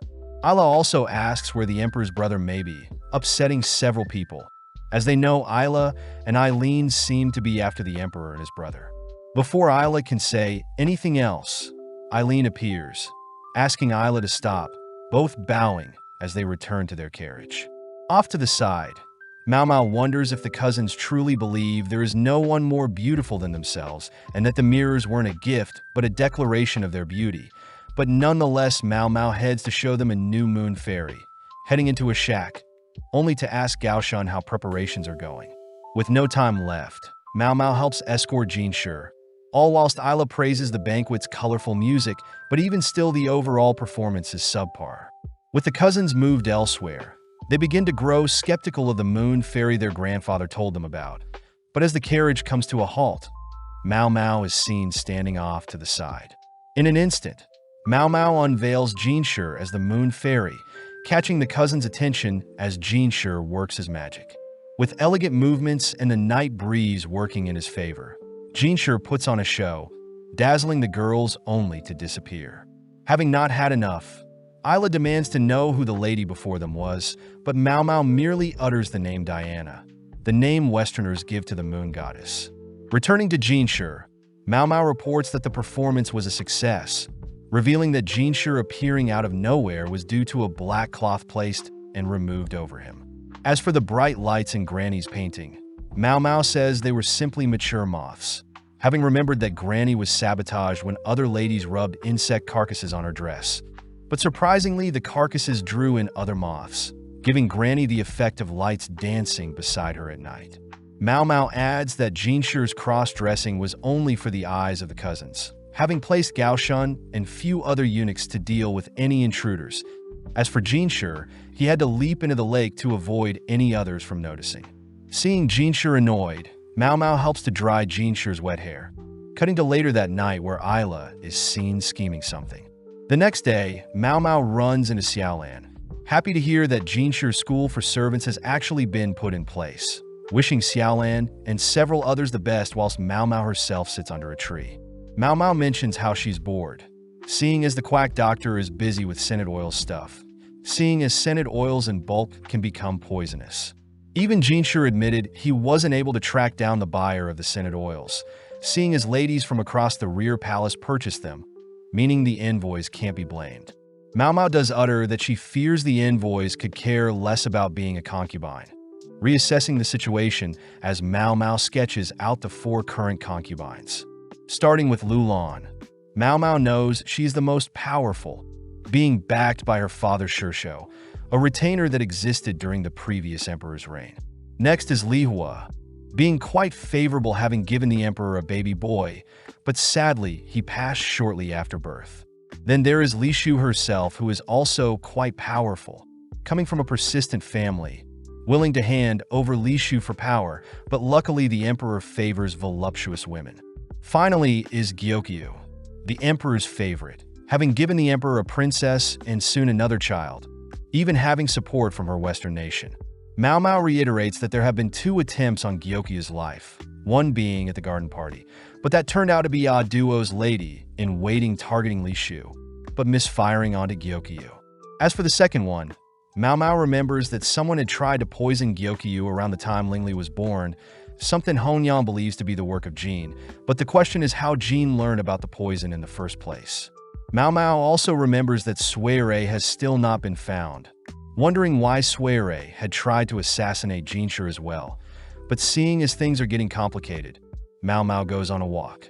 Running into the ladies from the Crystal Pavilion, 3 of the ladies immediately avoid Mao Mao, leaving Xin, who takes her time passing Mao Mao, but Mao Mao realizes that she doesn't smell any scented oils on her, unlike the other ladies in waiting. That evening, Mao Mao learns that Ailin has a fever, offering to give her some medicine whilst Inghua suggests Mao Mao take her to the clinic. Following Ailin, Mao Mao is amazed to discover a new section in the north side of the rear palace, a location Ailin says is near a wash house for dirty clothes. Speaking to Xinlu, an older-looking court lady, Xinlu reassures Ailin that her fever will subside over the next few days, offering Ailin a place to stay as to not infect anyone else. Mao Mao is impressed by Xinlu's efficiency, even amazed that they're heading through a location that has been sanitized with alcohol and nicely ventilated. With Ailin assigned a room for the night, Mao Mao is asked to leave, rushing back home only to notice an abundance of older court ladies. Mao Mao deduces that once a lady has reached a certain age, they're removed from the rear palace, but they also get offered to work behind the scenes, explaining the abundance of older ladies.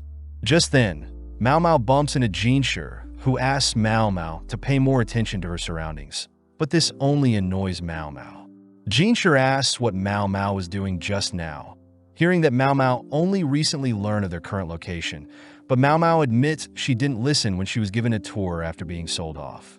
Seeing Jinshi saddened, Mao Mao asks why the clinic can't be the official medical office, but Gaoshun states that only men can be doctors as anyone can treat small wounds, but only doctors can make medicine and treat major injuries. Mao Mao realizes why she didn't smell any medicine in the clinic, wondering why she is allowed to make medicine, only to hear that Jinshi is making a special exception for Mao Mao.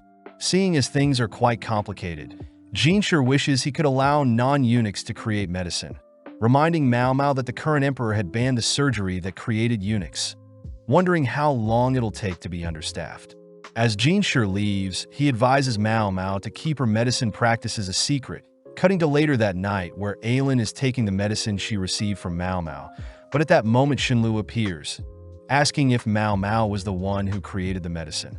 The next day, Gyokyu tells Mao Mao that court lady Xinlu would like to speak with Mao Mao, something Ailin apologizes for as Xinlu found out Mao Mao had given her some medicine.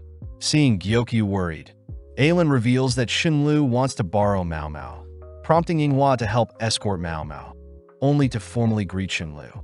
Seeing Xinlu's green-tinted eyes, Mao Mao wonders if Xinlu is foreign, admiring how intimidating Xinlu appears at the moment. Shenlu apologizes for shooing Mao Mao away yesterday, having only learned recently that Mao Mao serves the precious consort Gyokyu. But seeing as this is the perfect time, Shenlu asks if Mao Mao can make medicine for one of Lady Lihua's servants. Immediately, Yinghua reminds Shenlu that Mao Mao's medical practices are to be kept a secret, but Mao Mao calms Yinghua down, asking Shenlu to further elaborate. Shenlu reveals that she came to know a servant girl, Susu, that would frequently use the laundry area. But around the time the caravan arrived, Susu began to grow ill. Soon after, Susu went missing, but Mao Mao speculates Susu simply uses another laundry area. Hearing that it's been half a month and Susu has yet to receive any medicine for her coughs, Mao Mao knows that a servant must receive permission from the head lady in waiting before receiving medicine. Feeling bad for the girl as she leaves for now, Mao Mao fears that an uncontrolled cough could be contagious, but Yinghua advises Mao Mao to get the proper permissions first before believing everything Shenlu is saying. Seeing as she'll need to speak with Jinshi, Mao Mao suddenly leaps into some nearby grass, retrieving the tail of a lizard, but this scares Yinghua to death. That night, we see Susu coughing uncontrollably, even spewing out some blood. The next day, Shin is seen towering over the servant girls, only to spot a servant, Yu, running off with some resources. Shin orders Yu to not intrude on their little secret, forcing Yu to apologize only to hear that a doctor is visiting them. With the quack doctor and Mao Mao appearing, the quack doctor asks to see Lihua, handing over a letter from Jinshi that convinces Shin to let them in. As Shin escorts the two, she states that all who work in the Crystal Pavilion are nobles, suddenly remembering back to a time when herself and Lihua were told to earn the love of the emperor no matter what. Passing through the building, Mao Mao suddenly hears a cough, learning that the Crystal Pavilion has a storage shed for gardening equipment, but there hasn't been any gardening done recently. When the quack doctor asks why there are newly placed bushes near the storage shed, Mao Mao suddenly points out Shin's use of perfume, scaring Shin as she recognizes Mao Mao as the girl from earlier. As the quack doctor rushes towards the shed, Mao Mao holds Shin back from interfering, allowing the quack doctor to open the shack, suddenly crying for Mao Mao to come have a look. Upon seeing Susu malnourished and on the brink of death, Mao Mao orders for some boiling water, all while Shin enters the shed as well. Whilst Mao Mao feeds Susu some medicine, she demands to know why Shin is treating Susu like this. But Shin boldly states that she was simply isolating the sick girl to not spread her illness. Mao Mao reveals that the blood stains imply Susu is on the brink of death, pointing out that in the past Shin had burned incense to cover up Lihua's sickness, but today Shin seems to be using the sickness to cover up some incense. Inspecting the storage room, Mao Mao is disappointed to see so many scented oils, even after they've been banned. Stealing her resolve, Mao Mao turns to Shin, demanding to know why Shin is trying to make an abortion drug. Washing away her makeup, Mao Mao is escorted into a room with Shin, Lihua, Jinshi, and Gaoshan, all confronting Shin for hiding away banned goods. Seeing as Shin is refusing to answer, Mao Mao utters that Shin is actually Lihua's cousin, both sharing amazing features. Speaking up, Jinshi asks what Shin was doing with the banned goods, but Shin simply utters she was quarantining a sick girl in the storage shed and that she had no idea the banned goods were in there as well. Mao Mao is disgusted knowing that the servant girl had been used to conceal the banned goods, but Shin continues by adding that it was inappropriate for Mao Mao to enter their shack without permission, plus multiple people have access to the shed, not only herself. Jinshi asks what would happen if they questioned the servant girl, but Shin states they can't trust the girl since she has a fever, something that makes Mao Mao speak up as she mentions how Shin knew the servant had a fever.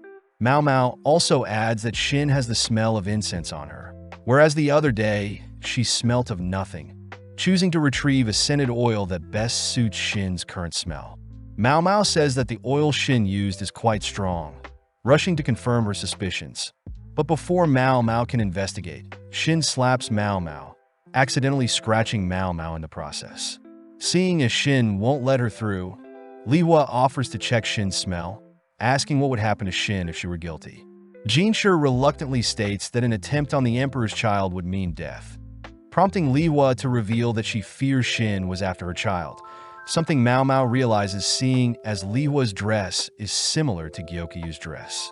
Mao Mao utters that Li Hua had purposely been surrounded by incompetent women, but it seems that Shin was the one who gathered the incompetent ladies. Li Hua states that she knows Shin never considered Li Hua to be worthy of being the emperor's concubine, uttering that it was a last-minute decision between the two of them. But seeing Li Hua looking down on her, Shin loses it. Shin cries that it wasn't fair Li Hua was selected over her, even though Shin excelled in so many more things than Li Hua, both given the names pear and apricot for Li Hua and Shin. Mao Mao knows that even the brightest of people will succumb to their emotions, something both Shin and Li Hua have experienced. Shin yells that Li Hua was made the emperor's concubine simply because she was the daughter of the head family, whereas herself she worked her entire life to surpass Li Hua to no avail.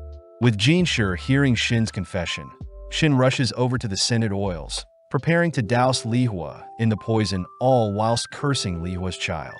Luckily, Gaoshan intervenes, restraining Shin only for Mao Mao to lean in close, stating that she knows Shin values the title Empress, compared to Li Hua, who truly loves the Emperor.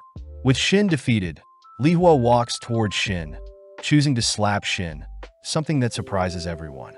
Li Hua apologizes, seeing as she was infuriated, but when Jinshi asks Li Hua what she's doing, Li Hua prepares to discipline Shin further. As Jinshi rushes to stop Li Hua, Mao Mao giggles seeing how much Li Hua has grown. Hearing that Li Hua wants Shin banned from the rear palace, an elegant punishment for the prideful Shin, even better than death. That evening, Jinshi hands Mao Mao a cloth to wipe off the blood from her scratch, only to ask how Mao Mao knew Susu was in the shed. Mao Mao admits she wasn't 100% sure, hence she went in with a disguise, but when she saw the white bushes planted near the shed, she knew the servant's location. Apparently, the white flower was meant to be red, having been abruptly plucked up and moved to help give off a positive feng shui. Ironically, the seeds in the white bush can be used for an abortion, making Jinshi ask if there may be someone spreading methods to ensure an abortion, but Mao Mao admits she is still unsure who the culprits may be. As Jinshi leaves, Mao Mao spots you holding some flowers, asking how Susu is doing, relieved to hear that Susu is getting the proper treatment she needs. That night, the emperor is seen visiting Li Hua, having heard that Mao Mao once again saved Li Hua, staring off into his glass of wine as he thinks of something. Flashing back, we see a younger Jinshi playing with a ball, only to be greeted by an older man who reaches out to Jinshi, but Jinshi's mother appears, stopping the man from touching Jinshi. When an older lady appears, Jinshi and his mother immediately bow, but Jinshi wonders why his mother is glaring at the others, all watching as the older lady has several eunuchs drag the man away. But as the man leaves, he drops a strange object. Before Jinshi can remember what happened, he suddenly awakens, choosing to squeeze in some nightly training to relax his mind. Jinshi reveals that the older man in his dream was his father and the older lady was his grandmother, combined with the fact that the current emperor is his brother. Something Jinshi wonders if Mao Mao has figured out, but having trained all morning, Jinshi heads back to bed. Later that day, Jinshi goes on his usual stroll, spotting Mao Mao peeping in on the other slave girl's history lesson, all learning about how their land was formed when a distant noble woman got pregnant and gave birth to the first emperor Li. Scholars assert that the woman who gave birth to the first emperor was known as a Mother Royal, a sorcerer that could see in the dark, but out of nowhere, Jinshi flirtatiously asks what Mao Mao is doing. Annoyed, Mao Mao reminds Jinshi that the girls will get distracted if they knew he was here, but Mao Mao hears that the number of students is around 20, lower than expected. Mao Mao thinks about how things are going as expected, impressed that Xiaolan is already able to read simple stories. But as Jinshi and Gaoshan depart, Mao Mao chooses to remain behind a little longer. Having been waiting for Xiaolan, Xiaolan utters that she needs to ask questions to the teacher, dragging Mao Mao along as she reveals their male teacher lives next door to their class. Passing by an old shrine, Mao Mao greets Xiaolan's teacher, but as she sits and waits for Xiaolan, she notices the shrine opposite of her has an abundance of pillars. Strange as this would mean, it has many rooms stacked next to each other. Seeing Mao Mao curious, the teacher mentions how the shrine was originally built for the Mother Royal, and it's said that only those who can pass through the shrine can become the emperor, something so monumental that the capital city was ultimately moved to their area due to the shrine.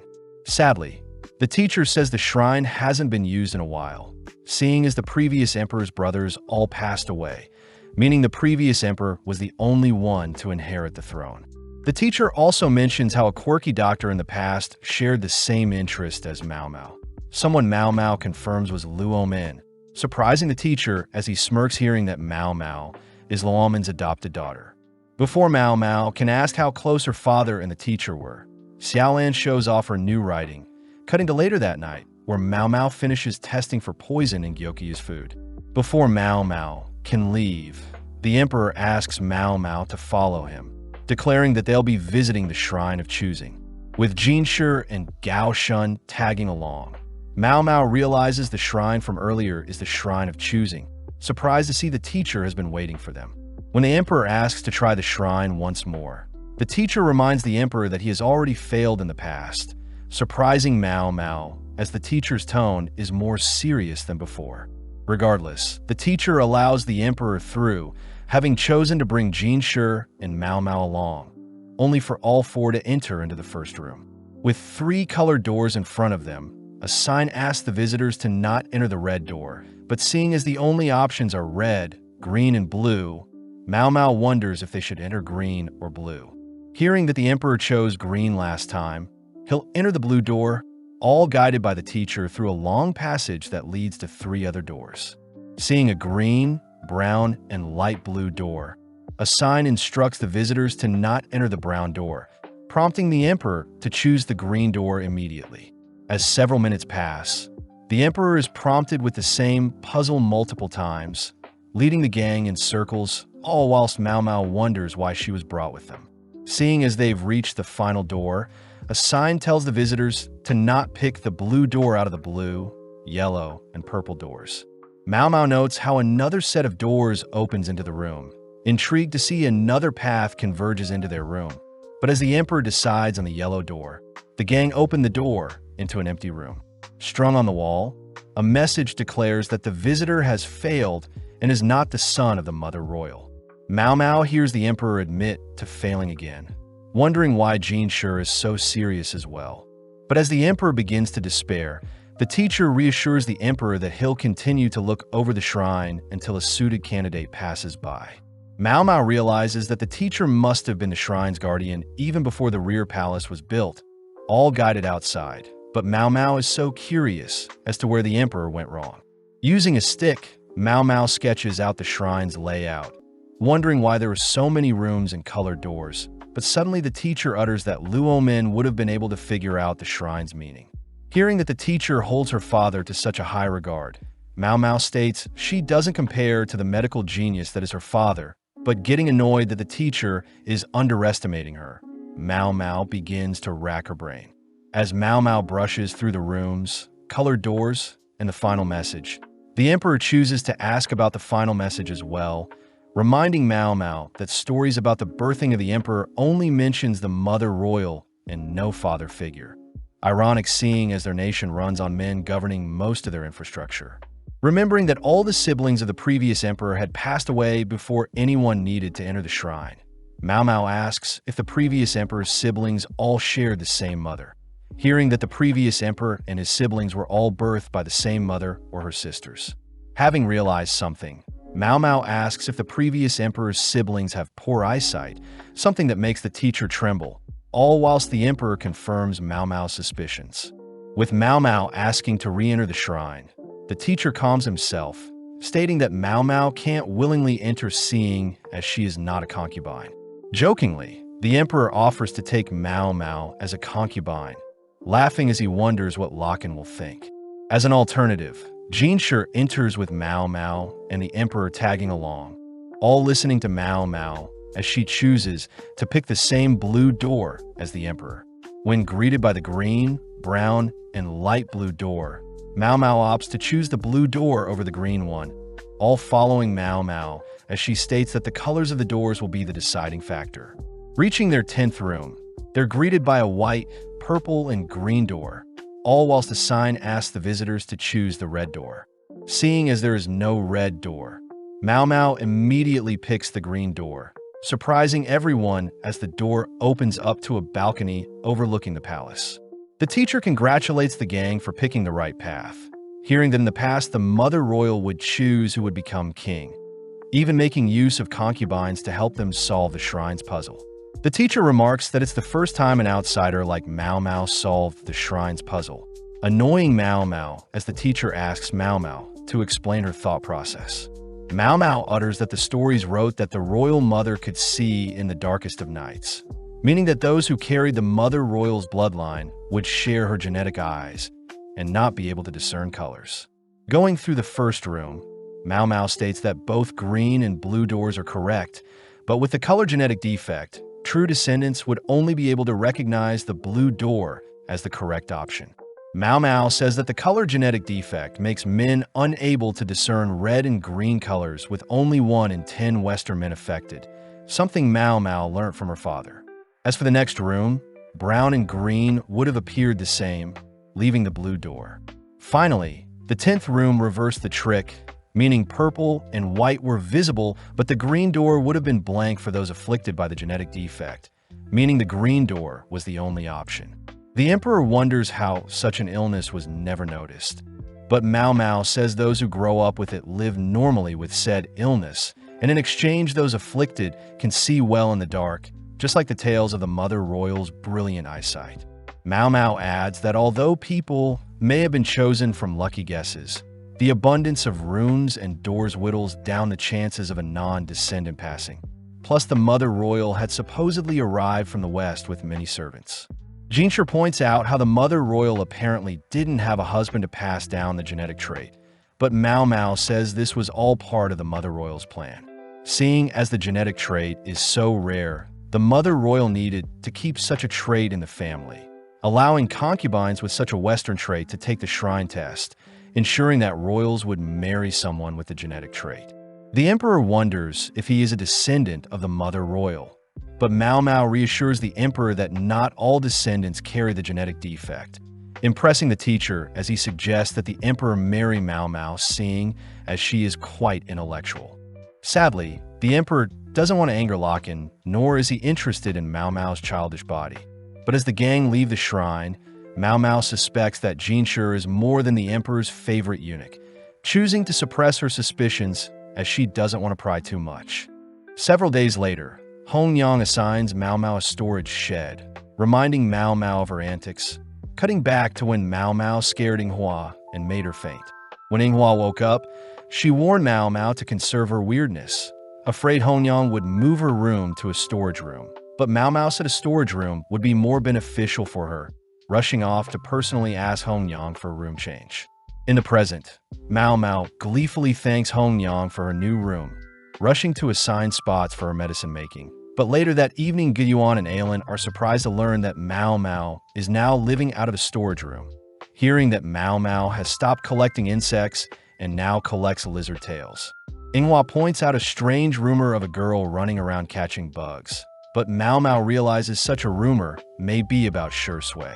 That evening, Mao Mao asks Xiaolan if she knows where Shi Sui is, prompting Xiaolan to ask other servant girls. Seeing the girls hesitate around Mao Mao, someone who directly serves a concubine, Mao Mao eases the tension by offering up Jinshi's handkerchief. Having been pointed to the north side of the palace, Mao Mao gets bitten by a mosquito only to notice some white blossoms, having collected the plant's seeds with fellow courtesans when she was younger. Mao Mao reveals the seeds can be used to make an abortion drug, reminded of Shin, who was after Li Hua's concubine position. But Mao Mao points out how the lantern plant, peony, balsam, and mercury would also be needed to create the abortion drug.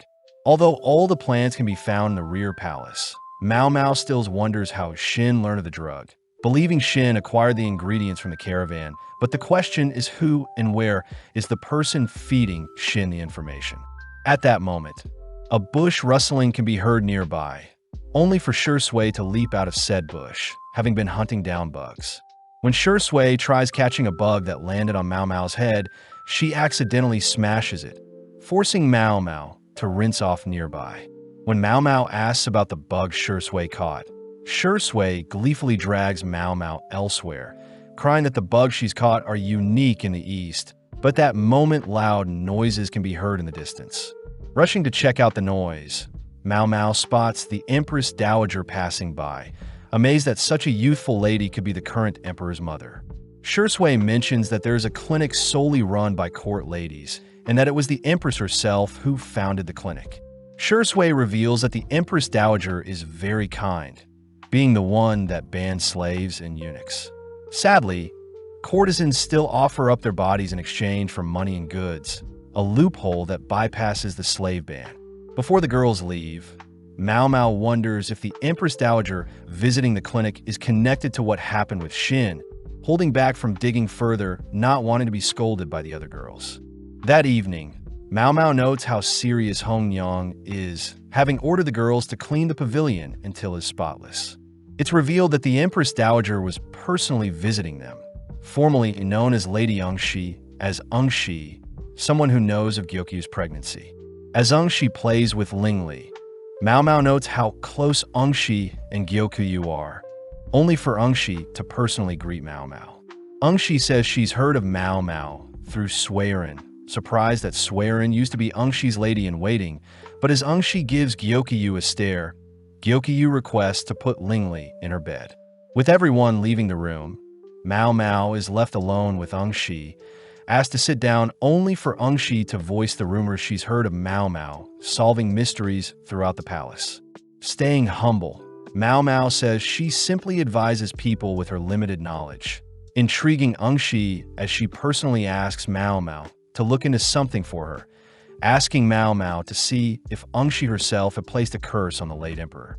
That night, Mao Mao gets to work, rehashing the horrible rumors she heard of the late emperor, hearing he was a fool and a puppet to the empress, but worst of all, he favored younger women. The late emperor had chosen to go after younger women, resulting in Ungshi giving birth to the current emperor at such a young age. But luckily, Luo Min had ensured a safe delivery. Not long after, the emperor's younger brother was born. Someone Mao Mao knows should be 1 year older than her, meaning the Empress Dowager should be reaching 30 years old by now. Mao Mao notes how strange the ages of the emperor's current brother and the late emperor's age is, stopping herself from speaking nonsense, only to cut to several days later, where Ungshi is holding a tea party with the 4 high-ranking concubines. Before the tea party starts, Hongyang escorts Gyokyu to a room where she can rest, a symptom of early pregnancy. As Mao Mao and the girls make preparations, they voice how scared they're seeing as the tea party is outside the rear palace and is in the inner court where the emperor lives. The girls fear that Gyokyu's pregnancy will be obvious when people see her, but Mao Mao notes how Li Hua probably won't probe too much, seeing as she is pregnant as well. As for Li Shu, Mao Mao doubts Li Shu or her head lady in waiting will step out of line, but gets worried seeing as Lulan may be unpredictable. Just then, Hongyang asks to speak with Myomoa privately, pulling her aside only to remind Mao Mao the significance of not having Mao Mao taste for poison. Mao Mao knows that they're showing their respect to Ungshi by not having poison tasters, but Hongyang asks what Ungshi had asked Mao Mao to solve. Seeing as Mao Mao can't divulge what she spoke about with Ungshi, Hongyang lunges forward only to warn Mao Mao to never betray Gyokyu, something that terrifies Mao Mao as she promises she would never do such a thing. With Hongyang reverting back to her calm demeanor, Mao Mao admits that Hongyang is well suited to be head lady in waiting, but as we cut to later that day, Mao Mao is seen being summoned by Ungshi. Believing that Ungshi wants an answer to the possible curse placed on the late emperor, Mao Mao is guided through the rear palace by Ungshi's lady-in-waiting, amazed that their current location is spotless. Seeing as the landscape has also been perfected, Mao Mao suddenly stops before some doors, learning that not even cleaners are permitted to enter the room before them. As the lady escorting Mao Mao opens the room's doors, Mao Mao is suddenly hit with a strange smell, hearing that the room belongs to a court lady turned low-ranking concubine that lived during the reign for the current emperor's grandfather. Mao Mao also learns that the room before them is where the empress lived with the late emperor and is also where the late emperor was raised and passed away. Taking Mao Mao elsewhere, The lady enters a different room where all the high-ranking concubines can be seen having their tea party with Ungshi, hearing that the late emperor and his mother, the empress, had spent the remainder of their years in the Forbidden Room, both passing away around the same time. Mao Mao asks if the emperor was young when he passed, but the lady utters the late emperor was old enough to pass away for natural causes. But Mao Mao is confused as to how Ungshi would think she cursed the late emperor. Although the lady agrees with Mao Mao, she states that Ungshi had confessed to cursing and wishing for the death of the late emperor. But Mao Mao says that's not enough to be the reason for the emperor's passing. Mao Mao hears that the late emperor's body was placed in a mausoleum for a year due to customs. But when the current emperor and Ungshi went to check on the late emperor's corpse, they were mortified to see the late emperor's corpse had yet to decay. Seeing as this is abnormal, Mao Mao utters that corpses are meant to rot and decay unless they've been preserved in ice. Hearing the lady requesting Mao Mao figure out what this curse is before the mausoleum is torn down, but Mao Mao replies that she has one request. That evening, Mao Mao passes through the palace, remembering that she must investigate this so-called curse on the late emperor who passed 6 years back, curious to inspect the preserved body for herself. Having returned to the outer palace, Swearin had gifted Mao Mao a nice room, seeing as it has been a while since Mao Mao lived there, but Mao Mao stresses about how Hong Yang is doing. Mao Mao knows that it's awkward for herself to be serving multiple concubines, wondering what her actual position in the palace is. But as Swearin dims the lights in the room, Mao Mao spots Swearin reading a book by candlelight.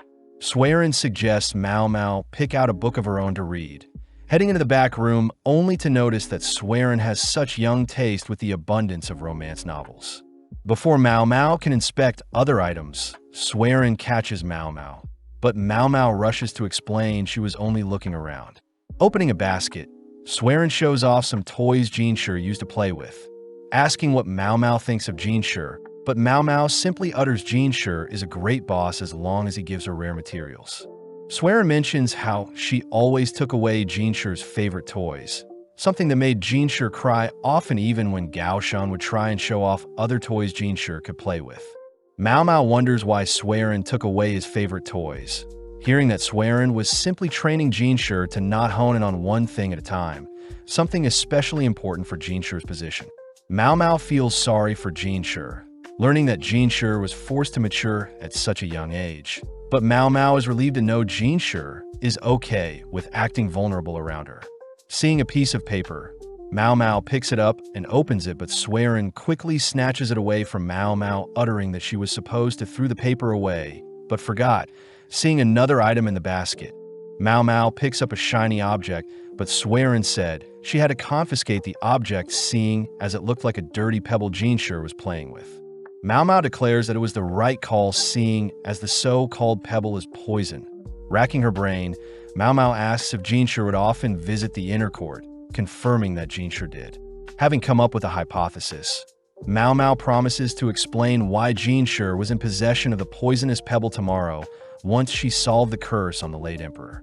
The next day, Mao Mao is escorted by Ungshi and Jinshi to the late emperor's room, covering her nose, seeing as there is a horrible stench, but when she kneels down to inspect a paintbrush, she sees the end has been trimmed for a straighter finish.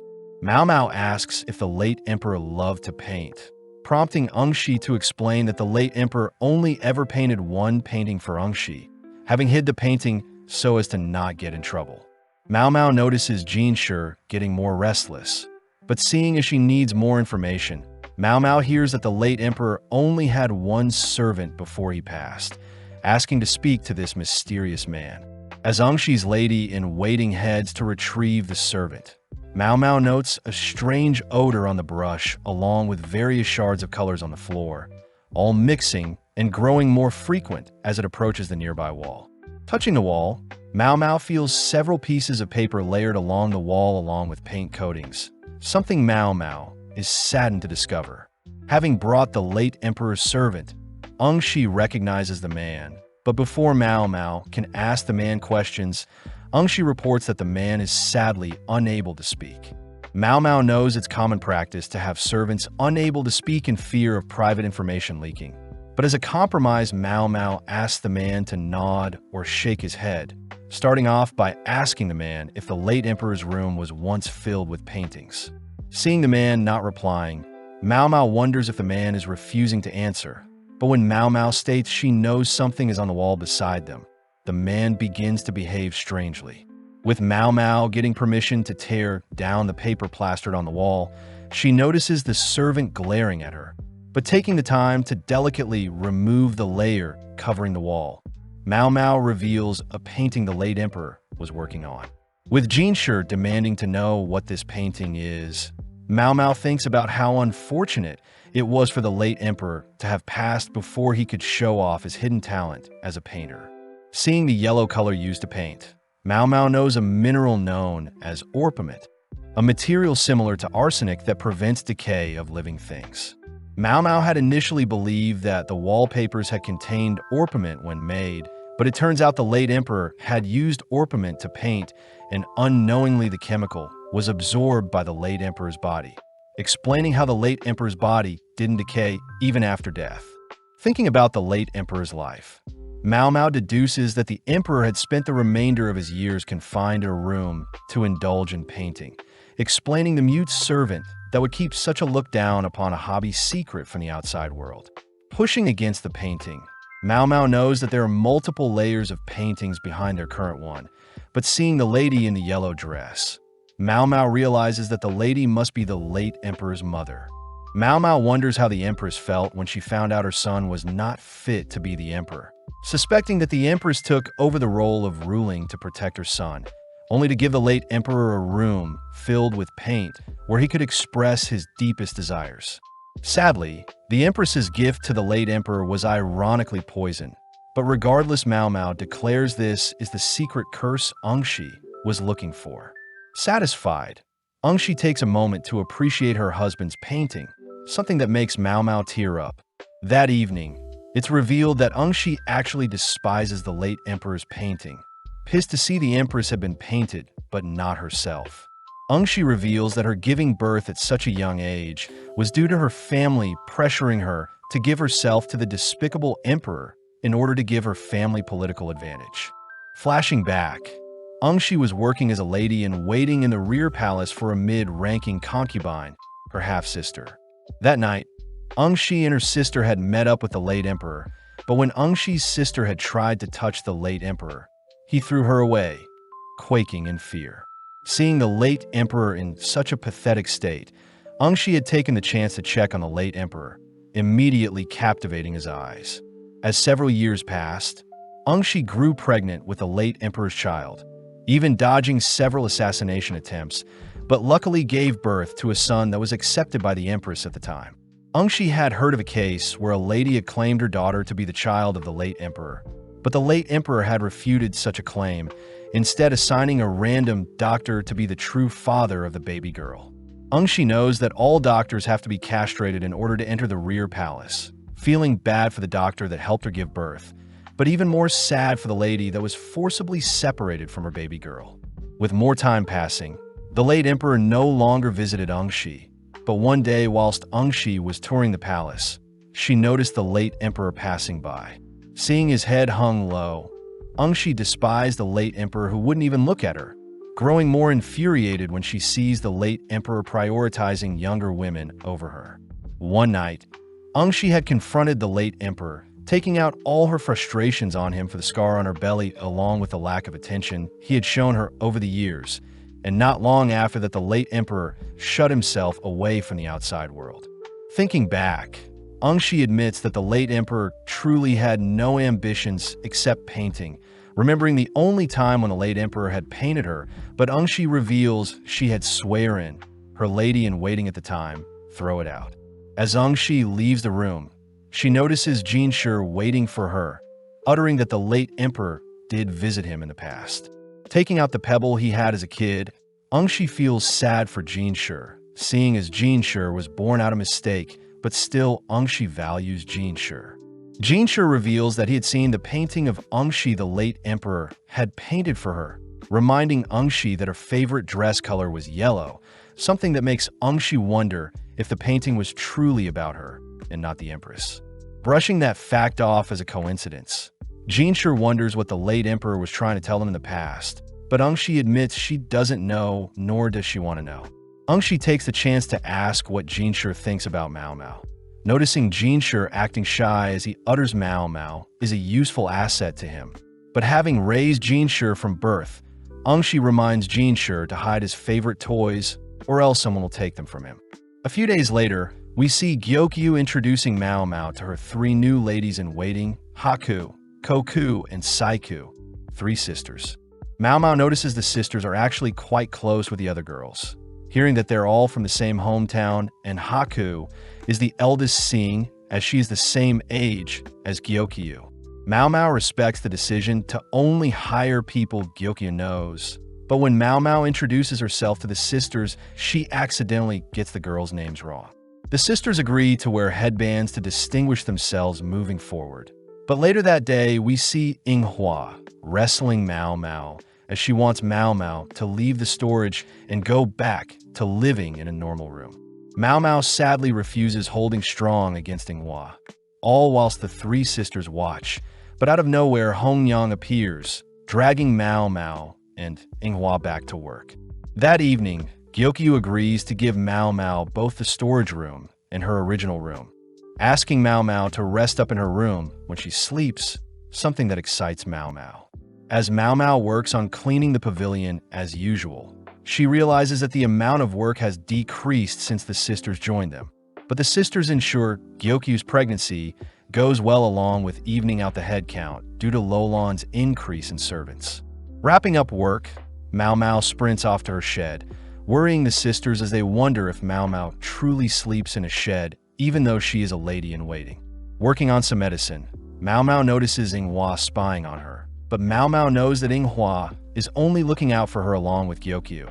Hence why Inghua doesn't want Mao Mao to spend too much time in a shed and instead get to know the sisters.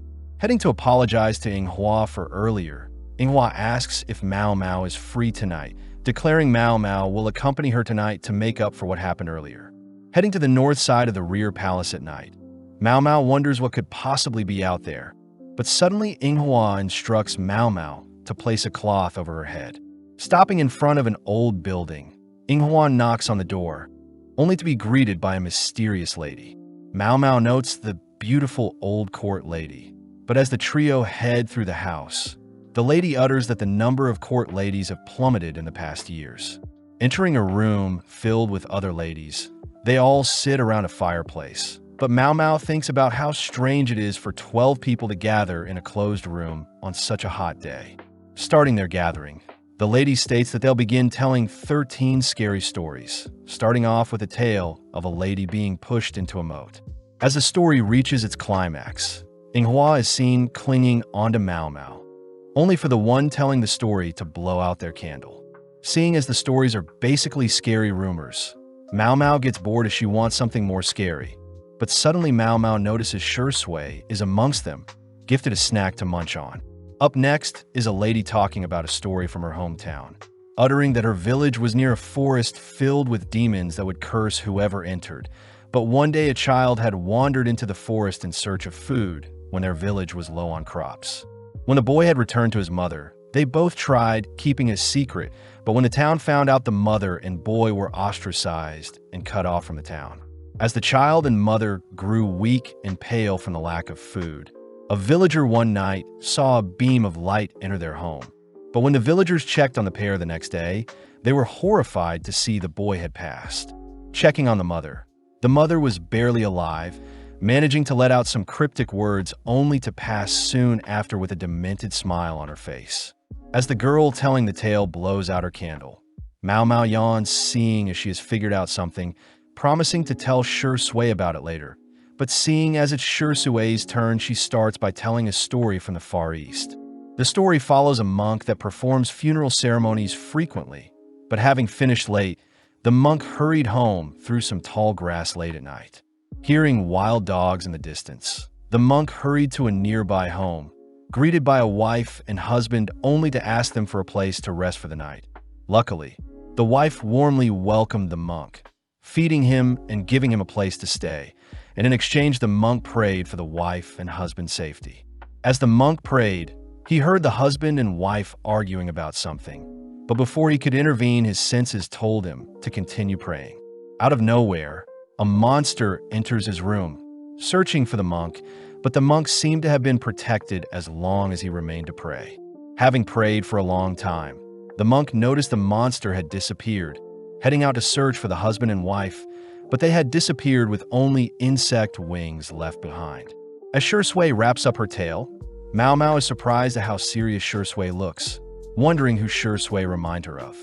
Stepping up to the table, Mao Mao begins telling a tale her adopted father told her about, mentioning it's about spirits that float near graveyards. Mao Mao utters that men had gone to investigate said spirits at night, but realized it was simply a grave robber with a twisted interest with strange curses. But before Mao Mao can continue, Inghua silences Mao Mao with a headbutt. Moving on to Inghua herself, she stutters through her tale, leaving only the older court lady, but Mao Mao wonders why she said there will be 13 stories told when there are only 12 ladies in the room. The lady tells a tale from the late emperor's reign, lamenting how the rear palace expanded rapidly, adding that the late emperor's mother had sought out young girls for the late emperor to indulge in. With Mao Mao realizing something, we hear the lady mention that the ladies impregnated by the late emperor was forced to remain in the rear palace while separated from their children, but suddenly Mao Mao begins to feel dizzy, slowly falling unconscious. As the lady wraps up her tale, Mao Mao suddenly forces herself awake, rushing towards a nearby window only to gasp for fresh air. Ordering Inghua and Shui to help the other unconscious ladies get some fresh air, Mao Mao checks on the girls. She suddenly hears the older court lady curse Mao Mao for ruining her plan. Heading back home, Inghua wonders where the older court lady went, but just then Shui calls out to Mao Mao, asking about what Mao Mao had figured out regarding the tale with the demons in the forest. Mao Mao reveals that forbidden tales normally have an explanation to them. As for the demonic forest tale, Mao Mao says that forests normally have an abundance of food, but most of them aren't edible. Mao Mao suspects that the mother and son were forced to enter the forest and search for food once they were cut off from the village and needed food. As for the light that entered the mother and son's home, Mao Mao believes it to be due to a glow in the dark mushrooms that are highly poisonous, resulting in the starving mother and son passing due to its poison. Finally, the last words the mother had uttered must have been her spite for the villages abandoning them, something that impresses Shui as she runs off, thanking Mao Mao for the explanation. With Mao Mao and Inghua heading home, they report back to Hongyang about their gathering, but Hongyang mentions how the organizer was replaced, seeing as last year's organizer had mysteriously passed away. Hearing all of this, Mao Mao and Inghua realize the older court lady must have been the girl trapped in the rear palace after the late emperor impregnated her. Calming herself, Mao Mao realizes that the 13th story must have been their deaths if the ghost of the older court lady succeeded with her plans, but Mao Mao also knows everything could also be a misunderstanding. As Inghua begs to spend the night with Mao Mao, they're both seen cuddled up in Mao Mao's bed, all whilst Jinshi indulges in a late-night drink, pondering something.